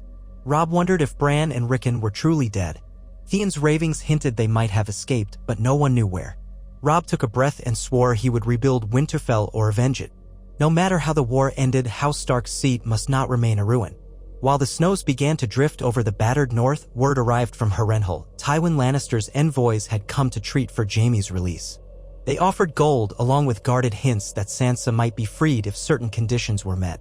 Caitlin wrote that she distrusted these overtures, believing Tywin's real aim was to rescue his son before the Starks could fully consolidate their power. In King's Landing, tension spiraled. Joffrey raged at each new rumor of Robb's success. The Freys were pariahs. Roose Bolton, still at large, had few allies. Each house reeled from the improbable shift that began at the Red Wedding but ended in Walder Frey's humiliation, Jaime's capture, and Gregor's death. Robb set about fortifying the north. Loyal houses answered his call to arms, seeing that the war had turned in Stark favor. White Harbor under Wyman Manderley reopened trade lines, shipping salted fish and grain to feed the soldiers in winter. Minor houses once frightened by the Boltons now sent men. The Ironborn were cornered in a few coastal enclaves, no longer the threat they had been. Sensing a chance to regroup over the cold months, Robb recalled the bulk of his army to the safer strongholds of the north, placing garrisons in the Dreadfort, Moat, Cailin, and scattered holdfasts near the coasts. He would not be caught unaware again. If Tywin dared march an army all the way north in winter, the cold would punish him far more than swords could. Late in the season, Robb returned to the Dreadfort to finalize the transition of power to a loyal Castellan, for the place still loomed as a fortress of cruelty. The battered remains of Bolton's men either bent the knee or vanished into the snowy woods. Theon, still half insane, babbled about not killing Bran and Rickon, proclaiming he had set them free. Robb could not decide if Theon told the truth or was lost in delirium. Part of him wanted to punish Theon for the betrayal at Winterfell, but pity stayed his hand. Theon was a living testament to the cruelty of Ramsay Snow. Perhaps some measure of justice had been served already. Meanwhile, Catelyn sent urgent letters from Harrenhal describing how negotiations with Lannister envoys were proceeding slowly. Jaime remained in chains under close guard, though a maester tended his healing wound. Talk of a prisoner swap for Sansa grew, but Tywin demanded additional concessions that were intolerable: submission of the North, recognition of Joffrey's legitimacy over the entire realm, the return of certain Riverland territories. Catelyn and the Blackfish rebuffed these demands. If Tywin wanted Jaime free, he would have to bargain more fairly. Yet no immediate compromise surfaced, leaving Sansa in precarious captivity at the Red Keep. Over the winter, a tense stalemate took hold. The Starks controlled the north and the Riverlands from Riverrun to Harrenhal, while the Lannisters dominated the Crownlands, forging alliances with the Tyrells. Stannis Baratheon brooded on Dragonstone, overshadowed by the might of King's Landing. The Ironborn licked their wounds, for Balon Greyjoy's dream of a grand conquest had been checked. Roose Bolton lurked somewhere in the wilderness, possibly seeking to reclaim the Dreadfort in the spring. Tales of Daenerys Targaryen and her dragons in Essos reached a few ears, but most dismissed them as distant fables. Across Westeros, people remembered that single stroke of fate at the Twins. The name Red Wedding still filled them with dread, the wedding that was meant to butcher the Stark leadership in one stroke, but ended in Walder Frey's downfall. It became a fireside story, retold with awe: how the direwolf's howl alerted the Northmen, how crossbows fired too soon, how Walder Frey ended up a prisoner in his own dungeon. The old man's outraged howls were said to echo through the towers every night. The realm had seldom witnessed such a stunning reversal. Where House Stark should have been shattered, it emerged stronger, capturing Jaime Lannister, slaying the Mountain, subduing Harrenhal, retaking the Dreadfort. People whispered the old gods must favor the wolves. At Winterfell's heart tree, under the boughs that dripped crimson leaves onto snowdrifts, Robb often prayed. He would think of his father, Ned, who had told him that when the snows fall and the white winds blow, the lone wolf dies but the pack survives. This war had nearly torn that pack apart, scattering sisters and brothers across the realm. Yet now, the Starks, those who survived, stood united in purpose if not in person. Catelyn wrote from Harrenhal about strengthening alliances.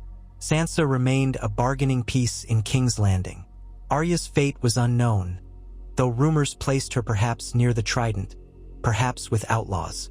Bran and Rickon were rumored to have fled into the Wildlands. Even Jon Snow, though half-brother, served at the Wall, distant from these southern wars. The notion that any reunion might come still felt remote, but Robb clung to hope. A victory at the Twins that night had shown him how a single moment might change everything. As winter deepened, the North became a land of ice and wind. Robb convened lords in a makeshift hall at Winterfell, half-burned but cleared of rubble. They discussed rationing, building better shelters, forging new ties with the Manderleys, the Serwyns, the Glovers, the Reeds, and the Umbers to ensure no holdfast was left undefended. He also dispatched a delegation south to treat with Riverrun and Harrenhal, ensuring that, should Tywin move or attempt to rescue Jaime by force, they would have early warning. The Great John offered to lead raiding parties south in the spring, but Robb cautioned patience. The war had cost too many lives already. If a better outcome could be found, perhaps a negotiated peace that recognized the North's independence, they had to try. No one truly believed Tywin would grant that willingly, but the presence of Jaime Lannister in Stark captivity complicated the Lion's might. On one especially frigid afternoon, Robb walked the ramparts of Winterfell's battered outer walls. Snow fell in swirling curtains, whitening his cloak and blanketing the scorched remains below. Grey wind followed, ears perked. Theon was being kept in an old guardroom, more prison than living quarters, but with a fire to keep him from freezing. Theon rarely spoke except in fits of fear or remorse. The king in the north found no satisfaction in Theon's ruin. He simply felt tired of vengeance and betrayal. His father had taught him that justice must be swift and fair, but war had muddied every principle. Theon's punishment was almost beyond anything Ned Stark would have deemed honorable. Sometimes, men in the courtyard spoke in hushed tones about the future, about how Robb might push further south once the snows melted, or if he would hold his lines and let the Lannisters wear themselves thin. Others spoke of seeking new alliances, sending emissaries to the Vale, to Storm's End, or to Stannis on Dragonstone. Robb listened and weighed each suggestion, knowing that none was without risk. He also knew the Iron Throne would not easily relinquish dominion over the North. Ned's dream of a united realm under an honorable king had died with Robert Baratheon. Now each region fought for survival or advantage, and House Stark had become a symbol of perseverance. In a sense that gave them power. The realm saw that even Tywin's cunning had faltered after the Red Wedding fiasco. Yet Robb knew the Lannisters, if cornered, might unleash a final fury. Meanwhile, ravens from Harrenhal suggested that some progress might be made on the question of Sansa's release. The Lannister envoys seemed more desperate, offering partial concessions, perhaps land boundaries in the Riverlands, maybe a formal truce. Jaime's captivity clearly worried Tywin, who had no other heir of equal standing. But any true settlement would still require the Iron Throne to recognize the independence of the North and the restitution for House Stark's losses. That was a steep price. Catelyn's letters were weary but resolute.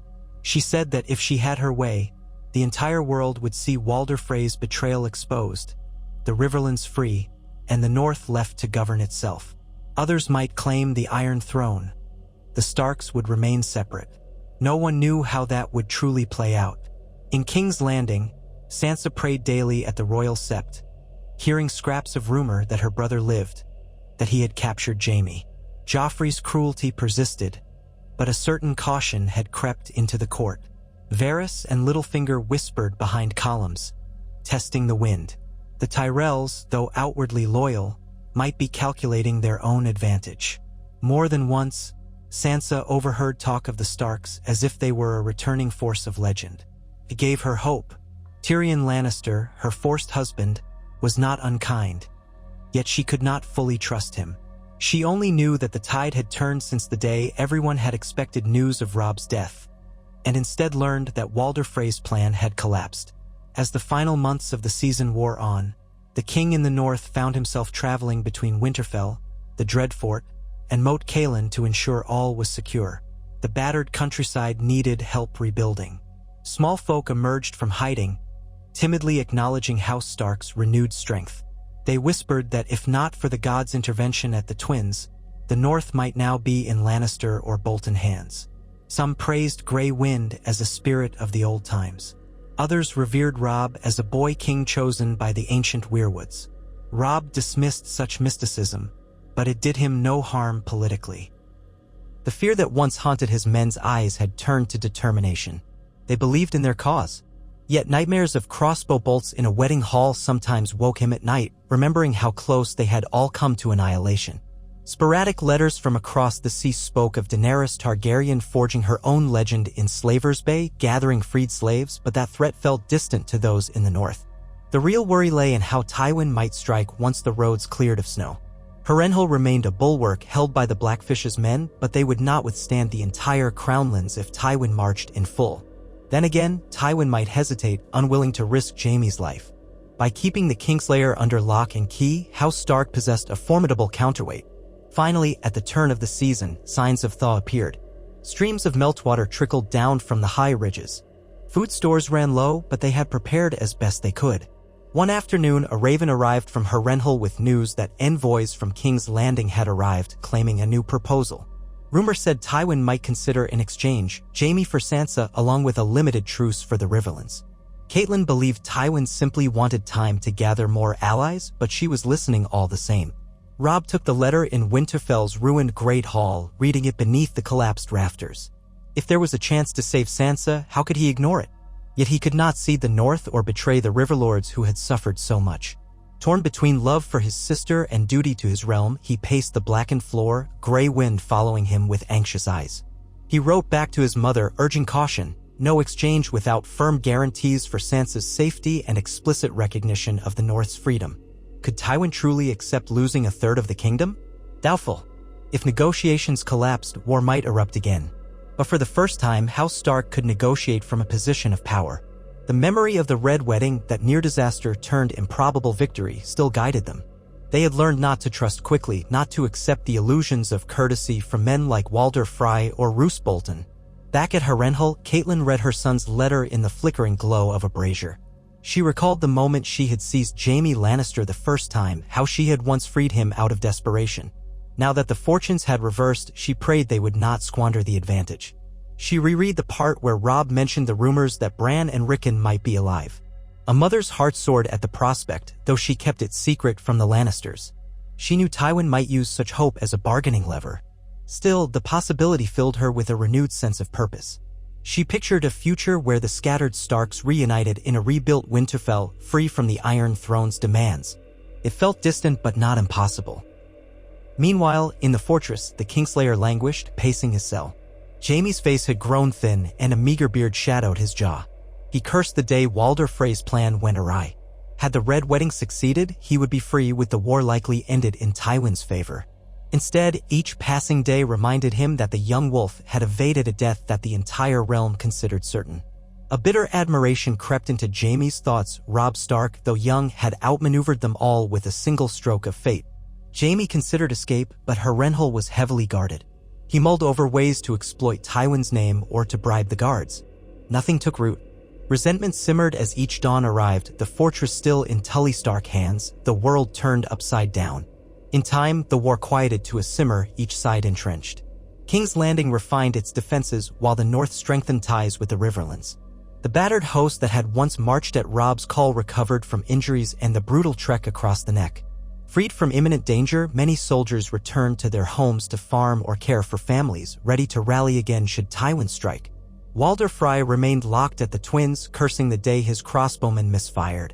Walder's younger heirs squabbled among themselves, powerless without his iron hand. Roose Bolton and Ramsay hovered like specters, occasionally rumored to be raising outlaws in the far-flung corners of the North. But with each passing month, the Dreadfort's garrison tightened control over the region. Thus the near ruin of the Red Wedding became a cornerstone for House Stark's resurgence. Bards who once sang of the Red Wedding in hushed sorrow now wove ballads of how the wolves turned on their would-be butchers, capturing their quarries, toppling the might of Harrenhal, and reclaiming the North from traitors. It was said that in the stillness of a winter's night, old gods' voices could be heard in the howling of Robb's dire wolf. Or so the small folk whispered around hearth fires. Skeptics scoffed, attributing the Stark's success to a single soldier who sounded an alarm, or the Greyjoy's restless vigilance. Regardless, the result was the same. The house once marked for certain slaughter now stood strong, holding a lion's prized knight hostage while the realm shifted around them. In Winterfell's broken courtyard, Robb stood one mild afternoon, gazing at the scaffolding his men had erected to begin partial repairs. He gently stroked Grey Wind's fur, remembering simpler days when he and Jon would spar with wooden swords, when Sansa teased Arya and Ned Stark watched them all with quiet pride. The entire realm had changed since those times. Yet from the twins to the Dreadfort, from Harrenhal to the North's snowy passes, one constant remained. House Stark might bend, but it would not break. Fate had tested them with the ultimate betrayal, and they had survived. The last hours of daylight found Robb in the Godwood, beneath the thick-limbed weirwood tree. Crimson leaves shivered, reflecting in the black pool near its base. He knelt, resting a hand on the trunk, feeling for a moment as if he could sense the pulse of ancient magic. Could his father see him now? Could Ned's spirit witness how the king in the North had cheated death at his own wedding feast, seized Jaime Lannister, and driven away the traitors? Did the old gods watch every step they took in these war-torn lands? Soft footsteps crunched behind him. It was the great Jon, waiting politely. He said there were ravens from Harrenhal and White Harbor. Tywin might propose a new round of negotiations, and Lord Wyman Manderley was sending fresh stores for the next winter storms. Robb rose, exhaling a cloud of pale breath into the chill air. War or peace, the demands of kingship allowed him no rest. He left the Godwood, crossing the courtyard with his loyal bannermen. The day might come when they faced Tywin's forces again, or hammered out a lasting truce, or sought an alliance with Stannis or another southern faction. But for now, the Starks had one time, and in war, time was often the difference between victory and oblivion. As the last light died behind broken battlements, a hush settled over Winterfell. In that hush, one could almost imagine the echoes of wolves howling across the centuries, reminders of the ancient line of Starks who had withstood every storm, from the age of the first men to Aegon's conquest to the current blood-drenched war. The White Walkers were mere legends to most, but winter's cold pressed in, hinting that deeper horrors might lie beyond the mortal conflicts. For House Stark, battered and tested, survival at the Red Wedding had become a symbol of will and perseverance. Their story was not over, nor was the realm's fate decided. But in the hush of swirling snow, one truth rang clear: the Red Wedding had failed to slay the wolves, and in that failure, the seeds of a new era were sown. In the months and years to follow, lords and small folk alike would tell the tale of how Walder Frey and Roose Bolton, abetted by Tywin Lannister, conspired to murder their king under guest right, and how fate, or the old gods, intervened. They would speak of arrows unleashed too soon, of crossbows discovered by a watchful scout, of Grey Wind's furious entrance into the hall. They would recount how Walder Frey and Bolton parted ways in disgrace, each undone by the wolves they sought to trap. In the telling, Robb Stark grew to almost mythic proportions, a young hero who overcame cunning adversaries with unwavering resolve. Yet behind the legend stood a scarred reality, fields soaked in blood, families torn apart, a realm teetering on ruin. Still, the wolves remained. The North would remember, as it always had. And whether Tywin fumed in the Red Keep or the Ironborn slunk back to their isles, the king in the North stood unbowed upon the ashes of Winterfell, forging a new destiny from the brink of annihilation. There, in the battered courtyard that once rang with children's laughter, the direwolf banner flew anew, rippling in the cold wind, proclaiming that House Stark endured. No matter what the future held, southern alliances, a final confrontation, a fragile peace, those who had witnessed the failed Red Wedding would never forget how the tide of war had turned in a single night, how the howl of a chained dire wolf had shattered a death trap, and how the Starks, nearly destroyed, rose from the brink to stake their claim upon a wounded land. The fires in the hearth of Winterfell's great hall crackled over half-rebuilt walls, snapping embers that glowed like scattered stars in the gloom. Workmen had cleared rubble from the floors, erected temporary roofs over collapsed sections, and draped canvas across the worst gaps. Robb Stark, king in the North, stood near a table spread with maps, his gaze shifting among the gathered lords who had come to advise him. Outside, a swirl of snow drifted from iron-gray clouds, a reminder that winter had crept ever closer. Yet there was a sense of wary hope here, in the ancient seat of House Stark, that had not been felt in months. Hard to believe how close it had come to total ruin at the Twins. Robb still recalled each vivid detail: the sour stench of roast meats, the wary glances, the crossbows poised behind curtains, and Grey Wind's furious howl that shattered Walder Frey's treachery before it could strike. The plan had been perfect, guest right broken, the king in the North murdered under a hail of bolts, sealing House Stark's doom in a single night. Yet cunning scouts and the direwolf's warning had torn that plan asunder. Now, Walder Frey languished in his own dungeon, Roose Bolton was branded a traitor on the run, and the young king had turned near-certain death into a growing legend. He took a slow breath, letting the warmth of the hearth settle into him. The men in the hall murmured among themselves, lords of the North and lesser knights, handful of riverlords all sworn to House Stark or House Tully. The great Jon Umber loomed tallest, his deep laugh briefly cutting through the conversation as he recounted how close they'd all come to the slaughter. Rickard Karstark had once been among them, but that part of the tale was fraught with tragedy: Karstark's murder of captive Lannisters and Robb's grim duty to enforce justice. War had taught them all harsh lessons. Still, the lords who remained stood fiercely loyal to the king in the North, bound by the knowledge that the enemy had tried to exterminate them and failed. At the map's edge, Lord Manderley's representative from White Harbor cleared his throat. "My lord," the man said, addressing Robb formally but with a note of confidence. "We've begun shipping more grain south as you commanded, enough to shore up the garrisons through this late winter. The roads are difficult, but we've fended off the last of the Ironborn raiders from the coast." "That is good news," Robb said, his voice carrying more authority than it had in the old days when he was only Ned Stark's heir. "Fighting in the snows is no easy feat. My thanks to White Harbor for your diligence." He paused, glancing around. "What of the Boltons? Any word from the Dreadfort's outriders?" One of the men from the newly installed Dreadfort garrison, a distant cousin of the Serwins, stepped forward. He was young, cheeks raw from winter winds. Your Grace, so far we've found no sign of Roose Bolton himself. Some outlaws in the forests claim Ramsay Snow is harrying travelers, but never in large numbers. Enough to keep folk frightened. A hush spread across the table. Ever since the failed ambush at the Twins, the bastard of Bolton had surfaced in gruesome tales, flayed bodies in the woods, hidden outrages in half-burned villages. Ramsay was cunning enough to avoid the main host of Stark's soldiers. As the snows thickened, he and his men became even harder to track. "We'll keep searching," Robb said, jaw tightening.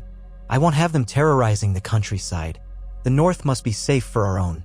If Bolton or his bastard resurfaces near the Dreadfort, see that ravens are sent at once." He tapped the table. "Our victory at Moat Cailin and the Dreadfort took away their strongholds. We have to ensure they don't carve out a new lair." As the meeting progressed, talk turned south. Harrenhal remained in Stark Tully hands, commanded by Brynden Blackfish Tully.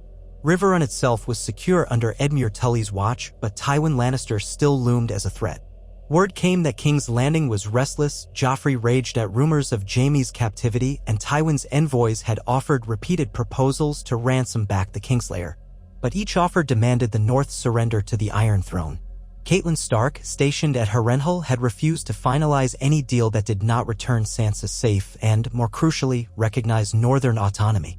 So far, no compromise was reached. At mention of Sansa, Robb felt a familiar pang. She remained a hostage in the Red Keep. Arya's fate was uncertain. Bran and Rickon were rumored alive by Theon's half-crazed confessions. Yet no one had proof of their whereabouts. The king in the north clenched his hands into fists beneath the table. All these months of war, and his family still scattered. But they had come so far from that night of near slaughter. So long as they kept faith with their allies, perhaps a path to reuniting might emerge. Either that, or Tywin would force the issue by launching another campaign come spring. The meeting ended with a flurry of small details, assigning extra hunting parties for fresh meat, ordering traveling septons for the Riverlands to quell unrest, and ensuring ravens flew regularly to Harrenhal with updates. As the lords filtered out, only the Great John lingered. He planted a massive hand on Robb's shoulder. "You're doing well, Your Grace," he said in his booming voice. "Lord Eddard would be proud of how you've carried the North." Robb gave a tight smile. "My father would have ended this war quickly if he could. He never wanted the bloodshed to linger." "Aye, but war's a hungry beast." The Great John's broad face hardened. "At least you've not fed it your own head, like Walder Frey planned." Robb's gaze flicked to the battered walls of Winterfell. "We came close. Too close." The Great John squeezed Robb's shoulder gently, then turned to leave. His heavy footsteps clomped across the half-rebuilt threshold, echoing in the hall. Robb remained for a moment, letting the crackle of the hearth lull him. Yes, they had survived the Red Wedding, but everything still felt precarious. He thought of the Freys rotting in their cells at the Twins, of Walder's howls echoing in those damp walls. The old man had screamed himself hoarse about Tywin Lannister's vengeance. That vengeance had not come yet, but Robb suspected Tywin was not idle. He draped a thick cloak over his shoulders and moved through the corridors, heading to the yard. Outside, snow dusted the courtyard. Temporary wooden walkways led to scaffolding where workers hammered. Stables had been repaired enough to house the Northmen's horses. The dogs barked from some corner. A swirl of cold air ruffled Robb's cloak, but gray wind padded beside him, warming him with the direwolf's presence. Beyond, men practiced archery, aiming at targets set against the ancient walls. The pungent smell of pitch wafted from a corner where someone tested a new brazier design. The king in the north paused, watching a squad of younger recruits spar with wooden swords. He couldn't help recalling how he and Jon had once crossed practice blades on this very ground, with Bran looking on wide-eyed and Arya pestering them for a turn. His duties did not allow him to linger in memories. He had promised to speak with Theon. For all Theon's betrayal, the man had once been a friend, or at least a companion. Roose Bolton and Ramsay Snow had tortured Theon nearly beyond recognition. The bastard of Bolton had mocked Theon in twisted ways, reducing him to a quivering husk. If Theon still clung to any sanity, he might provide fresh details about the fate of Bran and Rickon or the Ironborn. Robb did not relish such meetings, but Winter demanded harsh truths. He found Theon in a converted storeroom near the old crypts, not quite a dungeon but close enough. 2 guards stood at the door, men who had survived the sacking of Winterfell and still harbored resentments. They moved aside with grim deference to their king. Inside, Theon lay on a small cot. A single brazier glowed feebly, casting flickering shadows across the battered walls. The smell of stale sweat and old bandages suffused the air. At Robb's approach, Theon stirred, blinking. His eyes were sunken, his hair greasy and sparse, and half-healed scars crossed his cheeks and forearms. He wore a simple tunic that hung loose on his frame. "Robb," Theon rasped in a voice that croaked like an old crow's. "You came." Robb pressed his lips together. Yes, once upon a time, Theon had joked with him, teased Jon Snow, and boasted about the Iron Islands. That Theon seemed lost. "I need answers," Robb said, stepping closer. "About Winterfell. About my brothers." Theon's gaze flicked around as if he feared shadows might leap at him. "I never killed them," he muttered. "I never killed them. I found 2 farm boys, too late to turn back. I had to show the Ironborn I was strong, so I burned their bodies. Let everyone believe it was Bran and Rickon." His breath hitched. "But they escaped. They're alive, or they were. I swear." Robb studied Theon's eyes, searching for any hint of deceit. The war had taught him caution, but Theon's story matched fragments gleaned before that the murdered boys were not his brothers. "Do you know where they went? Who helped them?" Theon swallowed, wincing as if remembering old tortures. "A wildling woman. Osha. And Hodder, the stable boy. They vanished into the Wolfswood. I heard rumors the bastard Ramsay was chasing them, but I don't know if he found them. I told him nothing, I swear. He took his flaying knives to me, but I had no more to say." Terror flashed in his eyes as if that memory threatened to break him anew. Robb's stomach churned. Bolton's cruelty ran deep. It confirmed that Theon had withstood extreme torment, whether from misguided pride or actual ignorance, who could say. At least Theon's words supported the faint hope that Bran and Rickon might be out there, alive, possibly hidden in the vast northern wilderness. "If you remember anything else," Robb said quietly, "any rumor, any name, you tell me." Theon nodded frantically, eyes glistening. I beg you, don't let Ramsay take me again." A tide of anger rose in Robb. Anger at Bolton, anger at Theon, anger at the entire vile nature of the war that had turned friend to foe, family seat to ruin. "I won't," he said at last, though the words felt hollow. "The world was unpredictable. Rest, Theon. The maesters say they can do only so much for your injuries, but they'll keep you from freezing." He turned to leave, ignoring Theon's half-formed plea for something, mercy or forgiveness. Outside, the guards eyed him, but Robb's expression brooked no conversation. Gray wind waited in the corridor, ears perked. Robb exhaled and ran a hand through the direwolf's thick fur. Theon's information was a faint flicker of hope. If Bran and Rickon were indeed alive, perhaps they'd find safety in the far north, near the wall or among friendly clans. But that was guesswork. For now, Robb had no means to search thoroughly. He was king, after all, with an entire realm in his care. He could only hope the old gods watched over his younger brothers wherever they roamed. He emerged into the courtyard again, blinking at the swirling snow. Theon's words weighed on him like an anchor. The war had fractured so many lives. Even if the Red Wedding had failed, the cost was still monumental. On the rampart, he noticed a flicker of bright hair. His mother, Catelyn Stark, had just arrived from Harrenhal with a small escort. That was a surprise. She'd sent word that negotiations with Tywin's envoys were ongoing. Why had she come so soon?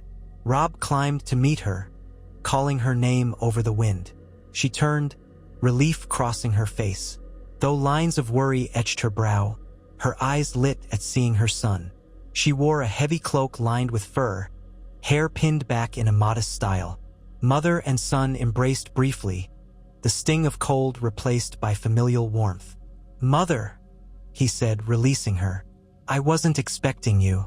Is everything all right at Harrenhal?" She sighed. "As all right as it can be in that wretched place. Brynden holds it secure, but Tywin's envoys have stalled. They keep pressing for Jaime's release on terms that would strip the North of its independence. I left Ser Desmond to handle the day-to-day while I traveled here. I had to see you." Robb ushered her to a quieter spot behind a half-repaired parapet. A swirl of wind tugged at the corners of their cloaks. "Tell me," Have they offered anything for Sansa? Cailin's eyes flickered. They mention her occasionally, as though she's a courtesy token. Tywin claims she's safe, but we both know his notion of safe is twisted. He says she's still betrothed to his son Tyrion, or that they've already been wed. Conflicting rumors swirl. He demands Jaime's freedom in exchange for consideration of Sansa's release. No guarantees, only talk of gold and good faith. She spat the words, frustration etched on her face. I refused. If Sansa is truly unharmed, they should prove it by sending her to Riverrun or Harrenhal. Jaime remains our best leverage, short of forging alliances with the rest of Westeros against the Lannisters. Robb nodded.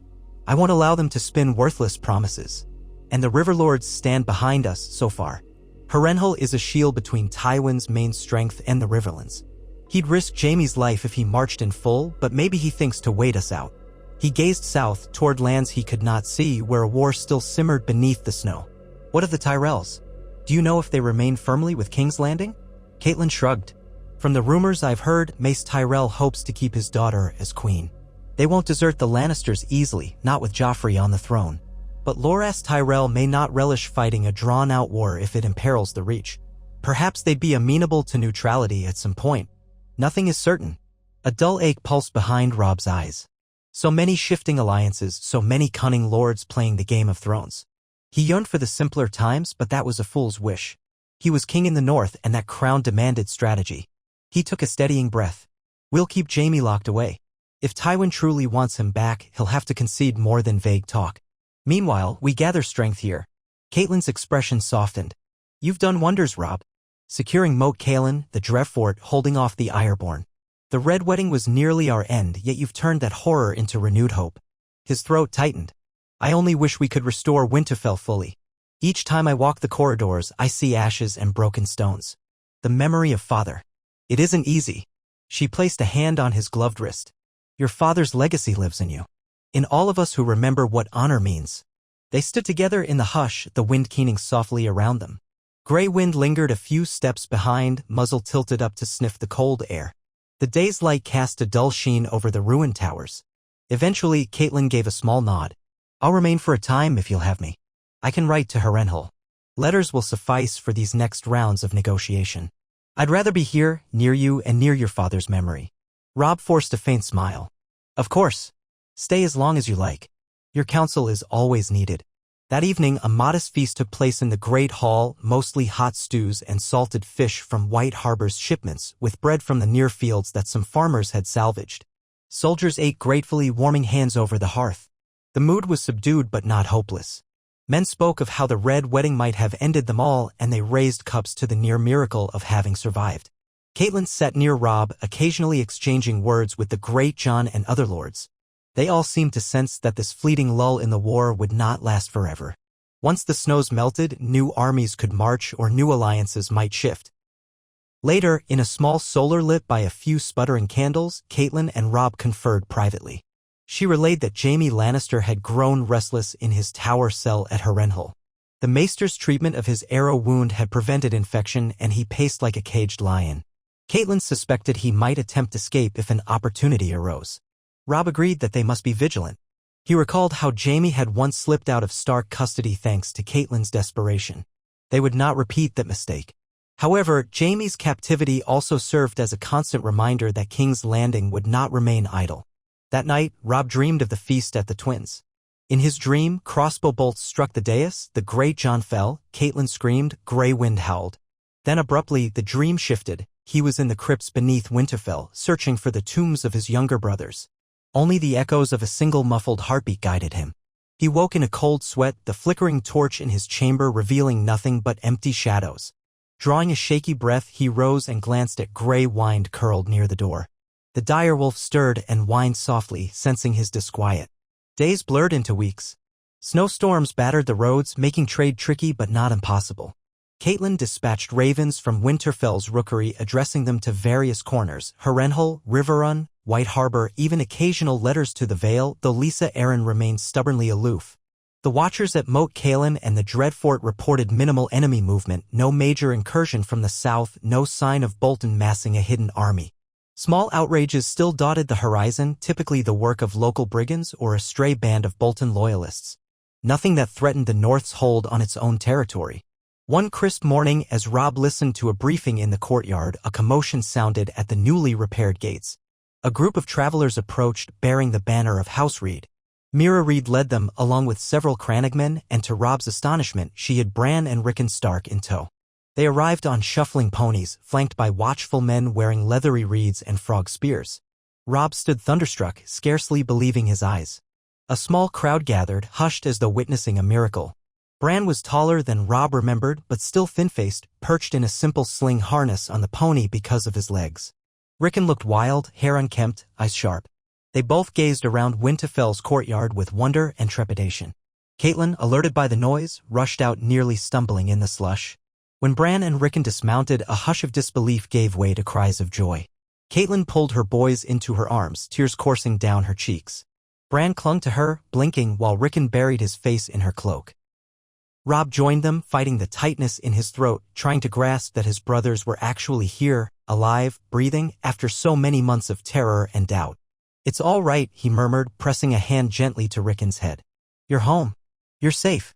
Grey wind prowled forward, sniffing them both, recognizing their scent from old days. Rickon's own dire wolf, Shaggy Dog, lingered near the gate, as dark and wary as Rickon himself. The swirl of men parted to let the wolves reacquaint themselves. Mira Reed, stepping aside from the emotional reunion, explained that she and her brother Jojen had found Bran traveling with Hodder and the wildling Osha in the far reaches of the Neck. They had avoided Ramsay's men. Jojen had insisted they guide Bran to the three-eyed crow beyond the wall, mysterious talk of green sight and destiny, but the winter storms forced them to circle back, and now they had delivered the two younger Starks to Winterfell for safety. Jojen himself had remained near the edge of the swamps, searching for some sign of the path north. Osha had parted ways earlier, uncertain of her place in castle life. Robb listened to all this, gratitude filling him like a sudden warmth against the winter cold. The war had not stolen everything. Bran and Rickon were in front of him, flesh and blood. He saw how Bran's gaze wandered the courtyard, noticing the broken ramparts, the scorched walls. Rickon scowled, fists clenched, as though expecting a fight at any moment. Their childhood innocence had been shattered like so many things in this war. But at least they were alive. Late that evening, a small feast was held in honor of their return. Nothing lavish, hearty stews, bread, and some ale, but the atmosphere crackled with joy. Men toasted the resilience of House Stark. Cailin wept quietly at the high table, her arms around Rickon. Bran sat beside Robb, recounting fragments of the journey, though his voice was subdued. He talked of nightmares, glimpses in dreams, half-coded references to a three-eyed crow. Some men cast him curious looks, but no one pressed him. The entire hall was simply grateful that the two boys had survived the fall of Winterfell and roamed the wilds beyond Bolton's grasp. In a rare moment of levity, the Greyjoy boomed that the old gods must truly favor House Stark, pointing to the repeated miracles, the failed Red Wedding, the retaking of Harrenhal, the reclaimed Dreadfort, the survival of Bran and Rickon. He declared that the name Stark would ring through the ages for defying all the odds. Cups clashed on tabletops, men roared approval. Cailin dabbed her eyes, and Robb shared a brief, wry smile with her. They still had a sister or two missing, Sansa hostage, Arya lost, but this was a victory nonetheless. Over the next days, Robb observed how Winterfell's atmosphere changed with Bran and Rickon's presence. Even partially ruined, the castle felt more like a home, as if the heart of House Stark had been rekindled. Rickon wandered the yards with Shaggy Dog, scowling less, though he was prone to sullen outbursts. Bran, now carried or wheeled in a simple wooden chair built by the carpenters, spent hours in the Godwood, watching the ravens in silent contemplation. Cailin hovered near him, sometimes worried by the faraway look in his eyes. But any time she asked, he simply said he was thinking about dreams. Robb tried not to press too hard, he was just relieved to see his brothers safe. They could heal in their own time. Meanwhile, politics pressed onward. Ravens from Harrenhal updated them that Tywin Lannister remained in King's Landing, focusing on quelling stirrings among the lords of the Crownlands and the Reach. Ser Kevan Lannister led minor skirmishes near the Blackwater but seemed disinclined to assault Harrenhal directly. With Jaime still in Stark custody, any reckless move risked the Kingslayer's life. That gave the North breathing room to recover from the devastation of war. At the same time, it left a question: would a final negotiation free Sansa? Or would the realm remain locked in indefinite stalemate? Cailin, now that she had two sons safely at home, considered returning to Harrenhal to press the negotiations further. Robb weighed the possibility of forging an alliance with Stannis Baratheon, though the man's reputation for unyielding pride and devotion to the Red God complicated matters. Some whispered that Daenerys Targaryen across the sea might eventually threaten the Lannisters too, but that was a vague rumor and no immediate help to the north. The day came when a fresh letter arrived from King's Landing itself, a more direct invitation to treat, stamped with the Lannister lion and the royal seal. Tywin Lannister proposed that an envoy from the Starks or Tullis come to King's Landing under safe conduct to discuss the possibility of a truce. Reading this by the candlelight of the solar, Robb felt a flicker of disbelief. Tywin had never shown any inclination for mercy. Was this a trick, or had King's Landing grown uneasy with the combined threat of rebellious lords and a possible Targaryen resurgence? Cailin, standing beside him, read the letter carefully. Safe passage guaranteed by the crown. They offer a chance for Sansa to be present. A direct audience with the king, meaning Joffrey, presumably. I don't trust it. She lowered the parchment. I recall how well guest right served us at the Twins. Robb's mouth twisted. I won't walk blindly into another trap. If Tywin wants an envoy, let him send his own men north or meet us halfway. He tapped the letter. This reeks of some ploy. Caitlin nodded. Perhaps we test them. Request a neutral site, say, near the God's Eye or even the outskirts of Harrenhal. If Tywin balks, we know it's a sham. He agreed. They drafted a careful response, demanding a secure neutral ground for talks, overseen by a third party. Possibly the Faith or some local lord recognized by both sides. They also insisted Sansa be allowed to travel there safely to confirm her well-being. If the crown refused, they showed their true colors. That was the sum of it. A raven bore the missive south. Days passed with no immediate reply. In the meantime, a new crisis arose in the far north. Word reached Winterfell that wildling raiders had appeared near the Gift, close to the wall. Some watchers claimed that Mance Rayder was leading a vast host from beyond the wall. If so, the Night's Watch might soon be overwhelmed unless southern lords aided them. Jon Snow's name came up in hushed conversation. He was Ned Stark's bastard, now a brother of the Night's Watch. Robb wrestled with the notion of sending men to help, for the war had depleted their strength. Yet winter itself threatened them all if the wildlings poured south or if worse things lurked beyond the wall. A part of him yearned to see Jon again, to share the burdens of the realm, but the vows of the Night's Watch forbade meddling in the kingdom's politics. Ultimately, Robb decided to dispatch a small force, 50 men, well-armed, under the command of a loyal Mormont knight, to travel north and coordinate with Castle Black. Caitlin cautioned him that dividing forces could be risky, but he insisted the North must not ignore the Watch's pleas. War with the Lannisters would mean little if the entire realm collapsed under a tide of wildlings or rumored White Walkers. Bran, overhearing, mentioned his dreams about the wall, about strange shapes in the snow. Robb saw a haunted look in his younger brother's eyes. He gave the order anyway. The early spring sun began softening the upper layer of snow, turning roads into slushy ruts. A caravan of supply wagons headed out from White Harbor, heading for Moat Cailin, bringing fresh seeds and building tools. At the Dreadfort, the new castellan reported no sign of Roose or Ramsay. Harrenhal sent word that a Lannister force had briefly encroached but withdrew after spotting Tully outriders. King's Landing remained silent regarding the proposed neutral site. Each day seemed to stretch taut as though the realm hovered on the cusp of a new confrontation. Men spoke in the yard about how Tywin might simply be waiting for the right moment to strike. Others argued that the Lannisters could not risk Jaime's life. In that tense lull, another shadow fell across Winterfell. A small band approached from the west, carrying a battered sigil of House Karstark. Robb's stomach clenched. He remembered all too well how he'd executed Lord Rickard Karstark for murdering captive Lannisters, a just but dire punishment that had cost the loyalty of many Karstark men. The visitors revealed themselves to be Karstark rebels, half-starved from months in the wilderness. Their leader, a gaunt knight named Ser Ardrian, knelt before Robb and begged forgiveness. They had heard rumors that the Starks had retaken the north, that the war had turned, and they wished to return to the fold if the king in the north would grant clemency. The great Jon snarled at the suggestion, reminding everyone that the Karstarks had abandoned Robb after Rickard Karstark's death. Some demanded they be cast out or punished. Yet the war had taught Robb a deeper lesson about the cost of grudges. He weighed it carefully, recalling that in his father's day, House Karstark had long been stalwart supporters of Winterfell. Rickard's crime had forced Robb's hand, but perhaps these men had only followed their lord out of duty. The realm needed unity, not further division. In the end, Robb decreed that House Karstark could re-swear fealty if they turned over any men who had partaken in the murder of Lannister prisoners. Ser Ardrian bowed and agreed, insisting that those murders were not his doing. With that, the Karstark contingent rejoined the Stark cause. Tensions lingered, but men recognized the king in the North's mercy as a sign of wisdom. The Great John grumbled but relented, for the North needed every sword. So it went day by day, old wounds partially healed and scattered men returned to the banner of the direwolf. At last, a raven arrived from King's Landing with a short, pointed reply. Tywin Lannister refused to meet in any location that was not firmly under crown control, claiming mistrust of Stark treachery. He also declined to allow Sansa to travel until Jaime was released. That ended the matter for now. War or stalemate, these were the only outcomes.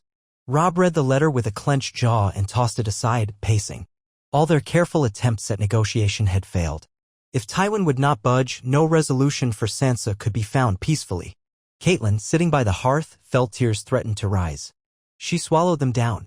She had suspected as much. Tywin means to keep Sansa a hostage to force your hand. He won't risk his pride by traveling to a neutral site. And he knows you will not hand over Jaime without some guarantee. Robb nodded, shoulders rigid. He wants us to break. Perhaps he thinks we'll yield eventually, or that the Iron Throne's wealth can fund an army to retake Harrenhal come spring. The only reason he hasn't attacked is Jaime. A hush hung in the small room. Finally, the Great John spoke, his big voice subdued for once. We might have to march south again, show Tywin we won't be caged in the north.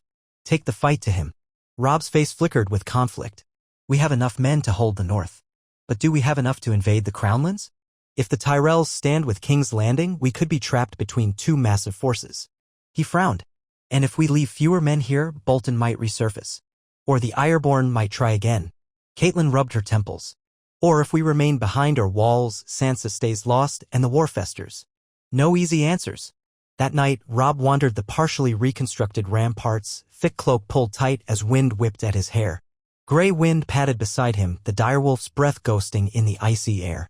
Below, he could see the flicker of torches where some men patrolled. The hush of Winterfell at night carried old memories of a time before war, back when Ned Stark's presence anchored them all. Now, the burden lay on Robb. Did he risk everything to free Sansa, or did he hold the line? He tried to imagine what his father would do, but only the silent eyes of the weirwood in the Godswood answered him, shedding red leaves into the dark. He prayed quietly that the war would not devour more of his family. That the Red Wedding's near catastrophe might mark the final turning point, not a mere reprieve before another storm. Yet Tywin Lannister's cunning was legendary, and the realm's chaos gave birth to new dangers. If Daenerys Targaryen truly gathered dragons across the sea, who could say how the balance of power might shift? Stannis moldered in Dragonstone, perhaps awaiting a sign from his Red Priestess. The Vale stood aloof behind the Ares Heights. The Freys were crippled but not entirely extinct. Roose Bolton still lurked. War had a habit of seeding new horrors. Months slipped by in that tense stalemate. Harrenhal stood firm under the Blackfish, Riverrun under Edmure, while King's Landing evidently prepared for a royal wedding, Joffrey's to Margaery Tyrell, though rumors were contradictory. Occasional skirmishes flared in the Riverlands, but none escalated into large-scale battles. With each day, more farmers in the north ventured out to till the soil in hopes of planting come spring. Builders in Winterfell restored another section of wall, and the gloom of war gave way to halting signs of normal life. Bran and Rickon adapted to the partial quiet. Bran spent hours in the Godwood, sometimes with Mira by his side, while Rickon followed the Great John around like a shadow, gleaning stories of old battles. Then, with the winter's snows beginning to melt into the soggy ground, the final spark ignited. A frantic raven arrived at dawn from Harrenhal. Tywin Lannister had mobilized a host out of King's Landing, advancing up the King's Road with thousands of fresh soldiers, possibly financed by Lannister gold and bolstered by lesser Crownland lords. Kevan Lannister accompanied them. Their target, Harrenhal, presumably to break the Stark hold on the fortress and free Jaime. The River Lords had spotted their banners near Maidenpool. King's Landing evidently decided the time was ripe, maybe expecting the Tyrell alliance or other factors to secure them from a southern threat. Robb summoned his bannermen to the Great Hall. The time for decisions had come. If Harrenhal fell, so would the Stark advantage in the Riverlands. Tywin might press further to Riverrun or even try for the twins. Jaime could be liberated. Sansa would remain hostage forever. The Great John hammered a fist on the table, demanding they march south to meet the Lannisters head-on. Others counseled caution, noting that Tywin's numbers might be formidable. Caitlin argued that they must at least reinforce Harrenhal or the Blackfish would be overwhelmed. In the end, Robb formed a plan reminiscent of earlier battles. He would lead a substantial force from the north, crossing the neck quickly while leaving a strong garrison behind in case Bolton emerged. Bran and Rickon would remain at Winterfell under guard, protected by loyal men. The river lords loyal to Stark would meet them halfway, fortifying near the God's Eye. If they could intercept Tywin's army before Harrenhal was encircled, they might force a decisive field engagement. At the same time, ravens flew to Stannis and other potential allies, though few expected immediate help. War's tide was set. The Lannisters were gambling on a spring campaign to break House Stark once and for all. Grey skies thick with drizzle greeted their departure. Robb, wearing boiled leather and mail, mounted his warhorse in Winterfell's courtyard. Cailin stood near, brushing a kiss on his cheek. She intended to ride with him partway before turning back. Someone had to maintain order in the north. Rickon clung to her side, glowering that he couldn't come. Bran, in his chair by the gate, offered quiet words of encouragement. The men of the north gathered in formation, direwolf banners snapping in the damp wind. Horses snorted plumes of steam. Great John Umber roared a rallying cry. Once again, the king in the north rode to war. They traveled for weeks, forging south past Moat Cailin. At the Twins, they learned Walder Frey still languished in prison. An argument arose whether to leave him there or use him somehow against Tywin, but Robb concluded the old man was more trouble than he was worth.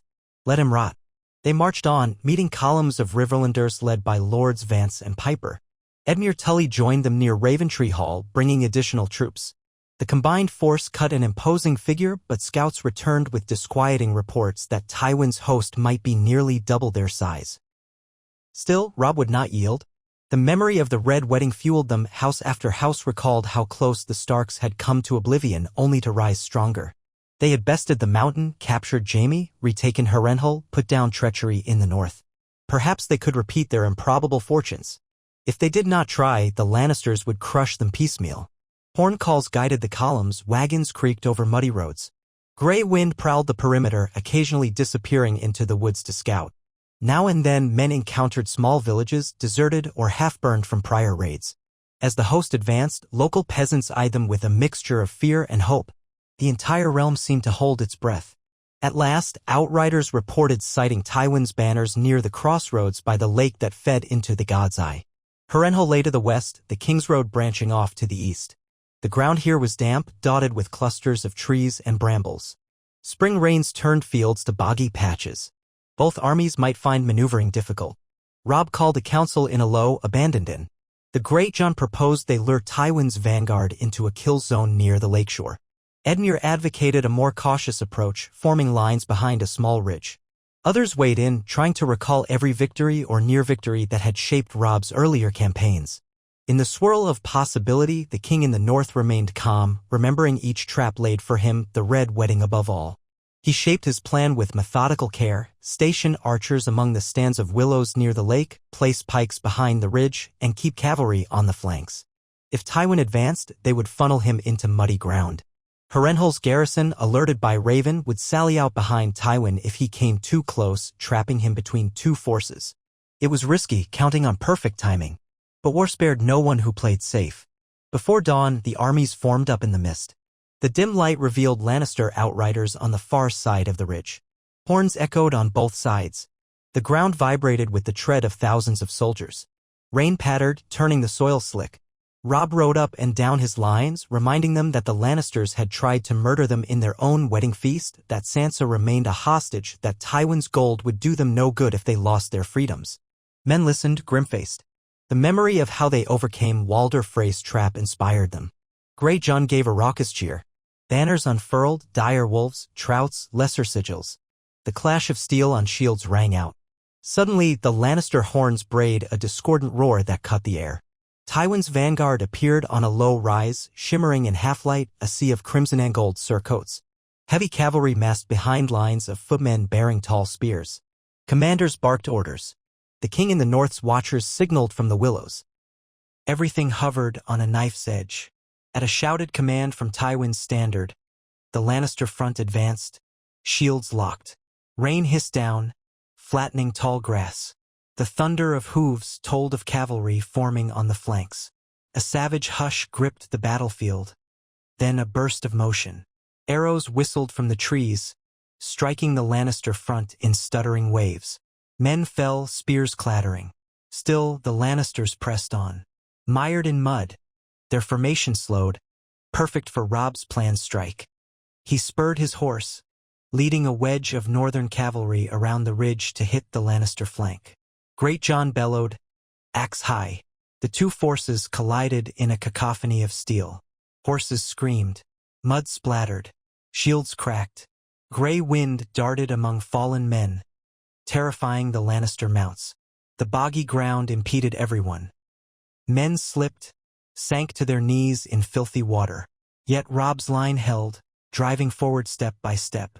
In the thick of it, Robb glimpsed Tywin's golden head crest through the melee, guarded by heavily armed knights. The old lion was not timid about leading from the front. Arrows rained down, some striking Lannister men-at-arms. One stray shaft lodged in Tywin's horse, causing the beast to rear. The old man steadied it with iron skill, barking orders. Kevan Lannister, at his side, led a contingent trying to swing around the bog. More horns sounded from the west. Harrenhal's garrison emerged, though not in overwhelming numbers. Still, enough to menace Tywin's rear, sowing confusion among the baggage trains. With the Lannister formation threatened on two fronts, the battle devolved into swirling pockets of combat. Robb found himself crossing blades with a burly knight wearing half a lion helm. Their swords rang out. Mud sucked at their boots.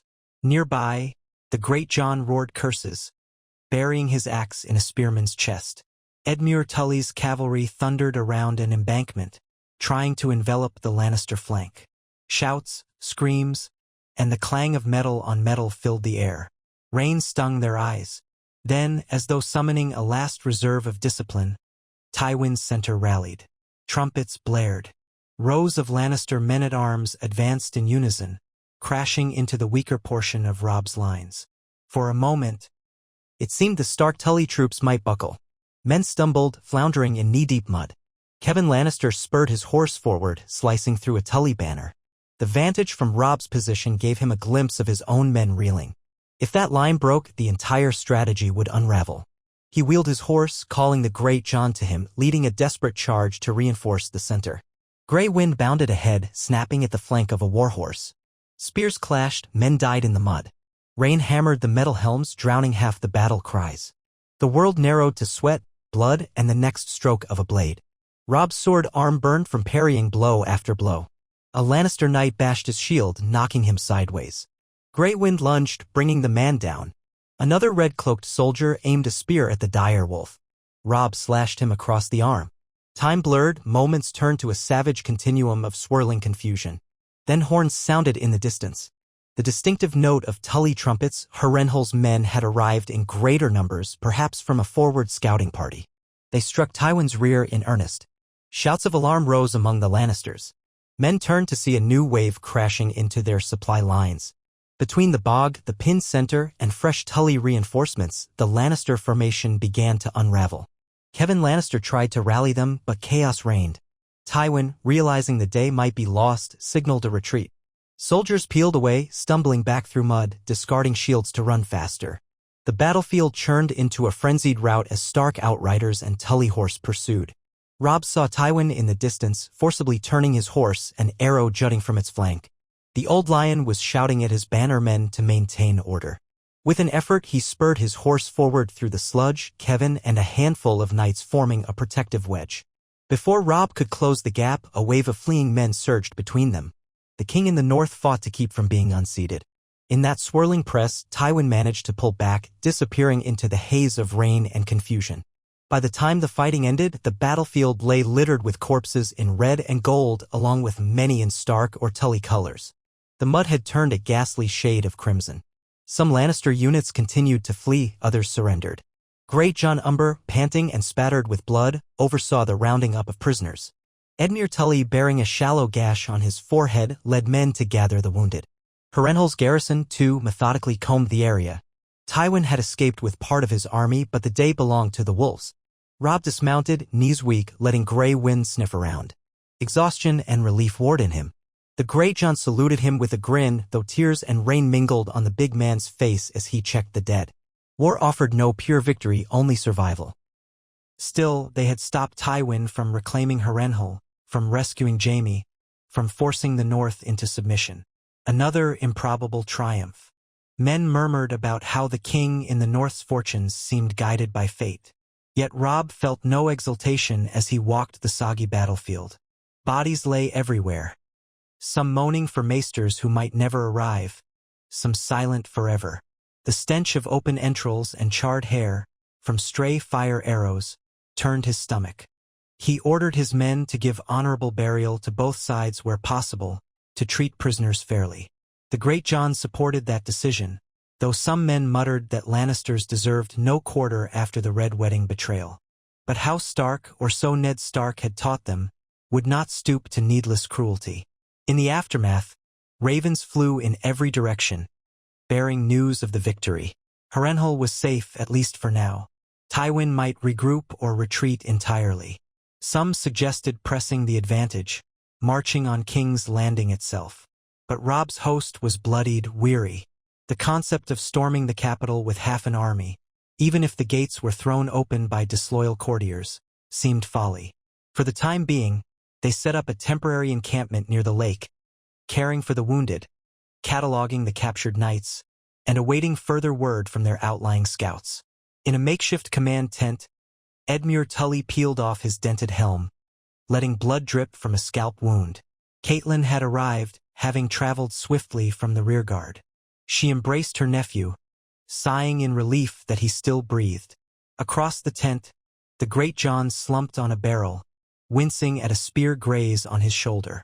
Robb stood at the center, exhausted but upright, leaning on a map table. The silence hummed with shared fatigue. "Tywin is beaten but not destroyed," Robb said at last, voice low. "He'll likely retreat south, gather more men, or coordinate with the Tyrells. We can't chase him all the way. Our lines are stretched." The Great John gave a curt nod. "Aye, but we've shown again that the wolf is not so easily caged. The realm will hear of this. They'll say you have the gods on your side." Edmure managed a shaky grin. Perhaps now Tywin will show more willingness to trade Jaime for Sansa. His smile faded. "He can't keep throwing armies at us forever." Cailin's face was drawn. "I pray so, but Tywin's pride runs deep as the gold in Casterly Rock. He might never yield." Outside, the rain began to slacken, letting one sunlight pierce ragged clouds. A hush fell in the tent. Robb gazed at the battered banners drooping from the tent poles, one with the direwolf sigil, another with the Tully trout. So many men had died to keep them free. The Red Wedding had nearly exterminated them all, but fate had twisted. Now they stood here, bloodied yet unbroken, braced against the might of House Lannister once again. He thought of Sansa, captive far to the south, and Arya lost somewhere in the war-ravaged realm. He wondered if she, too, had heard rumors of the Starks' improbable victories. Perhaps hope stirred in her heart. One thing was sure, House Stark had endured every snare, Walder Frey's crossbows, Roose Bolton's flaying knives, Tywin's war machine, and still stood defiant. Once, many had mocked the young wolf as a boy out of his depth. Now, they whispered that the king in the north carried uncanny luck, the blessings of the old gods. Robb neither believed in blind luck nor boasted of divine favor.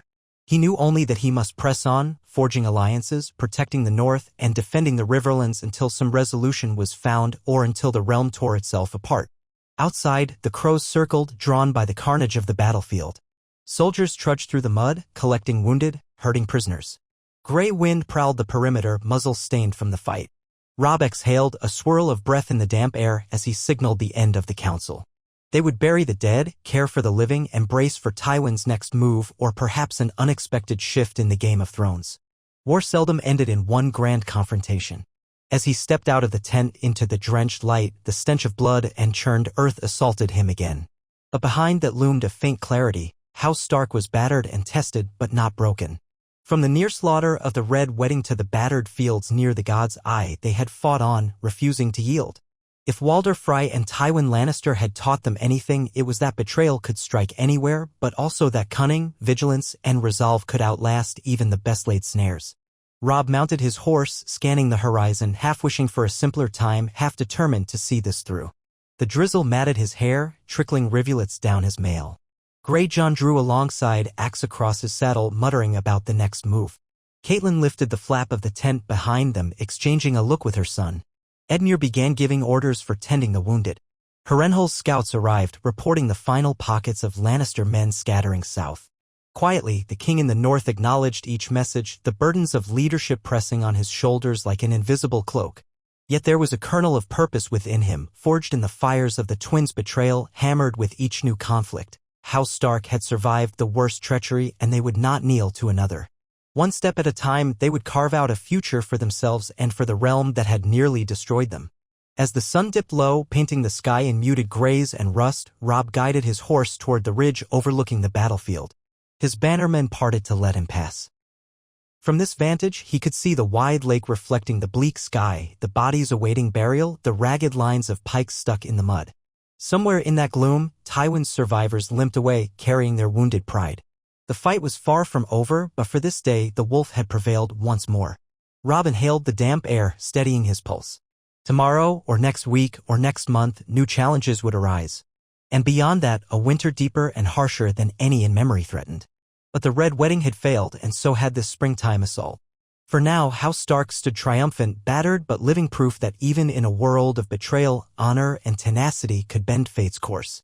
He turned his horse back toward the camp, summoning the Greyjohn to finalize the next steps.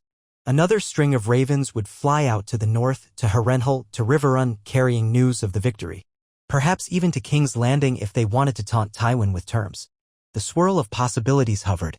The king in the north pressed forward, an image of the dire wolf banner fluttering in his mind's eye, recalling how close that banner had come to ruin on the night of the Red Wedding.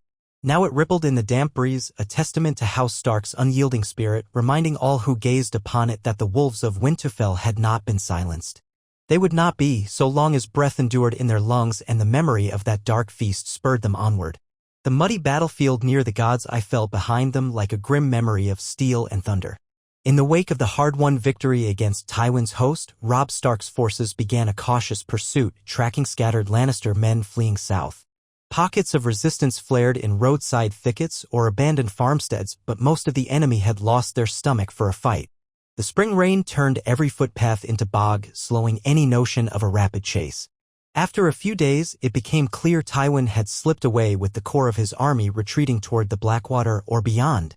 Leaving a small force to guard the battlefield and bury the dead, Robb gathered his principal lords in a ragged pavilion of damp canvas. The Greyjohn Umber loomed tall, favoring a bandaged arm. Edmure Tully dabbed at the gash along his temple.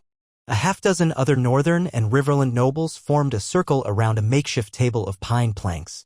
Torchlight flickered across their exhausted faces. Beyond the canvas walls, rain drummed softly and the groans of the wounded drifted in the gloom. "We must decide our next move," Robb said, voice low but firm. "If we drive south, we risk outrunning our supply lines. If Tywin regroups near King's Landing, we could find ourselves trapped against the walls of the city." Edmure's jaw tightened. "We've bloodied him, true, but not broken him. Our men are tired, and I dare not leave Riverrun or Harrenhal undefended. They're both crucial to holding the Riverlands." The Greyjohn rumbled his agreement. "Aye. We can't dash ahead blindly. But if we simply let Tywin crawl away, what did we win besides a muddy field and a pile of bodies?" Robb exhaled. His own left shoulder ached from a near miss with a Lannister spear, and the taste of triumph was soured by the carnage he had witnessed. "We won another reprieve. Tywin knows he can't smash us outright while we hold Jaime. And Harrenhal remains ours. It's not what I hoped, but it's something." A murmur of reluctant assent passed among the lords. They discussed the possibility of sending envoys to smaller Crownland houses, hoping to peel them from the Lannisters. Others suggested pressuring Roose Bolton to emerge from hiding, though the notion of trusting any part of House Bolton rankled everyone. Ultimately, the gathering concluded they would hold position near the God's Eye for a short time, reorganize their battered troops, and then gradually fall back toward Harrenhal to fortify their position. The Greyjohn bellowed that Tywin might try another gambit. They had to be ready. That night, beneath a leaky stretch of canvas, Robb carved out a moment of solitude. Grey wind curled protectively at his feet, ears pricked to every distant shuffle. Edmure had collapsed on a pallet nearby, snoring quietly while a handful of guards watched the perimeter. In the flickering glow of a lantern, Robb reread the latest dispatch from Winterfell. Cailin and his brothers, Bran and Rickon, were safe, though the letter carried a note of worry. rumors that Ramsay Snow might be gathering raiders in the far north beyond the reach of easy patrols. Another letter from Harrenhal stated Jaime Lannister remained sullen in his tower cell, occasionally demanding to speak with the Blackfish but never yielding anything of value. In King's Landing, so said a half-burned letter from an unnamed informant, Joffrey was planning a lavish wedding to Margaery Tyrell, an event that might distract the court from renewed war. Yet Tywin Lannister, rumor claimed, had no intention of letting the matter with House Stark rest. Robb traced a finger over the parchment's edge. Every day he felt the weight of the realm's uncertainties. He could almost hear his father's voice reminding him that a king's duty was first to his people. Ned Stark had never asked to be a warlord or a revolutionary. Circumstance had thrust that mantle upon him just as it now fell to Robb. The memory of the Red Wedding's narrowly averted massacre still haunted him. Even the victory today, winning the field near the God's Eye, felt like dancing on a razor's edge. War's cruelty was unrelenting, and he worried that no matter how many times House Stark survived the jaws of death, the jaws might bite harder tomorrow. A soft sound roused him. The tent flap moved aside, revealing Cailin. She had followed at a distance, not wanting to intrude on the war council. Robb stood to greet her, noticing mud caking the hem of her cloak. Worry lines creased her brow. She gave him a faint smile, though sorrow flickered in her eyes. "Have you eaten?" she asked quietly. "I had bread and some dried beef earlier," he said. "It's enough." She glanced at the sleeping men. "Edmure's wounds aren't too serious, I hope?" "A scratch," Robb said, though he knew it was painful. "He'll recover." Cailin nodded, then stepped closer, lowering her voice. "Roose Bolton or Ramsay have not surfaced?" "Not a trace," Robb muttered, frustration stirring. "They're likely biding their time. The North is too strong for them to strike openly, so they skulk in corners." He shook his head. "Each victory we gain, I wonder how it might unravel if they reappear." She touched his arm. "We can't live in fear of phantoms. Not when we have real foes at our doorstep." A pause lingered. "You did well today, Robb. Tywin came with a larger force, but you drove him back. The realm will remember it." His mouth twisted in a wan smile. "The realm forgets easily. We only live to see tomorrow and the day after because that ambush at the Twins failed. I cannot stop thinking of it. Every move we make must be made with cunning. If we falter once..." Caitlin's eyes shone with empathy. "You're not faltering. You're leading men who trust you. Look how they follow you into every battle. Surviving the Red Wedding wasn't pure chance, your instincts, your men's courage, Grey Wind's warning. All of it saved us. And you continue to prove the North is not so easily broken." Robb felt his chest tighten. Sometimes he wished for just one day free of war's burdens.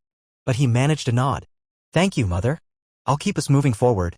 They spoke a while longer about the state of their supplies, the possibility of contacting neutral lords. Then she left him to rest. Sleep, however, came fitfully. Dreams of crossbows aimed from dark rafters haunted him, mingling with images of Tywin's retreat and Sansa's distant captivity. At dawn, a dull sun emerged, turning puddles in the road to patches of glistening amber. Robb's soldiers rose stiffly, lighting cook fires and sorting through the spoils from the battlefield. Prisoners were questioned. Some had little to say, claiming they followed Tywin out of fear or loyalty. They knew nothing of importance, though a few recounted that the Lannisters had bet heavily on a swift victory, something clearly undone by the mud and the cunning of the Starks. Robb ordered the captives to be treated fairly, possibly to be used in future ransoms or sent to Harrenhal for holding. Over the coming days, the northern host withdrew in stages, trailing a portion of Tywin's remnants to ensure no sudden counterthrust. Scouts reported that the enemy had vanished across the Blackwater, presumably limping back to King's Landing.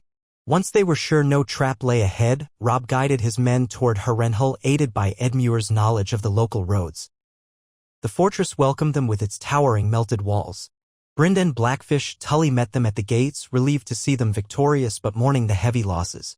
Harrenhal's dark corridors had become a hospice for the wounded, with maesters bustling about, the smell of herbs and sickness lingering in the stagnant air. Jaime Lannister remained locked in an upper tower, pacing like a caged lion. Robb took a moment to see him.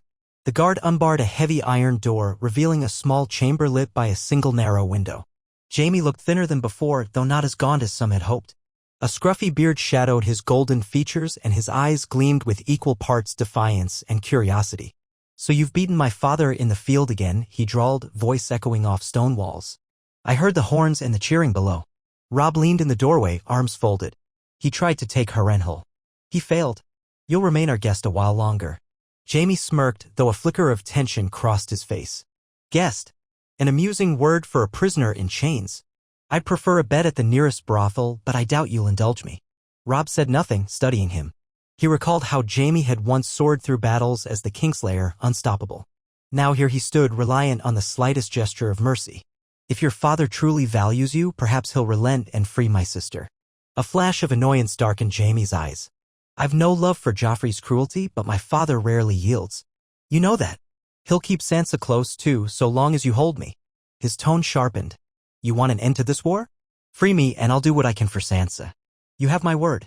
Robb almost laughed, remembering Cailin's desperate gamble that once freed him, how Jaime had not delivered Arya or Sansa as hoped. He shook his head. I trusted your word once. It yielded nothing. You'll stay in this cell until I have reason to believe Tywin will truly trade. Jaime exhaled, gaze flicking to the narrow window. Then we'll rot together, you and I, in a war that kills half the realm. Robb turned away, barking for the guard to lock the door. As he descended the winding steps, his footsteps echoed with each clang of metal on stone. His mind churned. Was there any path to free Sansa? Could the impasse be broken without another wave of blood?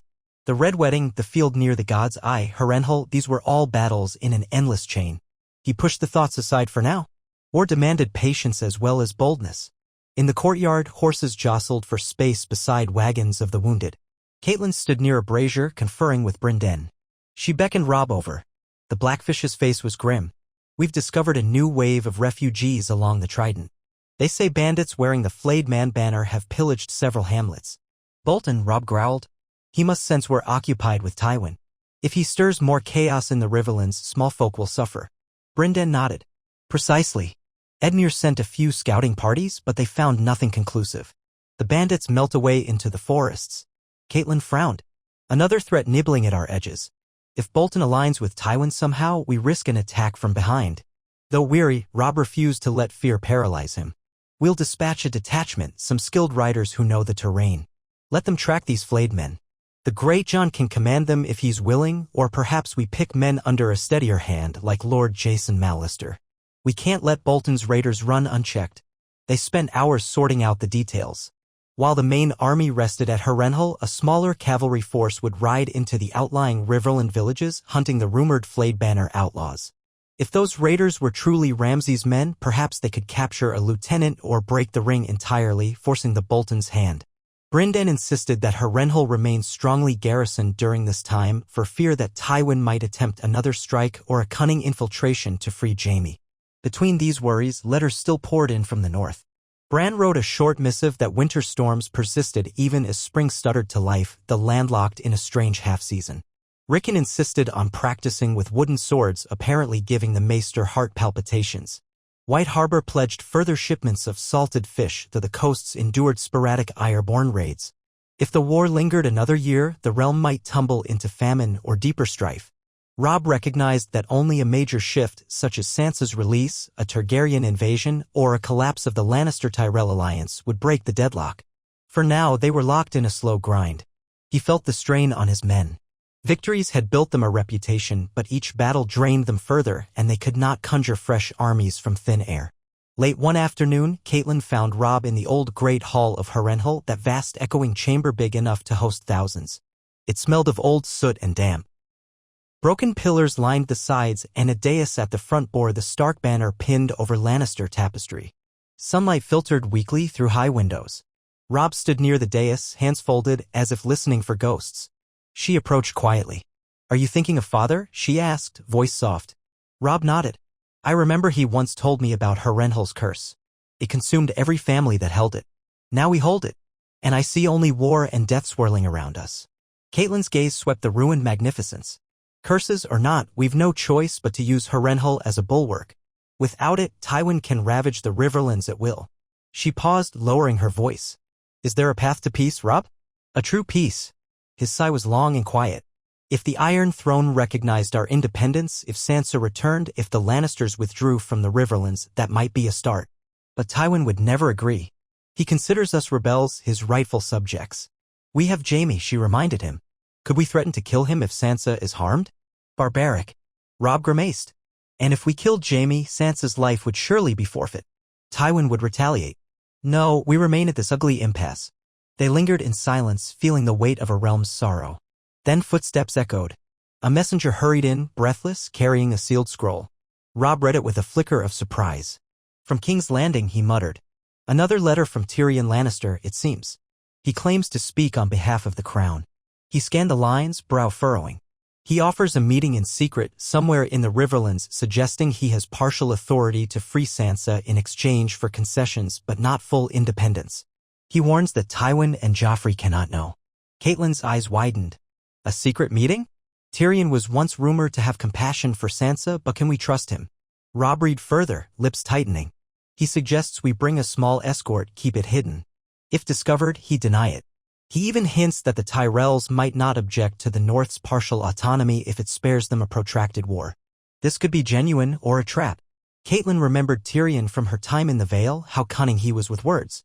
Tyrion is sly, but he might indeed care enough about Sansa's welfare to attempt a side deal. The question is, do we risk it? Robb folded the parchment, mind racing. If we do nothing, Sansa remains a pawn. We can't trust Tywin. But Tyrion, maybe there's a chance. If it's a trap, we'd not bring many men. This is no grand wedding feast we can storm. We can choose the location ourselves, somewhere neutral we know well, with watchers in the shadows. She nodded slowly. A small chance, but a chance nonetheless. They send a reply by Raven, proposing a covert rendezvous near a lesser-known ford on the Trident, specifying the time and date. Robb chose a location close enough to Harrenhal that hidden Stark men could lie in wait if betrayal loomed. Weeks passed in tense anticipation. Meanwhile, the cavalry force under Lord Mallister rode against the rumored Bolton raiders, returning with scattered news. They had chased a group sporting the flayed man banner, but the outlaws vanished into thick forests. No major blow was struck, yet neither did the bandits reappear. Some concluded the raiders had gone to ground again. The Great John cursed them for ghosts. At last, a raven arrived from Tyrion, agreeing to the meeting. Caitlin insisted on accompanying Robb, given her history with Tyrion. The Blackfish would remain at Harrenhal to keep Jaime secure. They prepared a small party of 12 skilled men and arranged watchers in the woods near the ford. The day they departed, the sky threatened drizzle, carrying that cloying smell of earth about to be soaked. Robb left explicit orders for Brynden to stand firm if Tywin launched another surprise. Then he and Caitlin rode out, cloaked in plain garb, accompanied by a handful of trusted soldiers, including a pair of scouts who had saved them at the Twins. They arrived at the ford near dusk, the river swirling dark and cold. Tall reeds lined the bank, and a small stand of willows provided cover. Robb's watchers hid among the trees, arrow nocks ready. If this was a Lannister trick, they would not be caught unawares. Caitlyn's stomach knotted with memories of betrayal. Robb's hand rested on his sword hilt. Gray wind crouched in the reeds, muzzle low. The world felt poised on a razor's edge. Soon, a pair of riders appeared on the far bank, carrying a single lantern. One was a tall, cloaked figure. The other, short and stocky with a faint hint of gold visible in the lantern glow. A lion brooch. They crossed the ford carefully, water reaching the horse's knees, then halted a few paces away. The shorter figure doffed his hood, revealing Tyrion Lannister's sharp features and mismatched eyes. He held up empty hands. "Lord Stark," he said, voice carrying over the rush of water. "Lady Caitlin, you look well, given all the talk of war." Robb eyed him coldly. "We remain alive, thanks to near miracles. You claim to speak for the crown, yet keep this meeting secret from your father. Explain." Tyrion dismounted, careful not to slip on the wet stones. "I speak for no one but myself, and possibly for my king if it suits him. My father and sister would flay me if they knew. However, Sansa is my wife in the eyes of the law. Long story that I have some interest in her safety." He exhaled, words tinted with exasperation. "I'm offering a chance, slim as it may be, to secure her release. I've told you I have partial influence, enough to arrange for Sansa to be misplaced, shall we say, under certain conditions." Caitlyn's pulse raced. What conditions? Tyrion's companion remained silent, hood lowered. Tyrion spread his hands. "That depends on what you can yield. I know you want independence, your father does not, but I suspect we can strike a smaller bargain. Jaime's freedom, perhaps in exchange for Sansa? Or a staged exchange so my father does not suspect until it's too late? Robb's eyes narrowed. We tried the dance before. Jaime was released once and we never saw Arya or Sansa. Why would this time differ? Tyrion winced. Because now I'm the one with reasons to remove Sansa from King's Landing. Trust me, it's not out of kindness alone. My father sees her as a hostage, but Joffrey delights in tormenting her. I would see her safe for my own reasons and yes, for hers.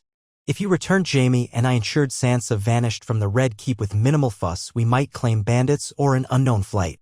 Once she's outside the city, you collect her. Then news of the exchange emerges after the fact. Caitlyn's heart hammered. The plan sounded plausible yet fraught with risk.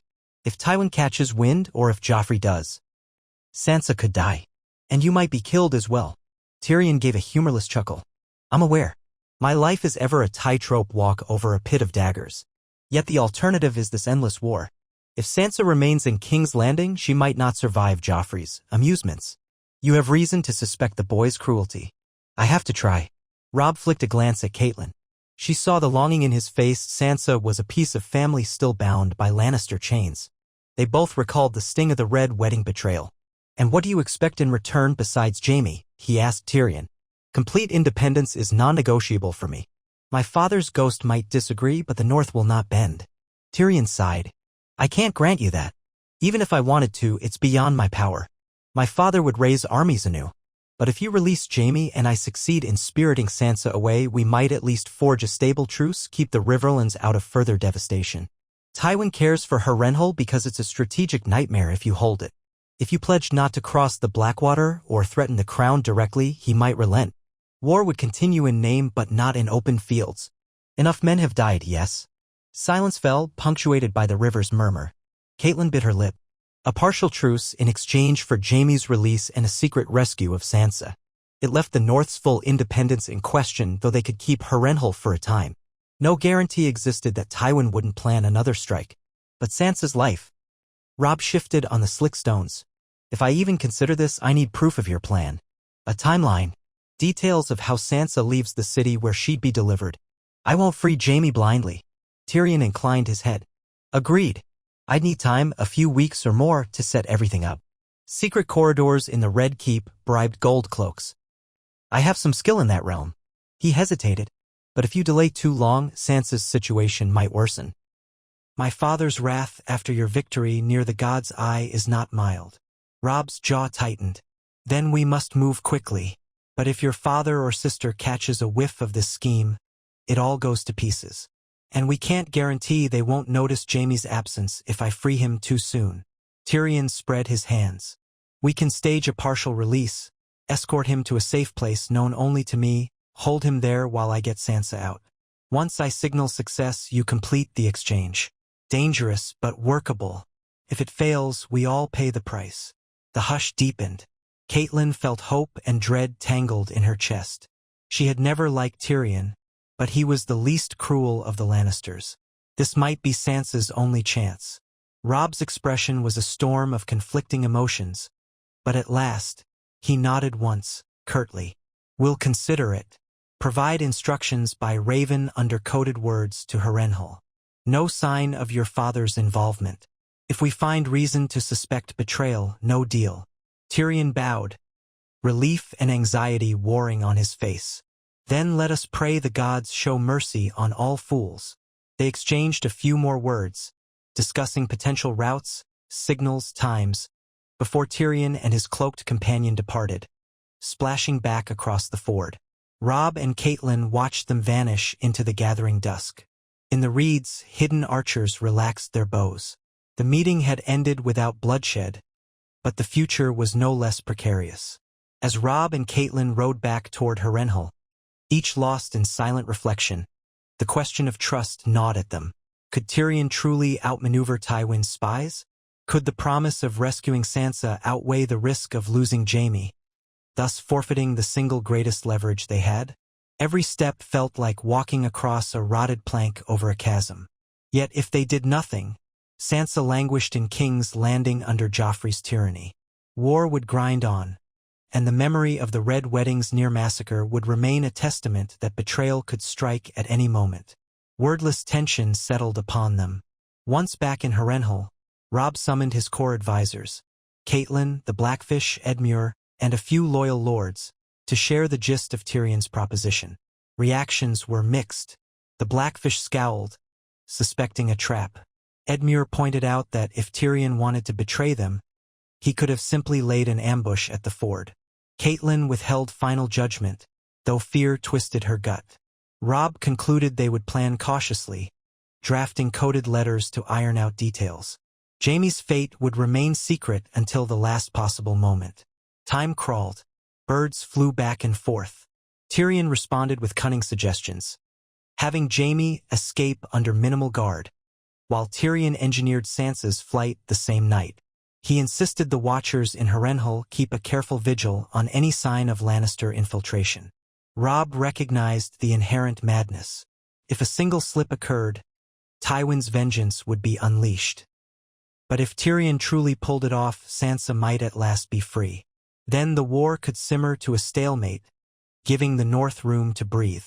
Meanwhile, minor skirmishes persisted along the Riverlands borders, and rumors of Bolton raiders in the north trickled in, though none had proof. As the hidden plan took shape, Harrenhal's gloom felt more stifling than ever. Each day, Robb roamed the fortress, checking on the wounded, ensuring supplies, waiting for word that Tyrion had made his final arrangements. Jaime remained unaware, locked in his tower cell, pacing and hurling barbed comments at guards. Cailin sometimes heard his voice echo along the corridors, cursing his father, cursing the gods. War hammered everyone. At long last, a raven arrived bearing the words, "The lion hunts at midnight." The code Tyrion had proposed. It meant the plan was set in motion, that within days Sansa would slip from the Red Keep, disguised, accompanied by a few of Tyrion's men. If all went well, she would be smuggled to a safe house along the Rose Road, or perhaps on a ship from Maidenpool. Simultaneously, Jaime would be taken from Harrenhal under cover of night by a small escort, presumably heading north, so it appeared he escaped captivity. At a predetermined place, Tyrion's agent and the Stark men would exchange words. If Sansa was truly free and safe, Jaime would be turned over. If not, the deal was off. Such an operation demanded meticulous timing. Tension soared. Cailin prayed to the old gods and knew that Tyrion's cunning outmatched Tywin's vigilance. The entire scheme reeked of risk. Yet the alternative was indefinite captivity and the threat of renewed war. With the blood from the gods' battlefields scarcely dried, men were exhausted. Brynden Tully insisted on thorough security. Archers patrolled Harrenhal's walls day and night. Jaime's small escort, led by 2 knights loyal since the days of Ned Stark, prepared discreetly. When the chosen night came, moonless and thick with cloud, Jaime was led from his cell. He stiffened in surprise when guards stripped his chains and threw a cloak about him. Robb stood by with a drawn sword, and Cailin watched from the shadows. Jaime blinked, glancing from one face to another. "At last found pity for your captive lion?" he asked with a sardonic curl of his lip. Robb's voice was cold. "We're moving you. Speak one word about it to anyone else, and we lock you back up. Understand?" Jaime's eyes flickered. He studied them, suspecting some motive, but nodded. "I enjoy fresh air as much as any man. Let on." They led him down a rear stair, across a courtyard lit by hooded lanterns. Sparse ranks of watchers looked the other way as instructed. A small group of riders waited. Jaime mounted a horse with a grunt, ignoring the pain from his old arrow scar. 2 knights flanked him, while a handful of men followed on foot. With minimal fanfare, they exited Harrenhal's postern gate, slipping into the night. Robb watched from the ramparts, heart-pounding. If Tyrion failed, or if the Lannisters guessed this plot, Harrenhal could be attacked by dawn. But if the plan worked, Sansa might soon be free. Hours dragged. Dawn came pale and cool. Scouts rode in and out carrying scraps of intelligence. Late the next day, a coded message arrived via an exhausted courier stating the Wolf's sister runs with the shadows. It meant Sansa had successfully left King's Landing under Tyrion's watch, presumably disguised, evading Joffrey's guards. The final stage required Jaime's escort to ride to a specific clearing near the western edge of the Riverlands, where Tyrion's people would deliver Sansa. Then the exchange. Each side dreaded betrayal. Word spread quietly among Robb's close circle that they might be on the verge of retrieving Sansa from the lion's den. Robb, Cailin, and a small retinue departed Harrenhal under cover of darkness, riding hard for the rendezvous. Anxiety knotted every stomach. The Greyjohn volunteered to stay behind to guard Harrenhal in case Tywin sprang a trap. The Blackfish oversaw final defenses. If the worst happened, they would hold Harrenhal and try to avenge any betrayal. The tension felt like a slow drumbeat. Memories of the Red Wedding's nearly fatal ruse haunted them all. They found Jaime's escort camped in a wooded grove by a quiet stream. The knights rose as Robb dismounted, saluting with tired relief. Jaime sat beneath an oak, ankles still manacled but otherwise unharmed.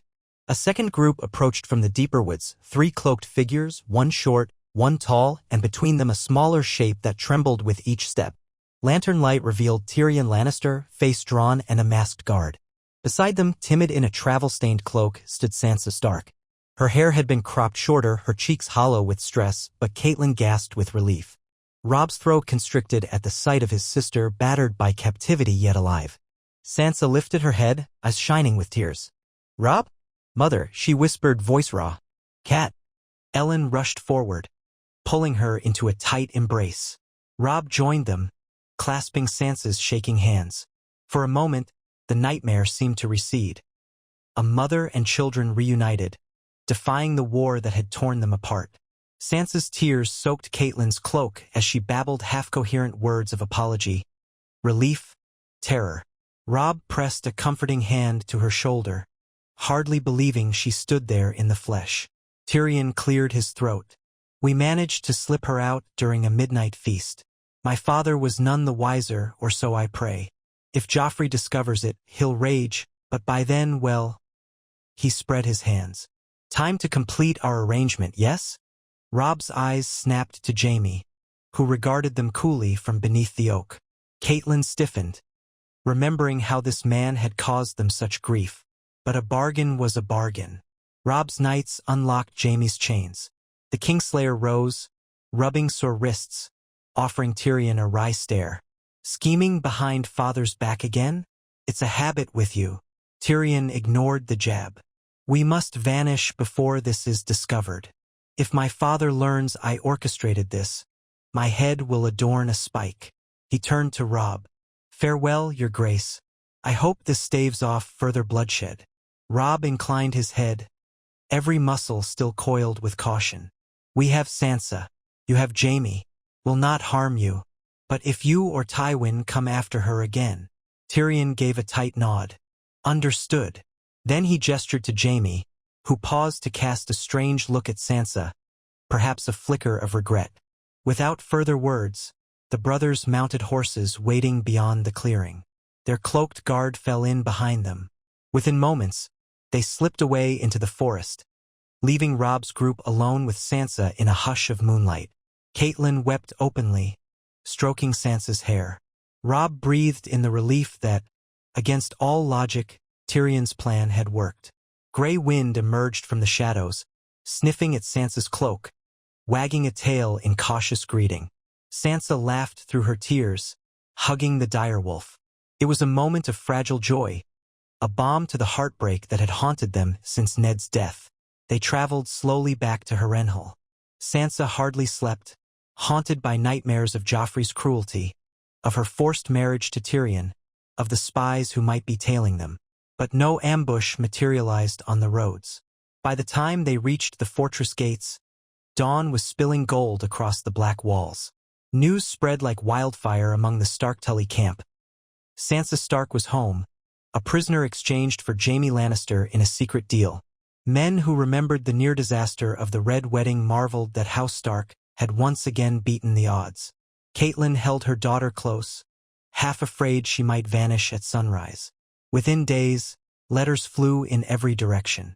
Some speculated that Tywin might be livid, but acknowledging the exchange would mean admitting that the Kingslayer's escape had been aided from within the Lannister ranks, could spark internal strife among the Lions.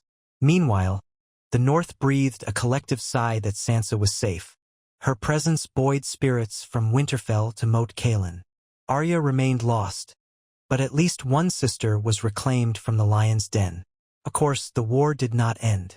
Tywin still commanded King's Landing, the Iron Throne considered the North rebels, and the Riverlands remained a battleground.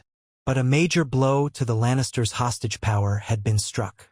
With Sansa free, the heartbreak of the Red Wedding, where so many believed all Starks would perish, felt a little more distant. Robb remembered that night when crossbows almost ended his line, how Grey Wind's warning had saved them all. From that near extinction, House Stark had clawed back, capturing Jaime, retaking Harrenhal, driving off Tywin at the God's Eye, rescuing Sansa from the heart of enemy territory. The realm whispered that the wolves of Winterfell must carry the blessings of old gods. In a quiet moment atop Harrenhal's ramparts, Robb and Sansa gazed over the Riverlands. She wore a plain gown, hair still short from her disguise. Lines of sorrow aged her face, but a gentle resilience glowed in her eyes. Robb asked softly if King's Landing had harmed her. She shook her head, tears glinting. They tormented me in subtle ways, mocking, threatening. But Tyrion was not cruel. I believe he meant what he said about sparing me. Joffrey is the true horror. She shivered. I'm free now, but I wonder if I'll ever feel safe again. Robb's heart twisted. We'll protect you. The war is not done, but we stand stronger than we did. You're home, or as close to home as we can be until Winterfell is fully rebuilt. She leaned on the parapet, taking in the battered courtyard below. I dreamed of Winterfell every night, even burned. It's more comforting than that red keep. She turned to Robb. Thank you for not giving up on me. He placed a hand on hers. We never would. We've lost too much already. The wind tugged at their cloaks, carrying a distant hush of the Trident's waters. War lingered. Tywin was not vanquished. The Bolton menace still prowled, and the Ironborn haunted the coasts. Yet for this moment, sibling bonds eclipsed the gloom. From the Red Wedding's near tragedy to the intrigues of Harrenhal, House Stark had persevered once more. The following day, Sansa penned letters to Bran and Rickon in Winterfell, her words trembling with relief. She asked if they remembered the days of practicing archery in the yard, the stories old Nan told by the hearth. Bran replied by raven, ecstatic that his sister was safe. He and Rickon promised to come south when the roads cleared, though the realm was still dangerous. Across the battered kingdom, alliances shifted with each rumor of Stark resilience. Some lords whispered that House Stark might unite the entire North and Riverlands into an independent dominion if the Lannisters ever collapsed. Catelyn, watching Sansa reclaim a measure of peace, felt tears of gratitude each morning. Yet she too understood that the realm's destiny remained unwritten. If Tywin launched a fresh campaign, if Bolton re-emerged with cunning sabotage, if the Iron Throne found new allies, the wolves would face another crucible. But the memory of the Red Wedding's foiled ambush of crossbows discovered too soon, of a direwolf's warning cutting short Walder Frey's betrayal, those memories reminded them that even the darkest nights yielded to determined hearts. The king in the north had escaped the snare. Surviving, defying, forging a path through blood and tears, he had reclaimed a sister from the enemy's lair. Perhaps that was enough to hope the future might hold more than endless war. On a crisp evening, after the day's labors, Robb led Sansa to Harrenhal's Godwood, a small, twisted cluster of weirwoods and oaks overshadowed by the fortress's cursed walls. They knelt beside the heart tree carved with a solemn face that wept red sap. Catelyn joined them quietly. Together, they prayed or simply reflected on those lost, Ned, others of their family scattered, the fallen men from so many battles. Sansa whispered that she felt their father's spirit close, as if he approved of their resilience. Robb closed his eyes, recalling Ned's quiet wisdom, the times he taught them about duty and honor. Perhaps Ned was there, in the stillness of the Godwood, proud that his children had turned near certain extinction into a saga of survival. When they emerged from the Godwood, Harrenhal's courtyard glimmered with torchlight. Soldiers bowed or saluted the king in the north, acknowledging Sansa with respect. She walked with her head high despite the lingering tremors of captivity. House Stark had regained another piece of itself, a healing, fragile bond. War still menaced every horizon, but if they could wrest this measure of solace from an unforgiving world, then perhaps they might shape tomorrow more kindly than the nightmares of the past. In a letter to Bran that night, Robb wrote simply, We are together again, most of us, though the realm remains at war. The memory of the Red Wedding's near slaughter haunts us, yet it steels our hearts. So long as we stand, House Stark endures. The North remembers. And so do we. Always. And somewhere beyond, in King's Landing or the deep north, other forces stirred, Tywin's wrath, Bolton's scheming, the Ironborn's hunger, the whisper of dragons across the sea. But for now, in Harrenhal's half-ruined halls, the wolves celebrated a stolen victory of love over cruelty, a small lamp of hope in a realm battered by betrayal. And though winter's chill crept ever closer, the Starks had weathered enough storms to know they could face another. Their direwolf banners hung tattered but defiant, proclaiming that, in the end, the Red Wedding had failed to kill the wolves and that simple truth might yet change the fate of the Seven Kingdoms. Rain-scented air drifted through the open archways of Harrenhal as Sansa Stark slowly found her footing in a world that no longer felt like a suffocating prison of courtiers and silk-shrouded threats. Each morning, she woke in a modest chamber near her mother's room, a place with thick drapes to ward off the chilly nights. The fortress was vast and broken in places, haunted by stories of past cruelties, yet it offered more peace than King's Landing ever had. Robb often paced the corridors, conferring with the Blackfish, Edmure, or their captains, wrestling with the endless demands of the war. Sansa sensed the war's presence in every corner of her new home, the presence of men who still sharpened swords, posted sentries on the parapets, and studied rumor-laden maps each evening. But at least she was free of the Red Keep's vicious intrigues, free from Joffrey's sadism and Cersei's manipulations. Cailin made time each day to sit with Sansa, helping her recover from the shocks of captivity. They spoke in hushed tones about gentle things, memories of Winterfell's gardens, the taste of lemon cakes, how Sansa once dreamed of courtly love. Sometimes Sansa's voice quavered and she clutched her mother's hand to steady herself, caught in recollections of Joffrey's cruelty. Yet day by day, the color began returning to her cheeks. She joined the men at mealtimes, speaking softly, but at least she was speaking, no longer a silent wraith. Men bowed with respect, for though she had wed Tyrion Lannister under duress, she was still a Stark, a daughter of the North. Word of Sansa's rescue spread slowly beyond Harrenhal's walls, but those in Robb's inner circle knew. The knowledge that House Stark had snatched her from King's Landing through a cunning bargain with Tyrion emboldened them. Tywin Lannister made no public outcry, which told them the old lion might be seething in private, uncertain whether to blame Tyrion or suspect some other sabotage. Jaime, now presumably with Tyrion or parted from him on the road, was out of Stark hands at last, but the trade was done. Sansa was safe, and that gave the wolves a renewed sense of unity. Days after Sansa's arrival, a raven brought fresh tidings of unrest in the capital. King Joffrey's temper burned hotter than ever, lashing out at servants and courtiers. Some rumored that he had nearly strangled a minstrel who sang the wrong ballad. Tywin, humiliated by the fiasco of Jaime's so-called escape, had begun fortifying King's Landing anew, bringing in siege engineers and more gold cloaks. The alliances with the Tyrells held, but there were quiet tensions, especially with a lavish royal wedding still planned. Littlefinger had apparently departed to the Vale, searching for new ways to tie that region closer to the Iron Throne. The realm churned with rumor upon rumor, no single one offering a clear path to peace. Sansa asked, trembling, if she should fear the Lannisters coming for her again. Catelyn told her they would keep her under guard, that Harrenhal was well defended. Robb echoed this, though inside he could not deny the fortress's notorious history. Every occupant seemed doomed to misfortune. Even so, Harrenhal remained the best vantage from which to protect the Riverlands. They kept archers on the walls day and night. Scouting parties ranged the roads, wary of sudden Lannister forays. Yet no direct assault arrived. It seemed Tywin preferred to gather strength in the south, possibly hoping to force the north into concessions later. Each lull in the war brought fresh uncertainties. Meanwhile, the Great John returned from a mission to the Riverlands, frustrated at his failure to corner the rumored Bolton raiders. They melted away like shadows wherever he rode, leaving only burned huts and terrified small folk. Each new cruelty, mangled bodies, flayed limbs, spoke of Ramsay Snow's twisted appetites. Robb grimly doubled the patrols near the Trident's eastern banks.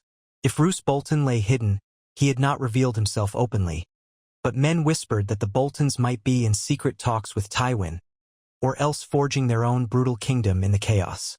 Every step House Stark took to solidify their hold on the Riverlands or on the north felt threatened by unseen fangs. One evening, as the wind wailed across Harrenhal's battlements, Robb found himself in a half-collapsed solar with Sansa, gazing into the courtyard below. Shadows flickered from torches along the walls, forming dancing shapes across broken stone. Sansa wore a heavy cloak to keep out the chill. She asked about Arya, voice tinged with sorrow. Robb admitted they still had no word, only rumors that Arya had escaped the Red Keep earlier, perhaps traveling with outlaws or heading north on her own.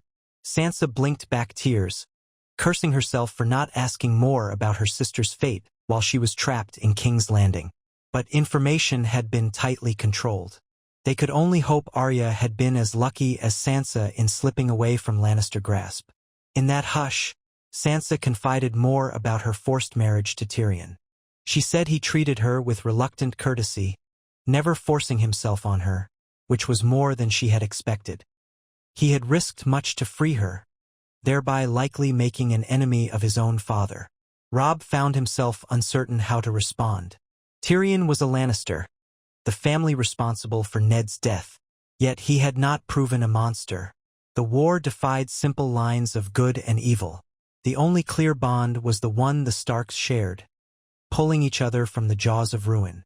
Over the following weeks, Harrenhal bustled with repairs to the battered towers. Cailin orchestrated supply shipments from Riverrun and White Harbor, ensuring the fortress would not starve if Tywin marched north again. Sansa devoted herself to gentle tasks, sewing fresh banners to replace tattered ones, comforting wounded men in the halls turned infirmaries. Her presence lifted hearts.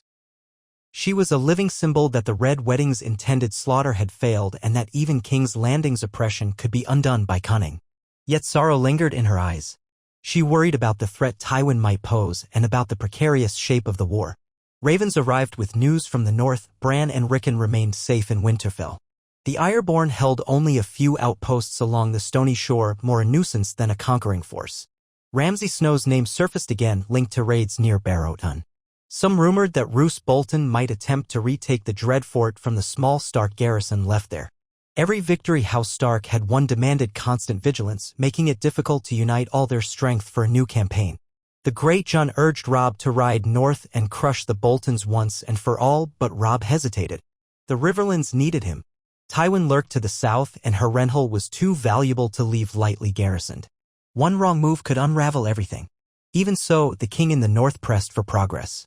He sent Lord Mallister's men to reinforce the Dreadfort, ensuring it would not fall easily.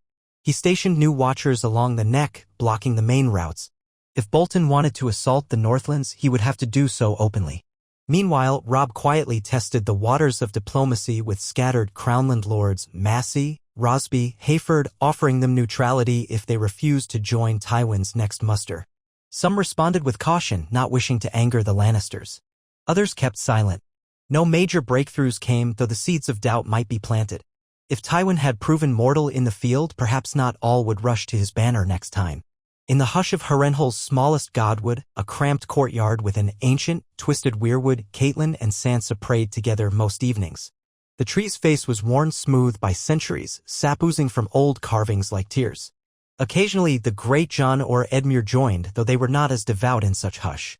Sansa found solace in it, remembering the Godwood at Winterfell. She told her mother that every time she closed her eyes, she saw King's Landing's red walls, Joffrey's sneer, the mocking stares of courtiers. The chanting hush of the weirwood soothed her. Caitlin would hold her close and assure her they were far from that place now. The nights grew warmer, the heavy snows of winter turning to damp air. A sense of uneasy spring settled over the Riverlands. Robb wrote to White Harbor, urging them to send more carpenters to Harrenhal, offering coin or goods in exchange. Manderly's envoys responded with guarded optimism, but they had their own burdens. Ironborn raids on the coast demanded attention. Meanwhile, the daily routines of war wore on. Men drilled in the courtyard, forging spears and arrowheads. Scouts roamed for news of Lannister troop movements. Some men spoke of Daenerys Targaryen's rumored conquests across the sea, though no one knew if or when she might strike Westeros. A few swore that if dragons came, the war might shift drastically. But that talk remained no more than rumor. One late afternoon, as Robb concluded a council with Edmure, the Blackfish, and the Great John, a scout hurried into the hall with urgent tidings. He had glimpsed a band bearing the Flayed Man banner prowling near the outskirts of Harrenhal's domain, only a day's ride away. The Great John cursed. Robb set down his cup, face hardening. Bolton's raiders had never dared venture so close to Harrenhal before. If they were that brazen, perhaps Bolton was testing the fortress's vigilance. "We'll ride out at once," Robb declared. "A small force. We'll trap them if we can." Cailin, arriving just then, objected to Robb risking himself on a chase. But he insisted that Bolton's men needed to be taught a lesson. Sansa hovered behind her mother, wide-eyed with fear at the mention of flayed man banners.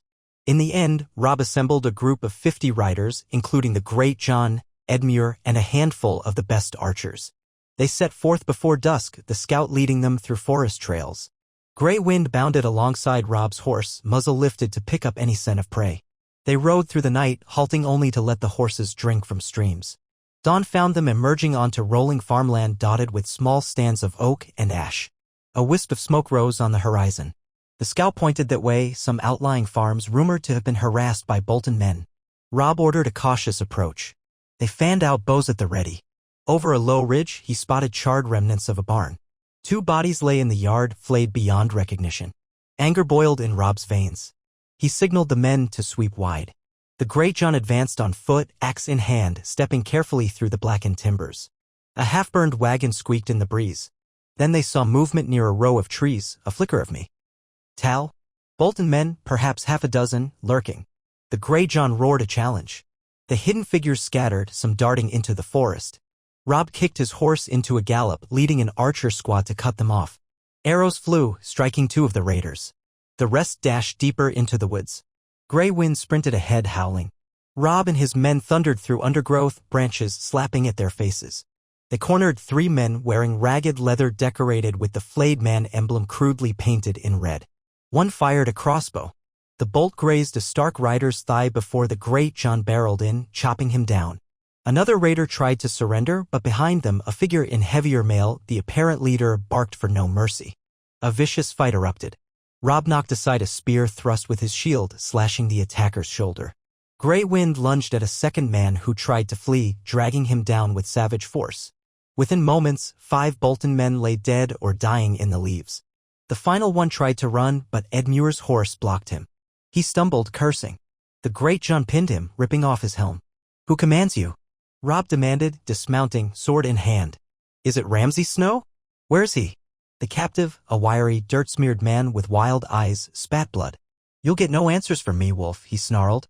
"You're all meat for the flaying knife, sooner or later."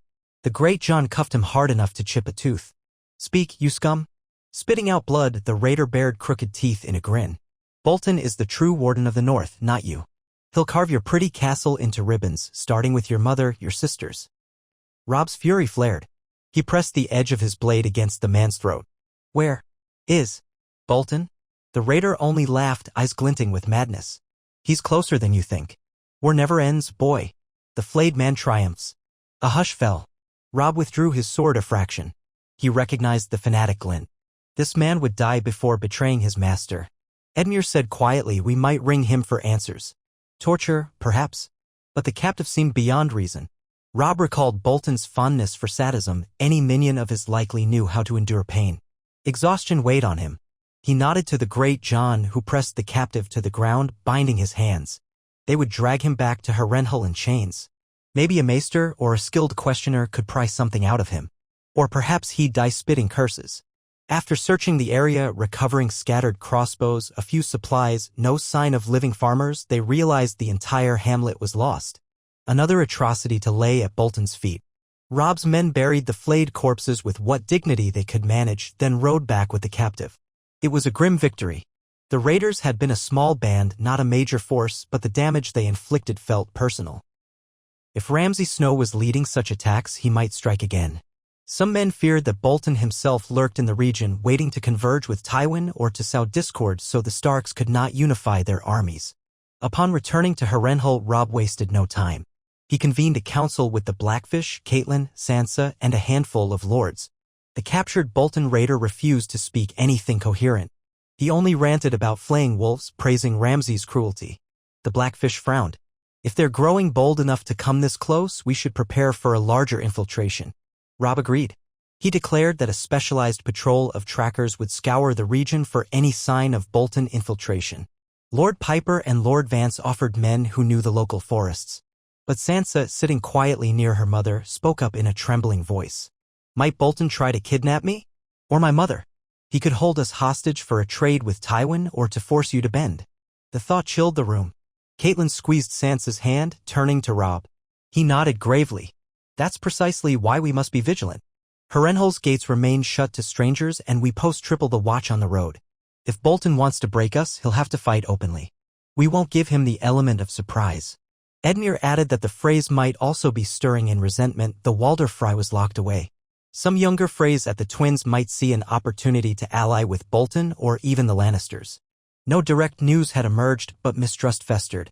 The Red Wedding fiasco had tarnished House Frey beyond measure, but the Freys had a brood of cunning opportunists. Robb sighed, feeling the weight of 1,000 potential threats. The joys of Sansa's rescue dimmed under the relentless demands of war. During that same period, more ravens arrived from the north. Bran wrote that Winterfell's repairs progressed, though slowly. Rickon grew restless. Some of the men assigned to guard them reported a rumor that Roose Bolton might have slipped north after all, possibly seeking to rally disaffected Karstarks or sow confusion. None of the reports were definitive. Manderly's ships harassed Iron-born raiders along the coast. In short, the north stood, but tension riddled every corner. And beyond all that, the specter of winter's eventual return loomed. Supply lines could collapse under heavy snow if the war dragged on. The days ground on. Harrenhal's routines repeated, drilling men, reinforcing walls, sending out patrols. Sansa tried to keep busy with tasks that reminded her of old Winterfell times, embroidering a new Stark banner, teaching local children songs she remembered from her girlhood. She found a measure of solace in small kindnesses, though each time a messenger galloped in with news of another skirmish or the rumor of Tywin mustering anew, she felt her heart clench. No corner of Westeros was truly safe. Not while roving armies and resentful traders prowled the roads. Robb, for his part, reflected often on how House Stark had arrived here. From the near-slaying at the Twins to capturing Harrenhal, outmaneuvering Tywin at the God's Eye, forging a secret pact with Tyrion Lannister. The improbable sequence of events that had saved them kept him vigilant. One misstep at the Red Wedding, one missed sign, and all would have ended in tragedy. Even now, the war's jaws snapped at them from every direction. But they survived. He clung to that knowledge, using it as fuel for each decision. Some nights, he climbed Harrenhal's highest tower, gazing at the distant rivers glimmering under moonlight, gray wind sitting watchful at his side. He yearned for a day when the North could stand free and unmolested, when Sansa and all his family might be home, and the memory of betrayal could fade. Time marched onward, scattering illusions of a swift conclusion. A trickle of new recruits arrived from scattered northern or Riverland villages, bolstering Harrenhal's garrison. Edmure sent men to quell outlaws near the Red Fork. Tywin's forces remained quiet in the Crownlands, licking wounds and entrenching. Now and then, scouts glimpsed Lannister cavalry beyond the horizon, but no major thrust came. Whispers suggested Tywin was turning his attention to ensuring the success of Joffrey's wedding, courting more alliances. If so, that gave the Starks precious time to strengthen themselves, to coordinate with White Harbor for sea-based supplies, to keep a watchful eye on Bolton or Frey sabotage. On a morning that dawned unseasonably bright, Sansa emerged to the courtyard, where men sparred with dull-edged weapons. Caitlin walked beside her, discussing small matters. That was when a cry came from the walls. A dusty rider galloped in through the gates, calling for Robb. Sansa's stomach knotted at once, fearing some dire tidings. The man had traveled from the Dreadfort, bearing an urgent letter. He was brought inside, where Robb and his captains gathered. The letter read that a cluster of Bolton men had attacked the Dreadfort's perimeter, testing the defenses. The garrison repelled them, but the boldness of the assault suggested that Bolton was rallying in the far north, preparing a more decisive move. Some rumored that Roose himself had reappeared at an old stronghold near the Lonely Hills. The rider admitted that details were confused, but tensions soared among the northern houses. Carhold's remnants were uneasy, and White Harbor was too far to intervene quickly. If Bolton launched a surprise campaign, the Dreadfort might be overwhelmed before reinforcements arrived. Robb stood stiff, eyes blazing. He had tried to hold Harrenhal for strategic reasons, but it seemed the call of the North demanded he return in force. Could they risk leaving Harrenhal weakened, with Tywin only half a realm away? Every path had costs.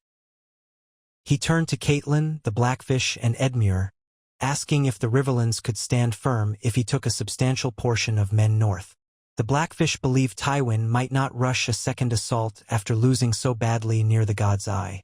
Edmure was less certain, but he would hold Riverrun. The Great John argued that the north must be secured once and for all. Roose Bolton was a poison that threatened them from within. In the end, Robb decided. He would lead half the Harrenhal garrison north, traveling swiftly through the Twins and Moat Cailin to reinforce the Dreadfort. The rest, commanded by the Blackfish and Edmure, would remain at Harrenhal, ensuring Tywin could not sweep in.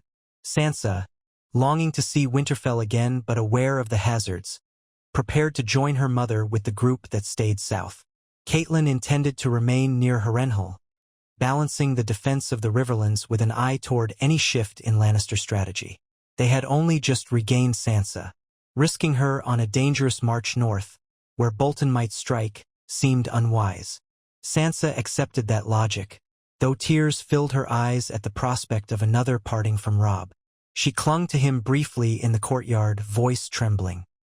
He promised that once the north was safe, he would send for all of them, that they might gather in a repaired Winterfell if the gods were kind.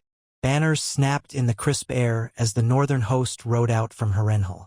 The Great John took point, leading cavalry, with Robb behind him, Grey Wind trotting silent. Archers and foot soldiers trailed in a long column, hauling wagons of supplies. They aimed to cover ground quickly, trusting in the remaining garrison to secure Harrenhal. Cailin, Sansa, Edmure, and the Blackfish stood on the battlements, watching them vanish into the distance, hearts heavy with farewells. Sansa remembered how often she had heard that war parted families and devoured illusions. Now she lived it once more, hoping against all odds that her brother might outmaneuver yet another threat.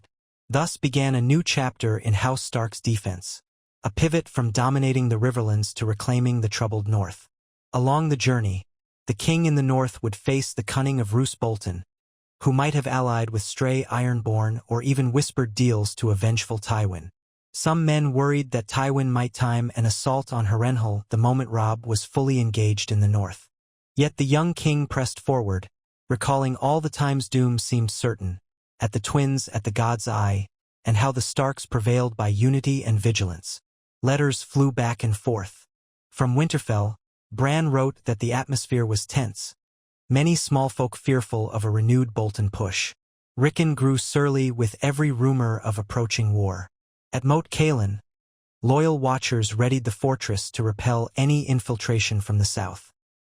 Through muddy roads and mounting rains, Robb's column pressed on, determined to extinguish the last vestiges of Bolton's treachery. For if the Red Wedding's lesson had taught them anything, it was that enemies within could be deadlier than armies beyond. Walder Frey's betrayal almost ended House Stark, and Roose Bolton's hidden knives threatened to finish what Walder began. Behind them at Harrenhal, Sansa found herself surprisingly calm in the days following Robb's departure. She missed him, but she realized she no longer cowered like the girl who had endured King's Landing's torments. She helped her mother manage daily tasks, comforting refugees, sorting supply ledgers, penning letters to White Harbor or the Vale. At night, she prayed in the Godwood for Robb's success, for Arya's safe return, for all Starks to gather again. Caitlin sometimes watched her daughter, marveling at how Sansa's gentleness remained intact despite the horrors she had faced. No major Lannister offensive came as summer's warmth began to creep in. Tywin's energies seemed consumed by the royal wedding plans or by reorganizing King's Landing's defenses. The watchers at Harrenhal spotted only a few Lannister outriders testing the fringes. The fortress's battered halls echoed with the forging of new arms, the mending of broken stone, the restless churn of an army in waiting. Men joked that Harrenhal might never be truly rebuilt. Yet the Blackfish insisted on strengthening the gates, patching holes in the walls, and placing watchfires on the towers. Caitlin and Sansa took occasional carriage rides beyond the fortress, protected by an armed escort, visiting small villages along the Red Fork. They encountered folk who trembled at the mention of Walder Frey or Tywin Lannister, but many recognized the Starks as protectors. Those with memories of the Red Wedding's failure whispered that the old gods must watch over these wolves. Sansa offered gentle words, distributing cloth or coin where she could. She no longer wore the pretty gowns from King's Landing, instead favoring sturdy northern garb.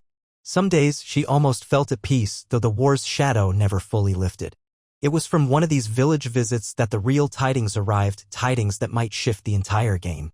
A panting messenger galloped into Harrenhal's yard, breathless, brandishing a letter sealed with the sigil of House Reed. Cailin took it in puzzlement, reading by torchlight with Sansa at her side. The letter was from Howland Reed himself, reporting urgent news from the Neck. A man claiming to be Roose Bolton's agent had been captured near a Crannogmen outpost. He babbled of an imminent assault on the Dreadfort, timed to coincide with infiltration from an unexpected quarter. Reed's men believed that a large Bolton force was indeed marching through hidden bog paths. The letter ended with a plea to warn King Robb. If they did not hurry, the Dreadfort might be taken from within. Caitlin closed her eyes, cursing the complexity. Robb was already en route, but if Bolton's timetable was sooner than expected, could he arrive in time? She summoned the Blackfish, explaining everything. They agreed to dispatch a swift rider or raven to intercept Robb's column, urging him to push onward. Sansa stood by, heart pounding. She asked if they could do more. Caitlin hesitated. Harrenhal could not be left undermanned, not with Tywin still a threat. Perhaps they could spare a small contingent of cavalry to ride north in support, but the main force had already gone. So they prepared the Raven, loaded with a letter detailing Bolton's rumored plan, urging Robb to quicken his pace. The roads might hamper him, supply wagons, the spring rains, but if he did not press on, the Dreadfort could fall. That would open the entire eastern flank of the north to Bolton control. And if Roose allied with the Ironborn or made overtures to Tywin, the realm's map might shift dangerously against House Stark. Memories of the Red Wedding stoked new fear in Caitlyn's chest, betrayal from a once-trusted ally. She prayed Robb had the strength to face another cunning foe. Days stretched in tense waiting. Harrenhal's walls seemed to loom higher, the corridors darker. Sansa resumed her old habit of walking the battlements at dusk, scanning the roads for any sign of new riders. She tried to quell the dread that crawled up her spine, reminding herself that House Stark had overcome the Frey's trap, outmaneuvered Tywin in the field, rescued her from King's Landing. They could face Bolton's treachery as well. But her hands shook at the thought of her brother riding into a deadly ambush or the North falling into a realm of flayed horrors. At last, fresh tidings came from the north. A small band of riders under the Stark banner arrived, battered and mud-splattered, delivering a letter from Robb himself. He had indeed received Caitlyn's warning and was urging his men onward at forced march. They had encountered pockets of bog near the Twins, but Robb intended to cross the Neck in record time, forging straight to the Dreadfort. He suspected Bolton had a cunning plan, possibly hoping to wrest the fortress through sabotage from within. If so, Robb prayed he could arrive before the traitors opened the gates. The letter ended with a simple sign-off: "We shall not fail." The North remembers. Relief and fear warred in Caitlyn's heart. She shared the letter with Sansa, who exhaled shakily. They could do nothing more but trust Robb's determination. Meanwhile, Harrenhal continued its vigil. Each dawn brought potential for new ravens from King's Landing or from Edmure at Riverrun, yet none arrived with dire news. Tywin stayed quiet, as if waiting to see how the northern struggle played out. The days rolled by, each one heavier with longing for a decisive victory that might finally allow them to breathe. Weeks later, the first conclusive word of Robb's showdown reached Harrenhal. A messenger raven from Moat Cailin described how the king in the north had raced up the causeway, ignoring storms and muddy roads, swiftly defeating a minor Ironborn raid along the way, then pressed eastward. Another letter from Winterfell arrived soon after, recounting rumors that Roose Bolton's men had indeed assembled near the Dreadfort, planning to slip inside by bribing guards. But Robb, aided by loyal bannermen from scattered houses, had arrived just in time. A brutal clash erupted outside the fortress walls. Ramsay Snow's presence was confirmed in the thick of battle. Blood dyed the battlements as the traitors tried to force an entrance. Yet the loyal garrison held from within. In a final stand beneath the sky flickering with lightning, the Great John led a charge that smashed Bolton's lines, scattering them into the northern forests. Caitlin read the words with tears of pride. The letter stated that Bolton fled, possibly wounded, while Ramsay Snow was cornered in a courtyard. Half-feral, the bastard of Bolton fought like a beast before an arrow from one of Robb's archers took him through the throat. Ramsay died cursing the Starks, choking on blood. Their victory was not without cost. Scores of good men perished, and some portion of Bolton's forces escaped, including rumors that Roose himself survived. Yet the Dreadfort remained in Stark hands, the traitors' main assault crushed. Relief flooded Harrenhal. Sansa wept with joy that at least one savage threat, the dreaded Ramsay, had fallen. Edmure and the Blackfish raised cups in a quiet toast to Robb's success, though they cautioned that Roose might remain dangerous. In the subsequent days, more ravens arrived, confirming that Robb had secured the Dreadfort fully, rooting out any pockets of hidden Bolton loyalists. He planned to spend time fortifying the region, ensuring no further traitorous upsurge. Winterfell remained safe. The North, battered by war, had not buckled to internal betrayal. All those who recalled the Red Weddings near Triumph for House Frey now saw that a second wave of betrayal by House Bolton had likewise failed. The wolves refused to die no matter how many knives lurked in the shadows. Word of Bolton's death had undoubtedly reached Tywin as well. Perhaps the old lion seethed in King's Landing. For if he had hoped to coordinate with Bolton, that dream lay in tatters. Another advantage lost. The watchers at Harrenhal remained vigilant but found no sign of immediate Lannister movement. The realm teetered in an uneasy balance. Neither side fully subdued, yet each hindered by the other's resilience. With Ramsay gone and Roose in hiding, House Bolton's threat had diminished. The Ironborn lingered on the coasts, but they lacked the impetus for a grand invasion. The Freys were powerless, their lord rotting in a tower, and House Stark, improbably, had not only survived the Red Wedding but emerged with territory, alliances, and growing legend. Eventually, a final raven arrived from Robb, describing how he would remain in the north for some time, reorganizing local defenses, ensuring that White Harbor and Winterfell formed a stable supply route. He wrote to Sansa directly, promising that once his tasks were done, she might come home to Winterfell if she wished, or remain at Harrenhal with Cailin if the Riverlands needed her presence. Sansa read the letter by lantern glow in her chamber, tears escaping down her cheeks. After so long under Lannister captivity, the thought of returning to the north, truly free, warmed her heart. She whispered thanks to the old gods for guiding her brother's steps. Cailin, too, felt the strain lifting. She walked the halls, reflecting on the path that had brought them here.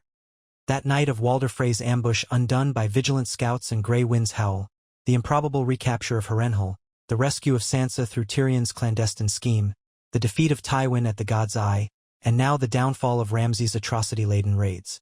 Though countless battles might still loom, House Stark had, again and again, overcome near-certain ruin. If anything, the Red Wedding fiasco had forged them sharper, taught them caution. They would not walk blindly into another trap. Their unity, battered though it was, held them firm. Summer soon shimmered on the horizon, warm winds drying the muddy roads of the Riverlands. Traveling merchants carried news that King Joffrey's wedding was imminent, that Tywin Lannister busied himself with courtly matters, ignoring calls for another assault on Harrenhal. Some said Tywin planned to choke the north with trade blockades eventually, but that was a distant worry. Harrenhal's stores were sufficient, White Harbor's shipping unimpeded. Sansa found glimpses of peace in these quiet weeks, strolling the fortress gardens, learning from maesters how best to assist the convalescing wounded. She never forgot the steel beneath the calm, though. The war had taught her that no safety was absolute. Still, each day that dawned without a new invasion or savage betrayal felt like another small victory. The king's seat at Winterfell, though scorched, was returning to life. The Dreadfort, once a bastion of flayed-man cruelty, now flew the direwolf banner. Moat Cailin stood firmly in Stark hands. Riverrun retained Tully rule, and Harrenhal, dreaded though it might be, served as the forward stronghold that held Tywin's reach at bay. If any single truth shone through these battered months, it was that Walder Frey's plan for the Red Wedding, intended to end House Stark in a single bloody stroke, had failed more spectacularly than anyone could have dreamed. And so, without fanfare or the trumpets of final triumph, the realm slipped into a lull. War did not vanish, resentment still simmered, and Tywin might yet muster. But for now, the wolves caught their breath. In Harrenhal's gods would one evening, Sansa, Cailin, and the Blackfish gathered quietly. The old weirwood face, warped and melted in places, seemed to watch them with sorrowful eyes. They whispered gratitude for small mercies. Ramsay's death, Roose Bolton's defeat, the safety of Winterfell, the continued life of Robb and his siblings. The memory of Ned Stark's calm presence flickered in their minds. Catelyn thought of how proud he would be, despite his own tragic end, to see his children united in spirit, beating back every betrayal. When they emerged from the Godswood, Harrenhal's courtyard was lit by lanterns. Men laughed around cookfires, the tension eased for the moment. Sansa glimpsed a stable hand grooming Grey Wind, who had returned from the north as a messenger of success. She patted the direwolf's flank gently. Grey Wind nuzzled her palm, a sign of trust and belonging. House Stark endured, no matter how many knives had tried to pierce its heart. At length, night thickened, and each soul found rest in some corner of the sprawl. Sansa, lying on her bed in a small tower room, listened to the hush of the fortress. The wind rattled broken shutters, carrying faint echoes from the corridors. Sometimes she pictured the hall at the Twins, the crossbows Walder Frey's men had raised, the wine spattering on the floor. In another world, that night would have ended the Stark name. But fate, or the old gods, or the cunning of good men had turned the tide. She pressed a hand to her chest, recalling how fear had ruled her in King's Landing. Though fear remained, she also felt a spark of determination. The wolves did not lie down to die. They fought on even in the darkest hour. So it was that the battered realm braced itself for whatever the next season might bring. If war reignited in full, the Starks would be ready, with allies in the Riverlands and the north. If King's Landing attempted new treachery, they would watch from Harrenhal's high towers. If foreign dragons landed on Westerosi shores, or if Stannis moved from Dragonstone, or if Frey Scions conspired anew, they would adapt. Their pack had taken blow after blow, yet still remained. No matter how the lines of power shifted, how Tywin orchestrated courtly manipulations, how Bolton lurked in hidden corners, how Stark bore on with heads unbowed, night enveloped Harrenhal, stars winking through tattered clouds. A hush fell across courtyards and passages, though the watchmen kept their vigil. In that quiet, torch flames danced along the broken walls, and if one listened closely, it almost sounded like the fortress breathed. Within, mother and daughter slept, each dreaming of a future freer of bloodshed. Far to the north, a king re-established order among loyal bannermen, forging a new bulwark against betrayal. And above them all, the old gods, or perhaps simple chance, observed how a family that should have perished in a treacherous wedding feast had instead become a symbol of unyielding resilience. The Red Wedding had failed. The wolves lived, their howls echoing through the battered land, promising that, come what may, House Stark would not break again.